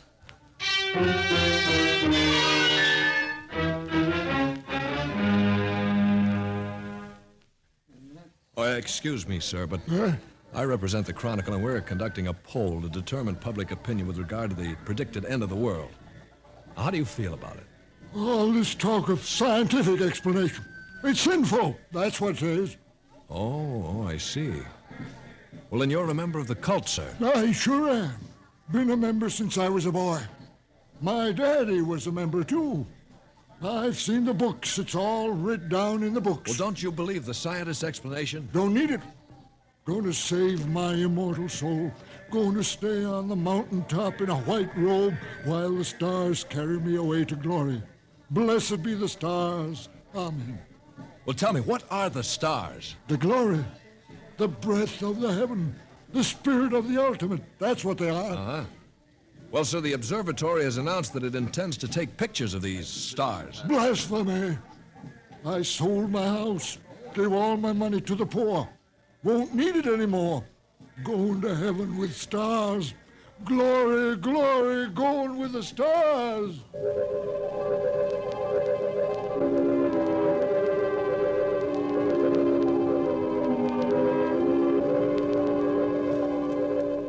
The reporter checks the stock exchange, the stores. Business at a standstill. Doesn't pay to buy anything today, not if the world's going to end tomorrow. There are predictions of economic collapse in the financial section, layoffs at the factories on the edge of the city. And through the streets, the people mill and turn, unsure, crying in fear or shouting with bravado. But the story isn't here in the city. And so as the hour approaches, the reporter goes again to the observatory high in the hills. Now look, Dr. Raton, if you are right, if the world is going to be destroyed, what's the difference if I stay here and observe and take notes? Well, nothing, I suppose, but you'll be in the way. We have work to do. All right, if I stay out of the way. I can't be bothered with you. You'll have to leave, Mr. Thurman. Hello. Hello. Oh, hello, Dr. Sharon. This place is like a morgue. It's freezing outside. The wind is enough to hang icicles on your nose. Beta doesn't seem to give any heat at all. It's so far away. Why aren't you in the hideout, Sharon? Me? I'm part of the race that isn't worth perpetuating. Who's got a bottle? There will be no alcohol today. It would be too easy to get my men drunk. I can't afford to tempt them. Well, all right, Thurman, you can stay, but keep out of the way. Well, thank you, Doctor. Well, gentlemen, I think it's time we took our positions. The observatory dome is up these stairs. Yes, sir. After you, Doctor. What's that? The dome, quick! What is it?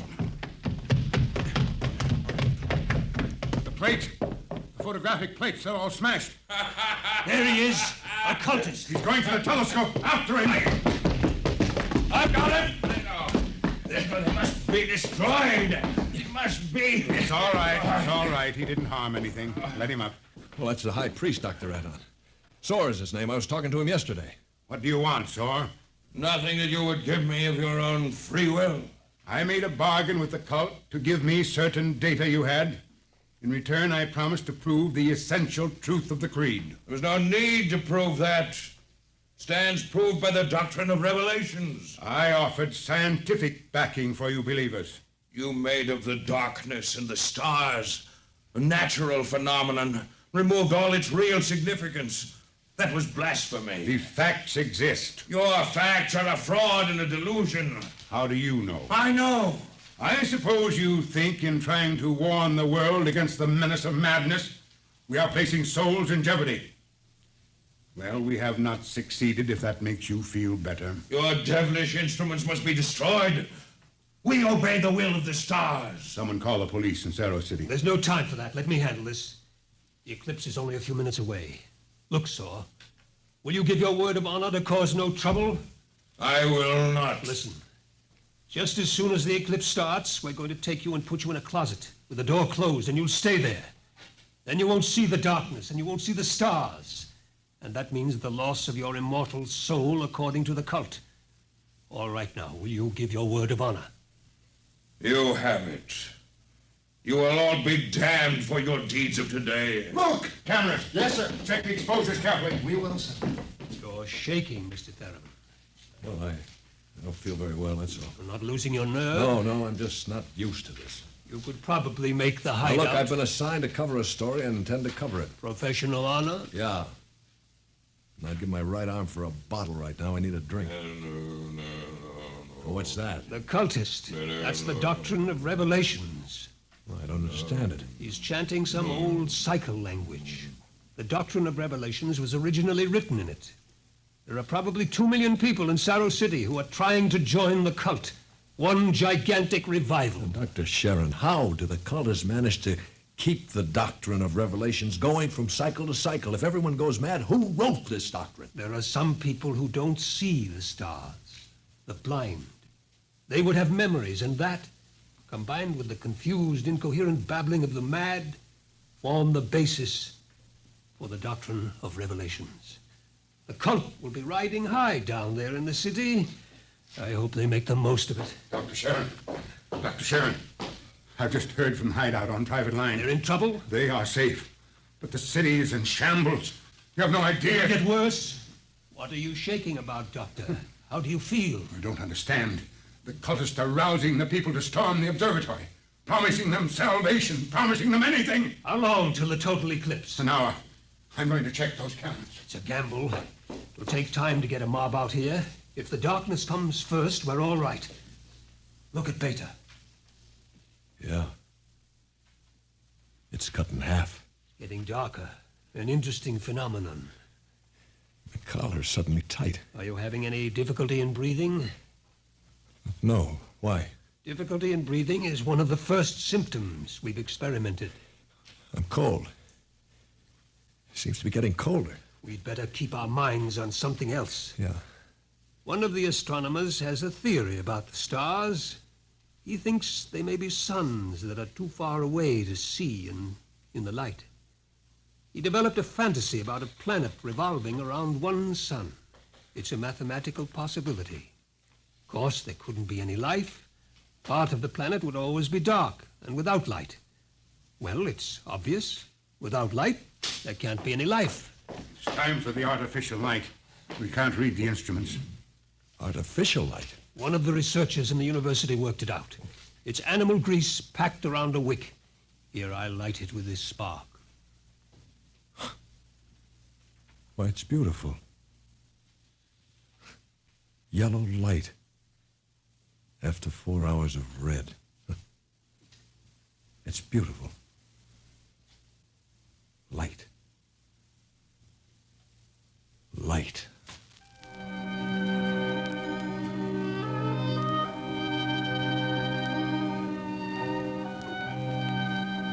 The dome is quiet. The priest in his yellow robe sways slowly as his lips move in the ancient tongue. Over and over he whispers the invocation to the stars. The technicians hunch over the instruments, and the sky gradually turns a horrible deep purple red. The air grows denser. Dusk, like a palpable entity, enters the room. The dancing circle of yellow light about the torches etches itself into ever sharper distinction against the ever-gathering grayness beyond. Outside, Beta is a mere smoldering splendor, taking a last look at the world. The western horizon in the direction of the city is lost in darkness, and along the highway to the observatory surges a menacing, shadowy mass. The mob from the city. They're coming. How long till total eclipse? 15 minutes. That mob will be here in 5. We'll hold them off. Come on, Thurman, downstairs. No, wait a minute. There's no light down there. We have to block the door. Come on. I can't breathe. I can't go down there. Take a torch. We'll take light with us. Come on.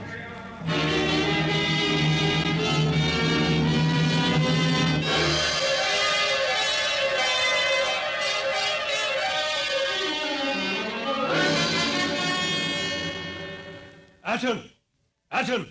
I'm here. Did you bar the door? They won't get in. All right now, everybody. 1 minute till totality. 1 minute. Just before totality, I'm changing the plate. That will leave one of you for each camera. Now remember, if you feel yourself going, get away from the camera. It's dark. It's getting dark. Sharon, where are you? I can't see you. I'm Sharon. right here. 30 seconds. Ah! Look out, the priest. I can't see him. And the wicked shall perish, and the souls of the true believers shall be transported in glory to the stars. You can see him against the torch. Don't let him get to the telescope. From the stars there reached down a heavenly flame, and where it touched, the cities of the world flamed to utter destruction. Grab him!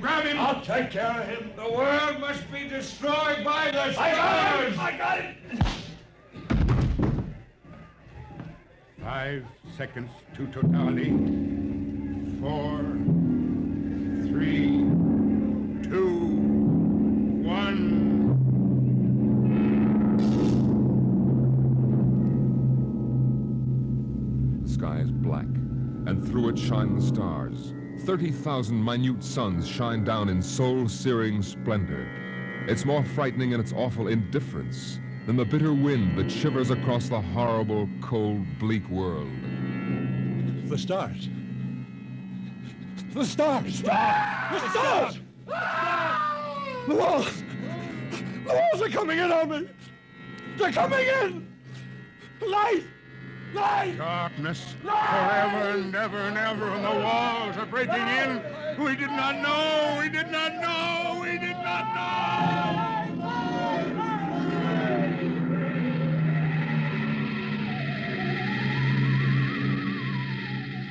On the horizon, in the direction of the city, a crimson glow begins growing. 1,000 fires strengthen in brightness that is not the glow of the sun. 1,000,000 fires, as a world mad in the darkness screams in terror for the light.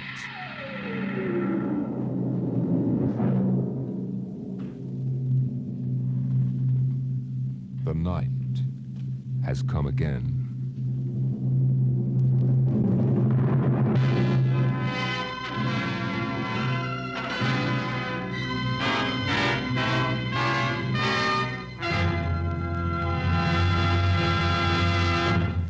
You have just heard another adventure into the unknown world of the future. The world of... Dimension X.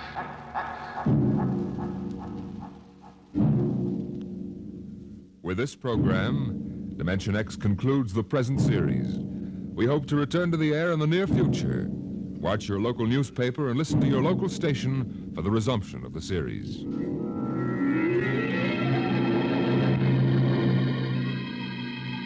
Dimension X is presented transcribed each week by the National Broadcasting Company in cooperation with Street and Smith, publishers of the magazine Astounding Science Fiction. Today, Dimension X has presented Nightfall, written for radio by Ernest Kinoy from the story by Isaac Asimov. Featured in the cast were Lyle Sudrow as the reporter, Cameron Prudhomme as the astronomer, and John McGovern as the psychologist. Your host, Norman Rose. Music by Bert Behrman. Dimension X is produced by William Welch and directed by Fred Way.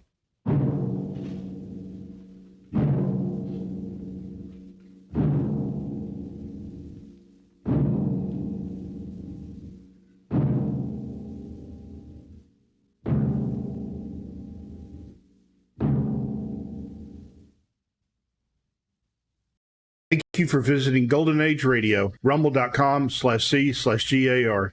Please support our veterans by visiting veteransradioministry.com. Together we can honor their great sacrifice. Thank you.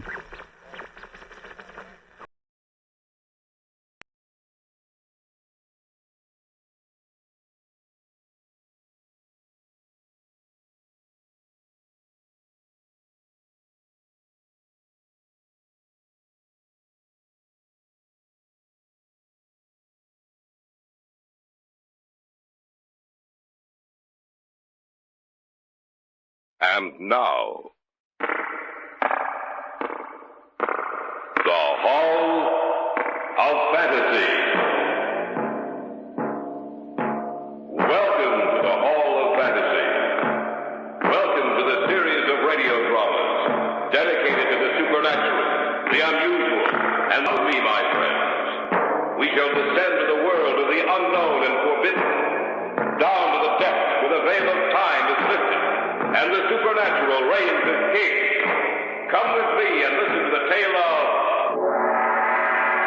the Silver Flask.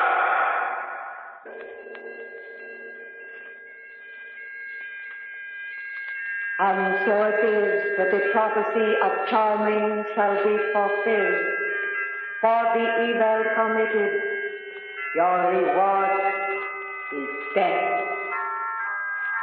And from the mouth of the flask poured a crawling white fog, which became quite dense, and then assumed the size and shape of the demon of the night, and it reached its hands towards his throat. Stay away from me.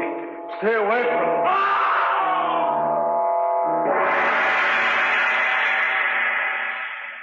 In just a moment, the Hall of Fantasy will present The Silver Flask.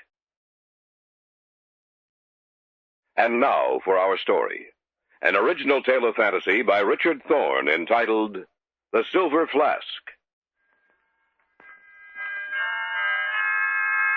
And so it was that you charmed caused the silver flask to be made. Small and thin it was, with a diamond embedded into its face, so that it could see. And he summoned the sorcerer Charming and bade him bestow upon this glass the mantle of magic. And this was done. For goodness, it will return good. For evil, it will bring death. It began commonly enough. Chris and Pat Redfield and I had dropped into an art dealer's shop in the avenue. I don't know what made us go in. I think it's mere circumstance. There was an auction going on. Going once, going twice, 3 times and gone. Sold to the lady in the brown fur coat. Oh, that was a bargain, Chris, a real bargain. I don't know, maybe. I wonder what'll be up next. Probably an old bed warmer.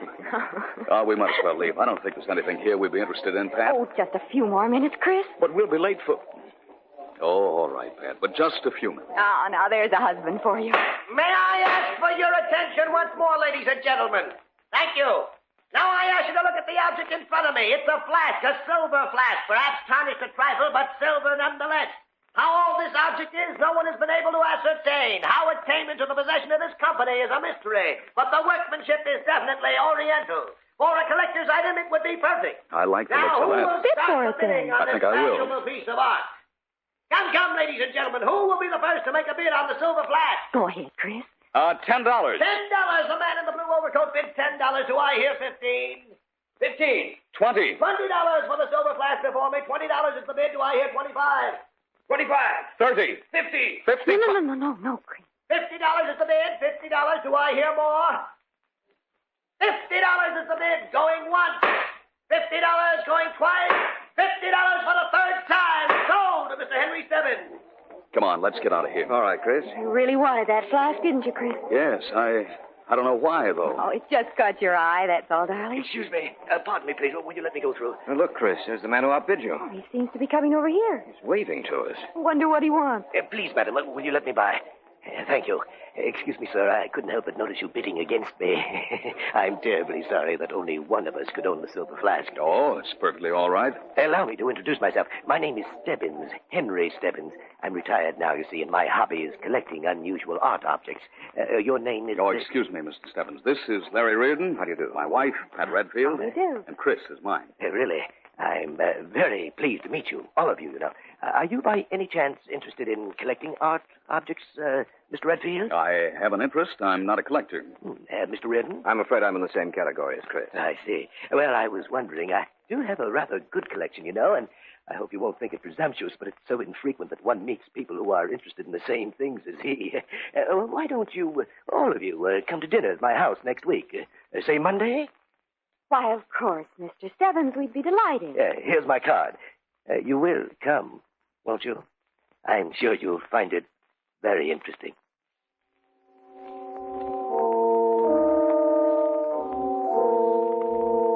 The following Monday, we went to Henry Stebbins' house. He seemed quite wealthy, for the house was large and lavishly furnished. After the meal, he showed us his collection, pausing finally when he came to the silver flask. As you can see, the flask is a bit different, shall we say, from when you saw it last. Why, it's as bright as a new coin. That stone in the center, it wasn't there when I saw it at the auction. Oh, yes, it was. It had been covered over by a thin layer of silver. I noticed the imperfection and took it off. Underneath was the diamond. Are you serious? Are you sure it's a diamond? Oh, quite sure, Mr. Redfield. You see, the silver flask has quite a history. It's really very ancient. How old is it? Oh, at least 3,000 years, possibly more. It's a relic of the Yuan dynasty, lost for over 2 centuries. How do you know these facts, Mr. Stebbins? I've been watching for the flask for several years. Many times I was sure I'd found it, but needless to say, I was disappointed. At last, however, it's in my possession. Would you like to know some of its history? Oh, yes, very much. All right, then. It was first ordered made by the Chinese Emperor Yu Zhuan, made for him by the sorcerer Zhao Ming, who also was responsible for a certain jade dagger I would like to possess. Zhao Ming bestowed this magic upon it. For goodness, it would return good, and for evil, it would bring death. The flask was in the family of the Yuchuan for many generations. However, 100 years after it was first made, the last of the Juans was emperor. A member of his court plotted against him. Strangely enough, the original motivation was possession of the silver flask. But the night he came to steal the flask...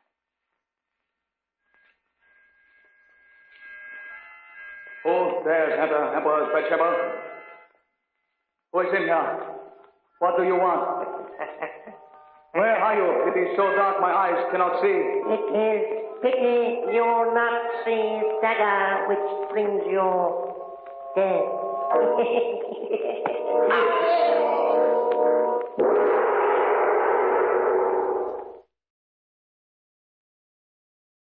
Back now to our story. An original tale of fantasy by Richard Thorne entitled The Silver Flask.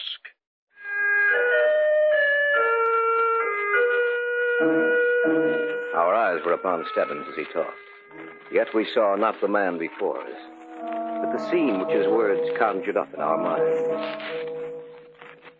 Is this story true, Mr. Stebbins? Every word of it, Mr. Reardon. Is that all to the story? Oh, no, not at all. There's a good deal more to it. A good deal. I'd like to hear the rest of the story. Are you sure I'm not boring you? No. All right, then. Let me see. Where was I? The Emperor had just been murdered. Oh, yes. What had originally started as a covetous fascination about the silver flask resulted in the murder of the last of the Juans. The killer knew of the supposed magical properties of the flask, yet he thought it only legend with no true significance. He took the silver flask with him when he left the side of the murdered emperor. No one knew of the emperor's death. And when the killer retired for the night, he put the silver flask next to his bed. But he was unable to get to sleep, and his gaze was drawn to the diamond in the flask, the all-seeing eye that Jiao Ming had given it. It began to glow and shine in the darkness, becoming a thing alive. The killer watched it in horrible fascination. And then he heard a voice. And so it is that the prophecy of Jiao Ming shall be fulfilled. For the evil committed, your reward is death. And from the mouth of the flask poured a crawling white frog which became dense, and then assumed the size and shape of a demon of the night, and it reached its hands toward his throat. Stay away from me! Stay away from me! So perished the killer of the last of the Juans. It's a rather fantastic story. Fantastic? Perhaps.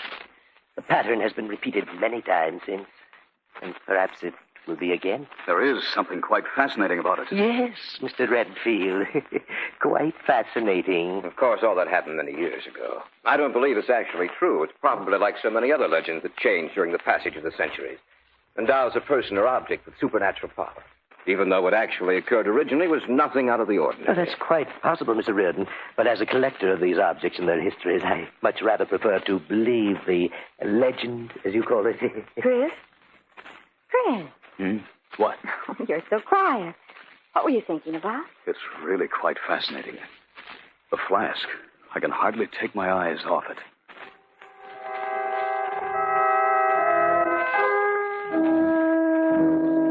The evening ended shortly thereafter with another invitation from Henry Stebbins that would return soon. Chris was silent as we drove home, his mind lost in thought, only occasionally joining in the conversation. I knew that he was thinking about the silver flask.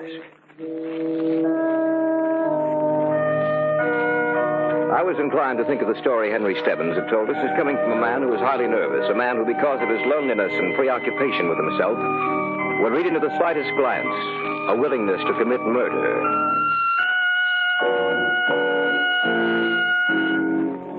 Three days later, Pat Redfield dropped into my office. I hope you don't mind my coming in to see you like this, Larry. Oh, of course not, Pat. It's a pleasure. Cigarette? No, thanks. Now, what seems to be the trouble? Oh, how did you... With a look on your face. What's bothering you? It's Chris. Chris? That's right, Larry. I know it's a strange term to use, but for the last 3 days he seems like a man possessed. Even at night when he's asleep, he has a nightmare. He talks and screams out. When did this start? That night we'd seen Henry Stebbins. I can't understand most of his words, but every once in a while I hear him say something about the silver flask. He seems to be struggling with someone or something. Oh, I just don't know. I'm so worried. I can't even think. Oh, it's a story that Stebbins told us. I know, but there must be some truth to it, Larry. Look at the tremendous fascination the silver flask holds for Chris. Sometimes I even think he'd be willing to kill Stebbins just to get his hands on it.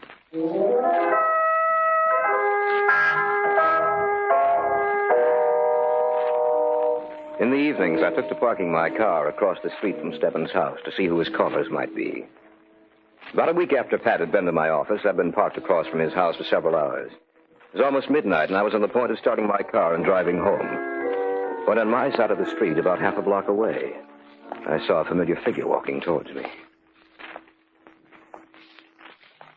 He walked slowly, like a man in a trance. His head turned so that his eyes were on Stebbins' house. Chris? What are you doing out here, Chris? I might ask you the same question. Been waiting for you. Why me? Why not someone else? Because no one else has an interest in the silver flask. Has Pat been talking to you? Not recently. Then you know all about it, don't you, Larry? That I want the silver flask, that I'm going to get it now, tonight. No, you're not, Chris. Yes, I am, Larry. Now, get out of my way. Put that knife back in your pocket, you fool. It's pretty, isn't it? Just press a button and the blade snaps open.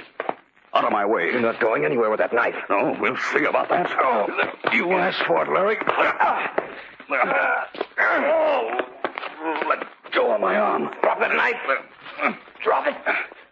Drop it. All right. That's better. Take this little thing. Now get into the car. Oh, I'll get into the car all right, Larry. I won't make any fuss about that. You think you're doing me a favor by stopping me. I don't. Maybe my chance is lost tonight, but I'll get another. Don't worry about that. There isn't anything that's going to stand in my way. Not you, not Pat, most certainly not Stebbins. I'd even commit murder to get that silver flask.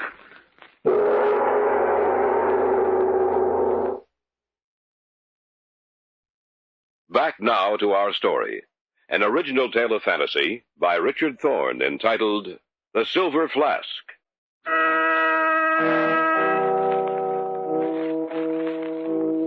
Chris was quiet and sullen as I drove him home. He didn't say a word to me all the while we were together. I watched him enter the front door of his house, and I drove back to my apartment. When I got there, I called Henry Stebbins. Hello? Mr. Stebbins, this is Larry Reardon. Oh, yes. You'd better make sure that your house is locked up tight from now on. Your friend? Yes. I've been watching the front of your house for several nights. Tonight, about midnight, I saw Chris. I think he intended to break in. I'll be careful. Thanks for calling.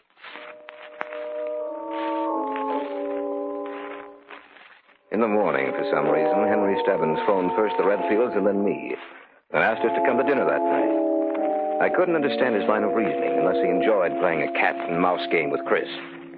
Pat didn't want to go, but Chris insisted, and promptly at 7 we were at Stebbins' house. We finished the meal and adjourned to the library. I'd like to see your collection again, Mr. Stebbins. Oh, I'll be glad to show it to you. Would you two like to come with us? No, I'll stay here if you don't mind. So will I. All right. Then just you and I'll go to see it, Chris. Suits me. We'll be back in a little while. I wonder if we should have let him go alone. Chris won't try anything while we're here, Pat. I hope you're right. Besides, I'm sure that Stebbins can protect himself. Oh, I'm worried about him, Larry. Chris has changed so. When we're alone, he never says anything anymore. He just doodles on a scratch pad with a pencil. Always draws the same picture. The silver flask? Yes. I think something's wrong with his mind. Oh, I don't think it's any... Just a minute, Mr. Redfield. Where is it? Where's the silver flask? Come on, Pat. We shouldn't have let him go alone. I figured it would be best to put the flask away. I know it disturbs you quite strongly. I could kill you, Oh, we Stebbins. gotta stop them, Larry. Don't worry. Now, stay away from me, Redfield. You'd be better off dead. All right, now, stop it. Stop it, both of you. He knew I wanted to see the flask. He hid it on purpose. Thought it would be the wisest thing to do. Oh, Chris, how could you do such a thing? Let's just forget this ever happened. Well, I'm perfectly willing to do that, you know. I really don't mean to gloat, Mr. Redfield, but I have the silver flask and you haven't, and I know you wanted it. Why, you... You see, that's why I hid it from you. After all, as long as you don't know where it is, my life is safe. Isn't that right?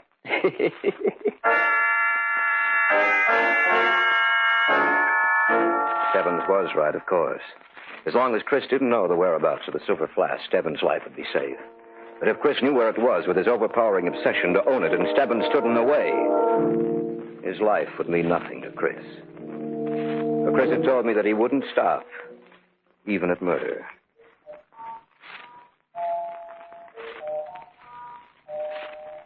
And so it was that you caused the silver flask to be made. And we summoned the sorcerer Charming, and bade him bestow upon the flask the mantle of magic. And this was done. 2 days later, I was home in the apartment. I'd sat down with a good book, and it was about 11 o'clock when the phone rang.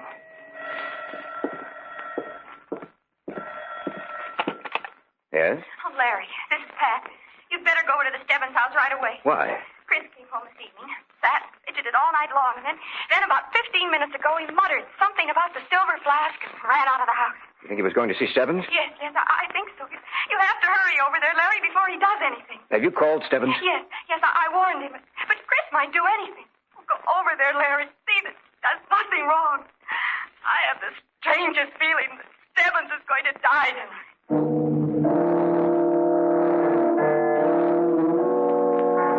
At last the time had come. I knew it would, sooner or later. Chris had to be stopped from entering that house at all costs. I hopped into my car and drove over to Stebbins' place as quickly as I could. Within 15 minutes, I was knocking on his front door.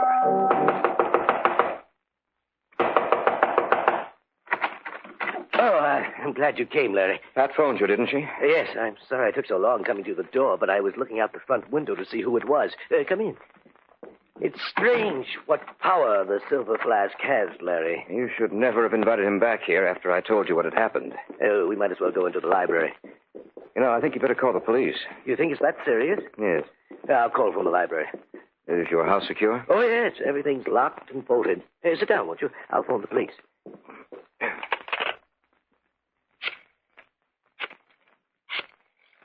Stebbins, flask still hidden? What? Oh, no. It's over there on the table.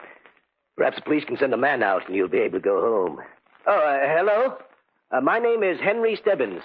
I have good reason to believe that someone is going to make an attempt on my life tonight. What? Name? Chris Redfield. He's wanted something of mine for some time. He'll do anything to get it. Yes, I'd appreciate that. Thank you very much. I'll have a man out here in 15 minutes. I didn't tell you that Chris had a knife the night he came here to kill you, did I? No, you didn't.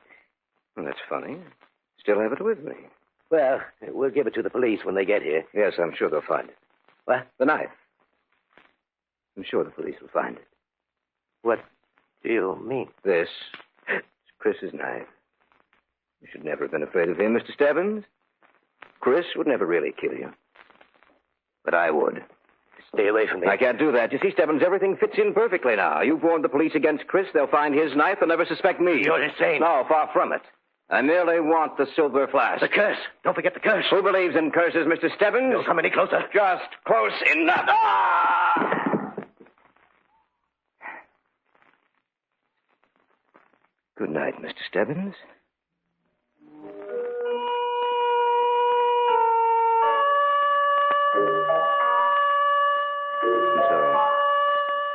I have the silver flask. It stands in the dresser next to my bed. The diamond shines so in the dark. It seems almost to be getting brighter. I imagine the police are looking for Chris Wright. The diamond is getting brighter. And there's something else. The sound. Like the sound of escaping air. There's something here in this room with me.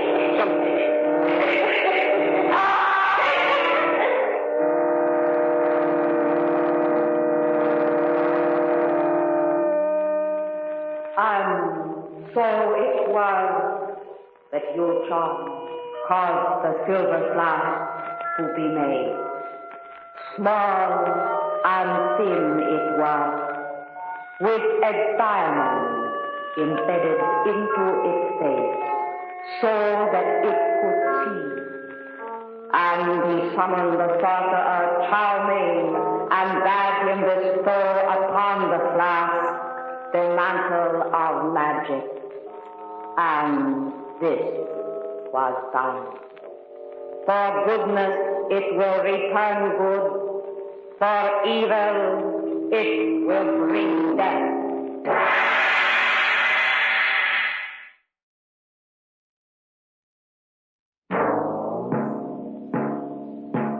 So runs tonight's tale of the unusual, the terrifying, the unknown. Join us again when next we journey down the corridors of the Hall of Fantasy to hear another strange tale of the supernatural. All characters and events portrayed in these programs are fictional, and any similarity to actual events or persons, living or dead, is purely coincidental.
Thank you for visiting Golden Age Radio, rumble.com/C/GAR. Please support our veterans by visiting veteransradioministry.com. Together we can honor their great sacrifice. Thank you. From National Public Radio, NPR Playhouse presents Nightfall.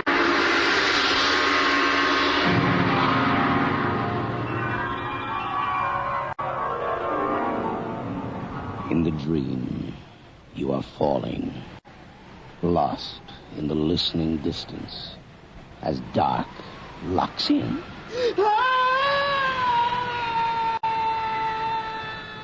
Nightfall.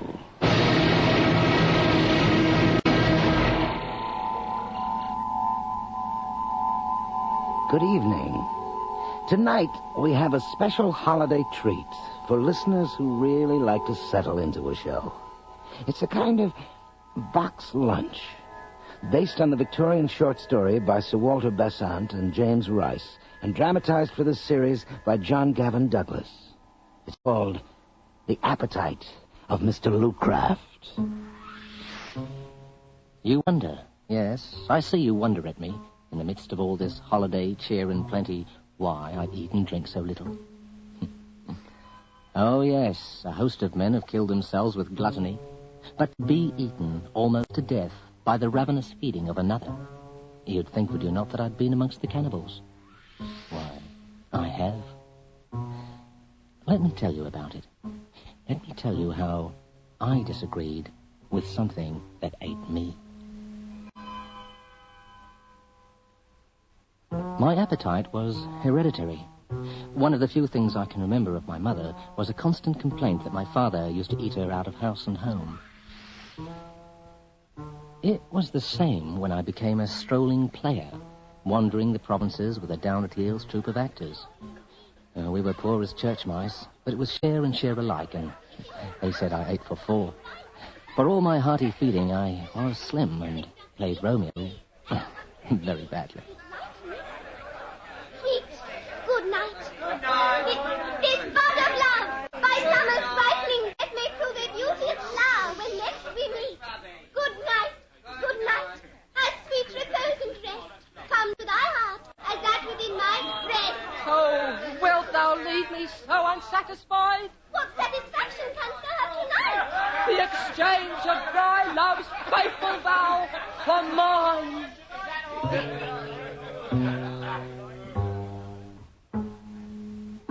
And this was only the truth. For I loved and was loved by Juliet Cairns, named long ago for Shakespeare's Juliet by her father, the theatre's owner. We dared not show our attachment for very fear of Mr. Cairns' anger. But one night, Shakespeare betrayed us. Carried away by our passion, Juliet and I forgot to act. The audience, entranced, seemed not to breathe. It is my soul that calls upon my name. How silver sweet sound lovers' tongues by night, like softest music to attending ears. Romeo, My dear, at what o'clock tomorrow shall I send thee? by the hour of 9. I will not fail. 'Tis 20 years till then. Good night. Good night. Parting is such sweet sorrow that I shall say good night till it be morrow.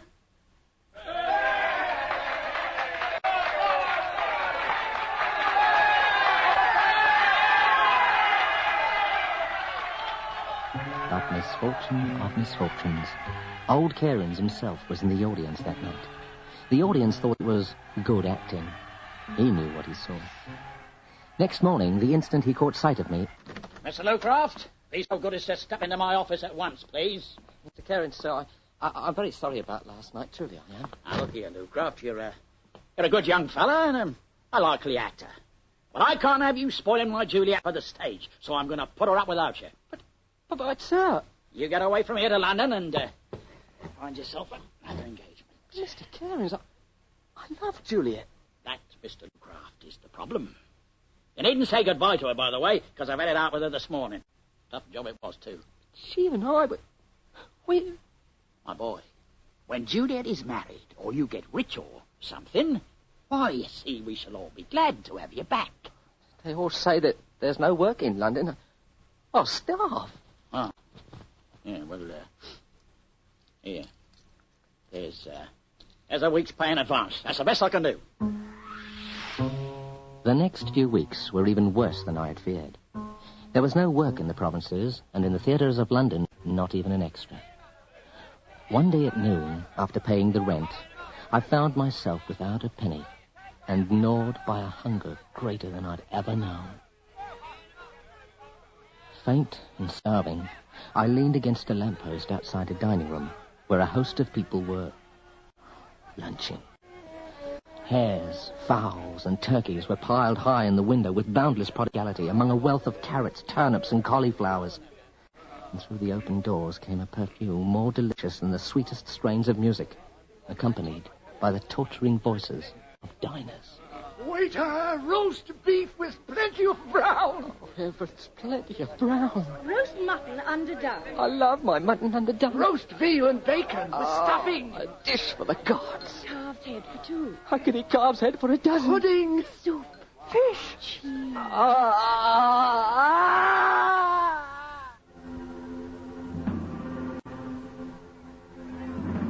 At that moment, as I was nearly fainting, there came down the street a monstrous old man, bearing before him like the Lord Mayor, a gross and swollen abdomen, walking very slowly as if the exertion might kill him, and leaning upon a thick cane. He had white hair, white whiskers, and a purple face. Indeed, he might have resembled St. Nicholas, except for his eyes, flushed with red veins that gave him a wolfish expression. Young man, you look ill. Have you been drinking? No, sir. I'm Only hungry. Oh, so hungry. Here's a pretty fellow for you. Hungry? A most enviable position a man can be in, and he dares to complain at his luck. Complain? What are the lower classes coming to next, I wonder? This London is a gigantic caravan, full of the most splendid things which it only wants an appetite to eat, and he's got that, and he laments.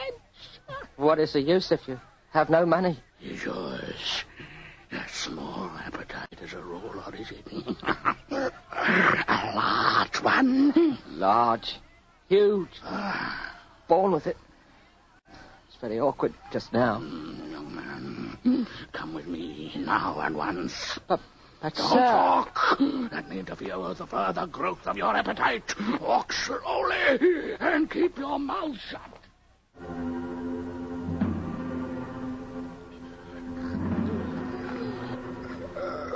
Pushing me down a maze of alleys, he lumbered close behind, muttering to himself with that awful chuckle and grunt.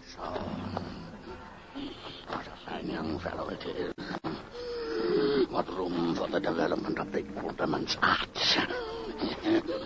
What a backbone for the support of a belly. Heavens, what a diner might be made of this boy if only he had money. Turning into a narrow, hidden court, he bent with great difficulty to a little black portal. It seemed to blow into the keyhole with his mouth. What shoulders he has for a table, and what legs to put under it.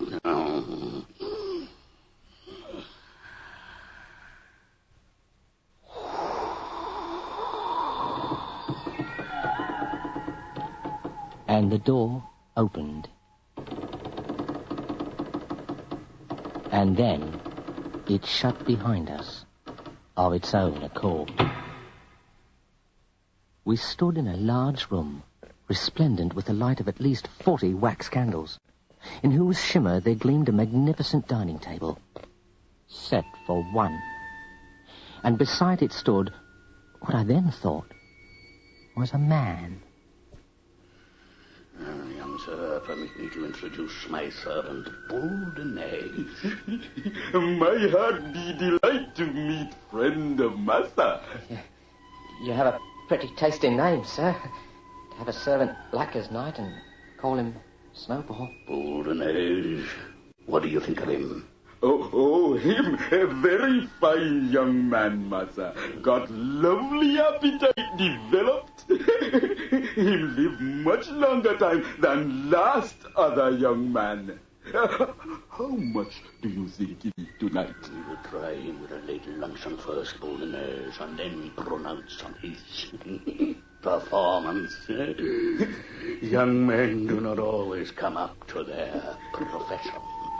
What time, master? Dine himself? I don't know. Perhaps not till 9 o'clock. Perhaps not then. Vanish, Boldenay, and serve!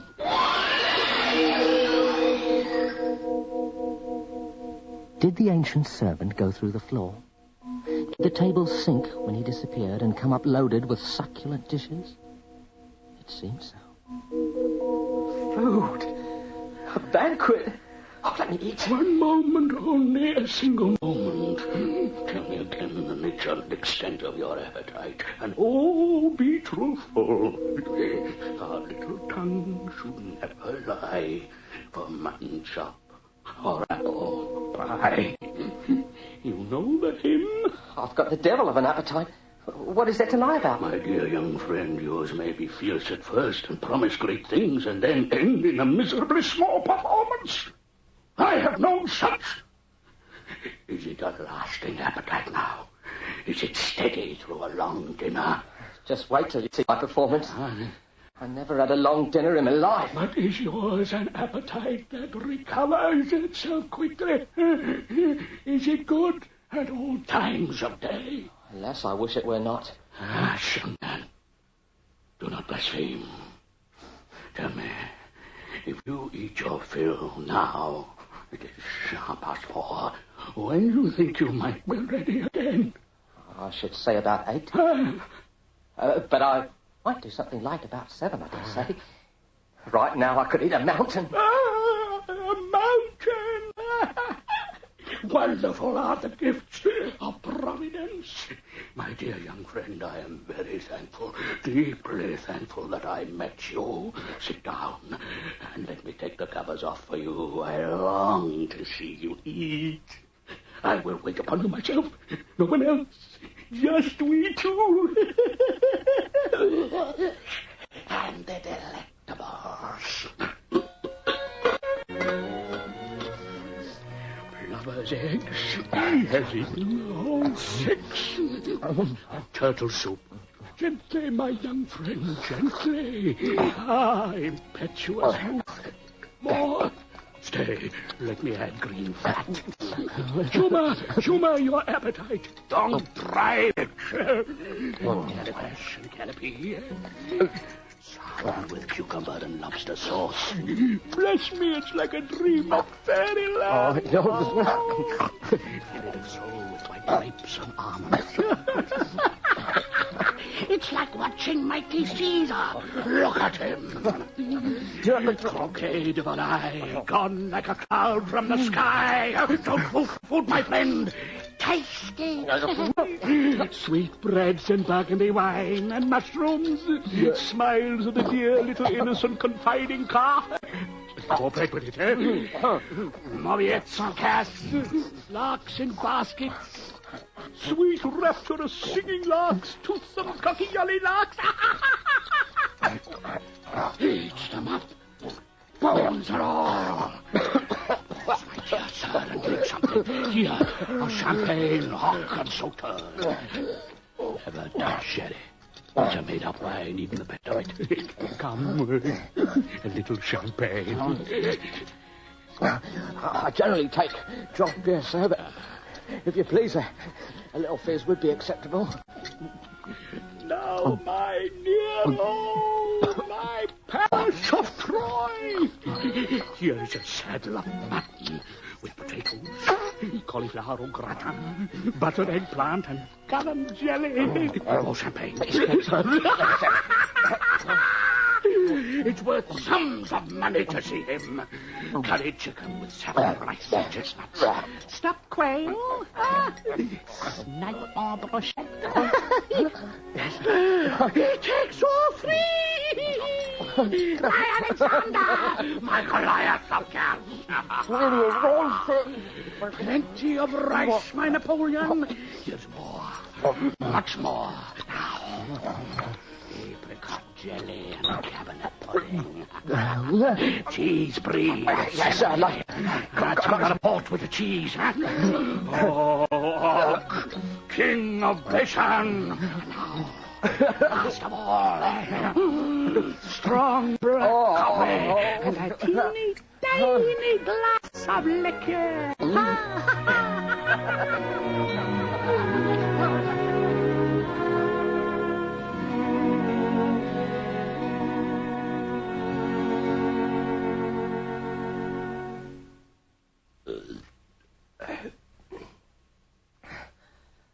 Sir, I'm more grateful than I can tell you. And the gratitude. Tell me, do you feel any sense of repletion? Is the blood mounting to your head? Quite free from giddiness, no thickness in the speech? Why, no, sir. I am, as you see, an ostrich. An ostrich, you say? Oh, no. It's providential, my finding you. Our blessings truly come when we least expect them. Come, to business. Business? Are you perhaps offering me a clerkship in your office, No, sir? no, listen to me. You have no money. In a few hours you will be hungry again. You will feel great pain and suffering greater than is felt by men less largely endowed with a supreme blessing. Appetite. Oh. It is a great trouble to me, sir, when I am hard up. Why, there, we are agreed already. Let us have no more beating about the bush, young man. I will rid you of this nuisance. I will buy your appetite off you. I beg your pardon? That's strange offer, I know. Nothing easier. Read this. I, Luke Lucraft, being of sound mind. How did you know my name? Touch man in mere detail. Read on. Do voluntarily and of my own free will and accord agree and promise to resign my appetite entirely and altogether for the use of Ebenezer Grumbelow from the day and hour of execution of this deed. In return whereof I agree to a monthly allowance of £30. Well, what do you say? I think I should like some time to reflect. Reflect? What the devil does the boy want to reflect about? Has he got a penny, a friend, or a chance in the whole world? Now or never. Answer. Well, I accept your offer. Why, there's my brave boy. Boldness! You very lucky man, young master. Sign here, my dear sir. There's no ink. You cut me. Only tiny prickle, master. Just little drops of blood on pen. So. We have no ink handy, dear boy. To sign in blood is a mere form, the merest form. That's it. Done. Done. Boldness. Dinner at 7. I feel myself getting hungry already. Oh, blessed day! A huge dinner, Boldness, with curacao punch. Why, Massa Grumbelow, I think young Massa gonna swoon. Just like the lady in a play.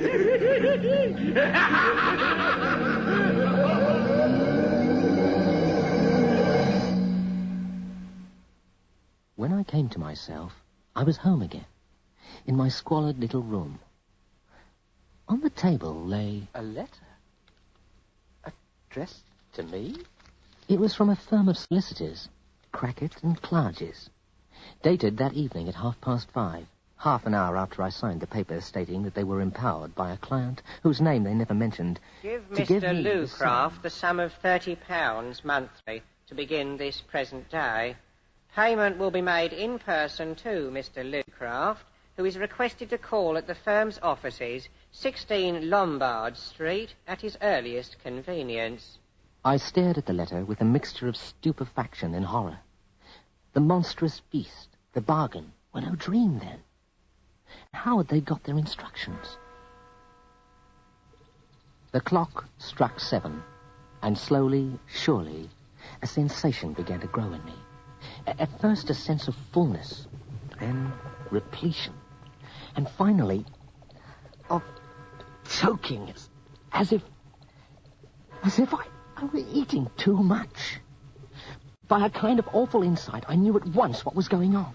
The old man was taking his dinner, and taking more than was good for me. Soon, soon he began to drink too much as well. Oh, my God! I'm getting drunk and I haven't touched a drop. My head began to spin. Sugar sweetness, bite of lime, and lemon fumes of alcohol like steam from a volcano filled my throat. He was drinking, gulping the curacao punch. I would run to find him, tear up the agreement, but I've forgotten the old glutton's name. I was taking his name. My God, my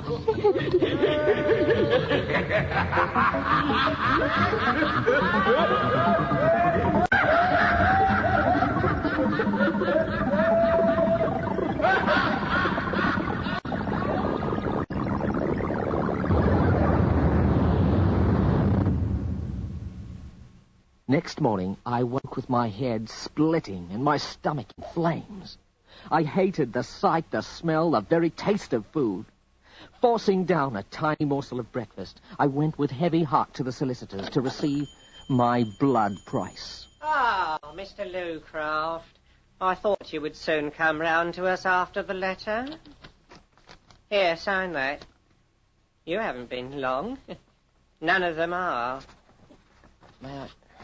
May I ask, sir, if you know... I'm not allowed to answer any questions you may put, Mr. Lucraft, nor to ask you any. So take your money, and good morning to you. But I have to know... I suppose, like the rest of them, you don't know the name of your benefactor, and would like to. Yes. But you needn't ask me. Before you say it, I've orders not to admit you to see either Mr. Clarges or Mr. Crackit. They'd trouble enough with the last one of you. He broke into their office once, drunk, and laid about him with a poker. Drunk? Oh, God. However, Mr. Lucraft, I hope you will be more fortunate than your predecessors. Where are they now? Who are they? Dead and buried they are, all of them. Gone to kingdom come. Delicious trimmings killed them. Oh, delicious. God forgive you. Poor old gentleman, your patron, I mean. He's too good for this world, as everybody knows. He did say when the last went off, he would have no more. He wept over it and declared that his bounty was always abused. But there never was such a benevolent old chap. I only wish he'd take a fancy to me. What did you say his name was, by the way? Why, if you don't know, I am sure I do not. Here's your cheque, Mr. Lucraft. But I fear there is a blight on the recipients. Oh, indeed. Lord, what a healthy chap Tom Kirby looked when he first came for his cheques. Strong as a bull and fresh as a lark. A good appetite, had he? No. Couldn't eat anything after a bit. Said he fancied nothing. Oh. Pined away and died in a galloping consumption. Nobody ever saw him drinking, but he was drunk every night, like the rest. Went out in 3 months. Better luck to you, Mr. Lucraft.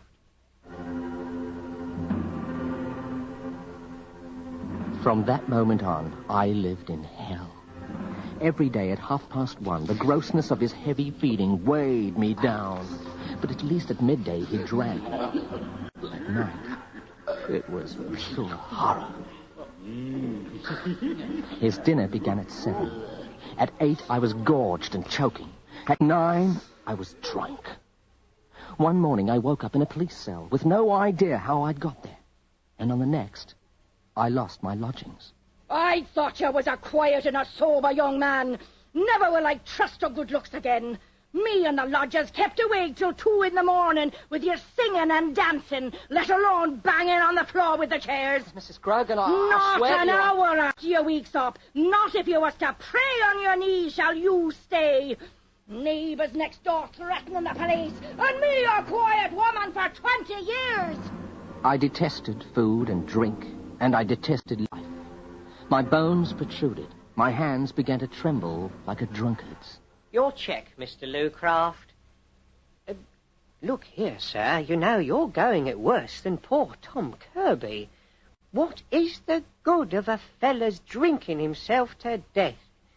Your poor old gentleman was here yesterday asking me how you looked and if you continued steady. Pull up, old man, and knock it off. Asking how I looked. Oh, what a wager he was.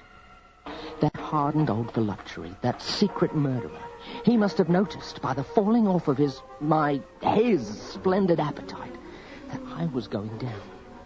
And he was resolved to kill me off by drinking me to death. In my misery, I was determined to forestall him. I prepared to kill myself first.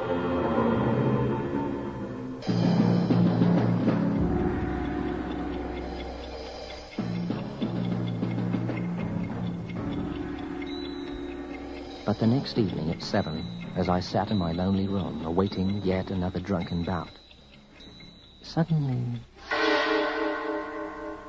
God, what is it? I've never felt like this before. It's gone. Where is the choking feeling? Where's the drunkenness? It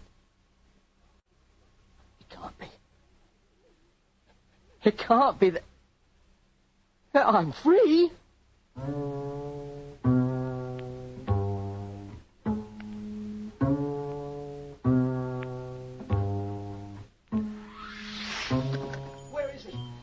Where's that damn clerk? Let me see him. Moderate your language, Mr. Lucraft. This is a solemn moment. It is my melancholy duty to inform you that your patron is dead. I knew it. I knew it. I've been a free man since last night. Look at me. I'm cold sober. On such a sad occasion, I should certainly hope so, Mr. Lucraft. I have the honour to present our senior partner, Mr. Crackett. Mr. Lucraft, my deepest sympathies. The poor old gentleman is gone at last. Apoplexy. I know. I didn't understand it at the time, but I felt him. I felt him depart last night. A most affecting sympathy. If you will examine this deed, Mr. Lucraft, you will find that Mr. Grumbelow is as generous to you in death as in life, sir. Grumbelow. That's the name. Grumbelow. Why generous? He has left you £500 in his will, Mr. Lucraft. Look. 500. What for? What is he up to now? An ungrateful turn of phrase, young man. Mr. Grumbelow's love for the poor and humble was a byword to all who knew him. He asked nothing but that you care for his aged servant, Mr. Boldenez here, and cherish him as if he were your own father. No.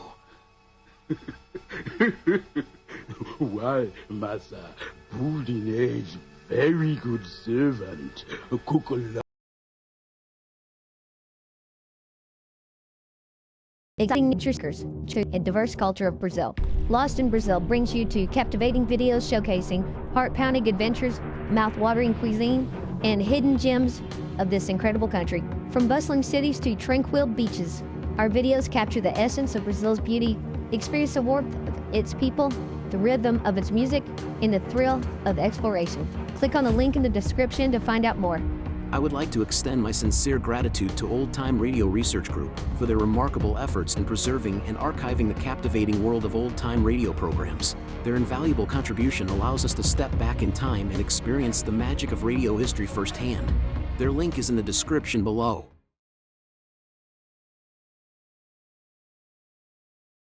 This is signing off. You're listening to rumble.com/c/GAR. We will continue in just a moment after the national anthem.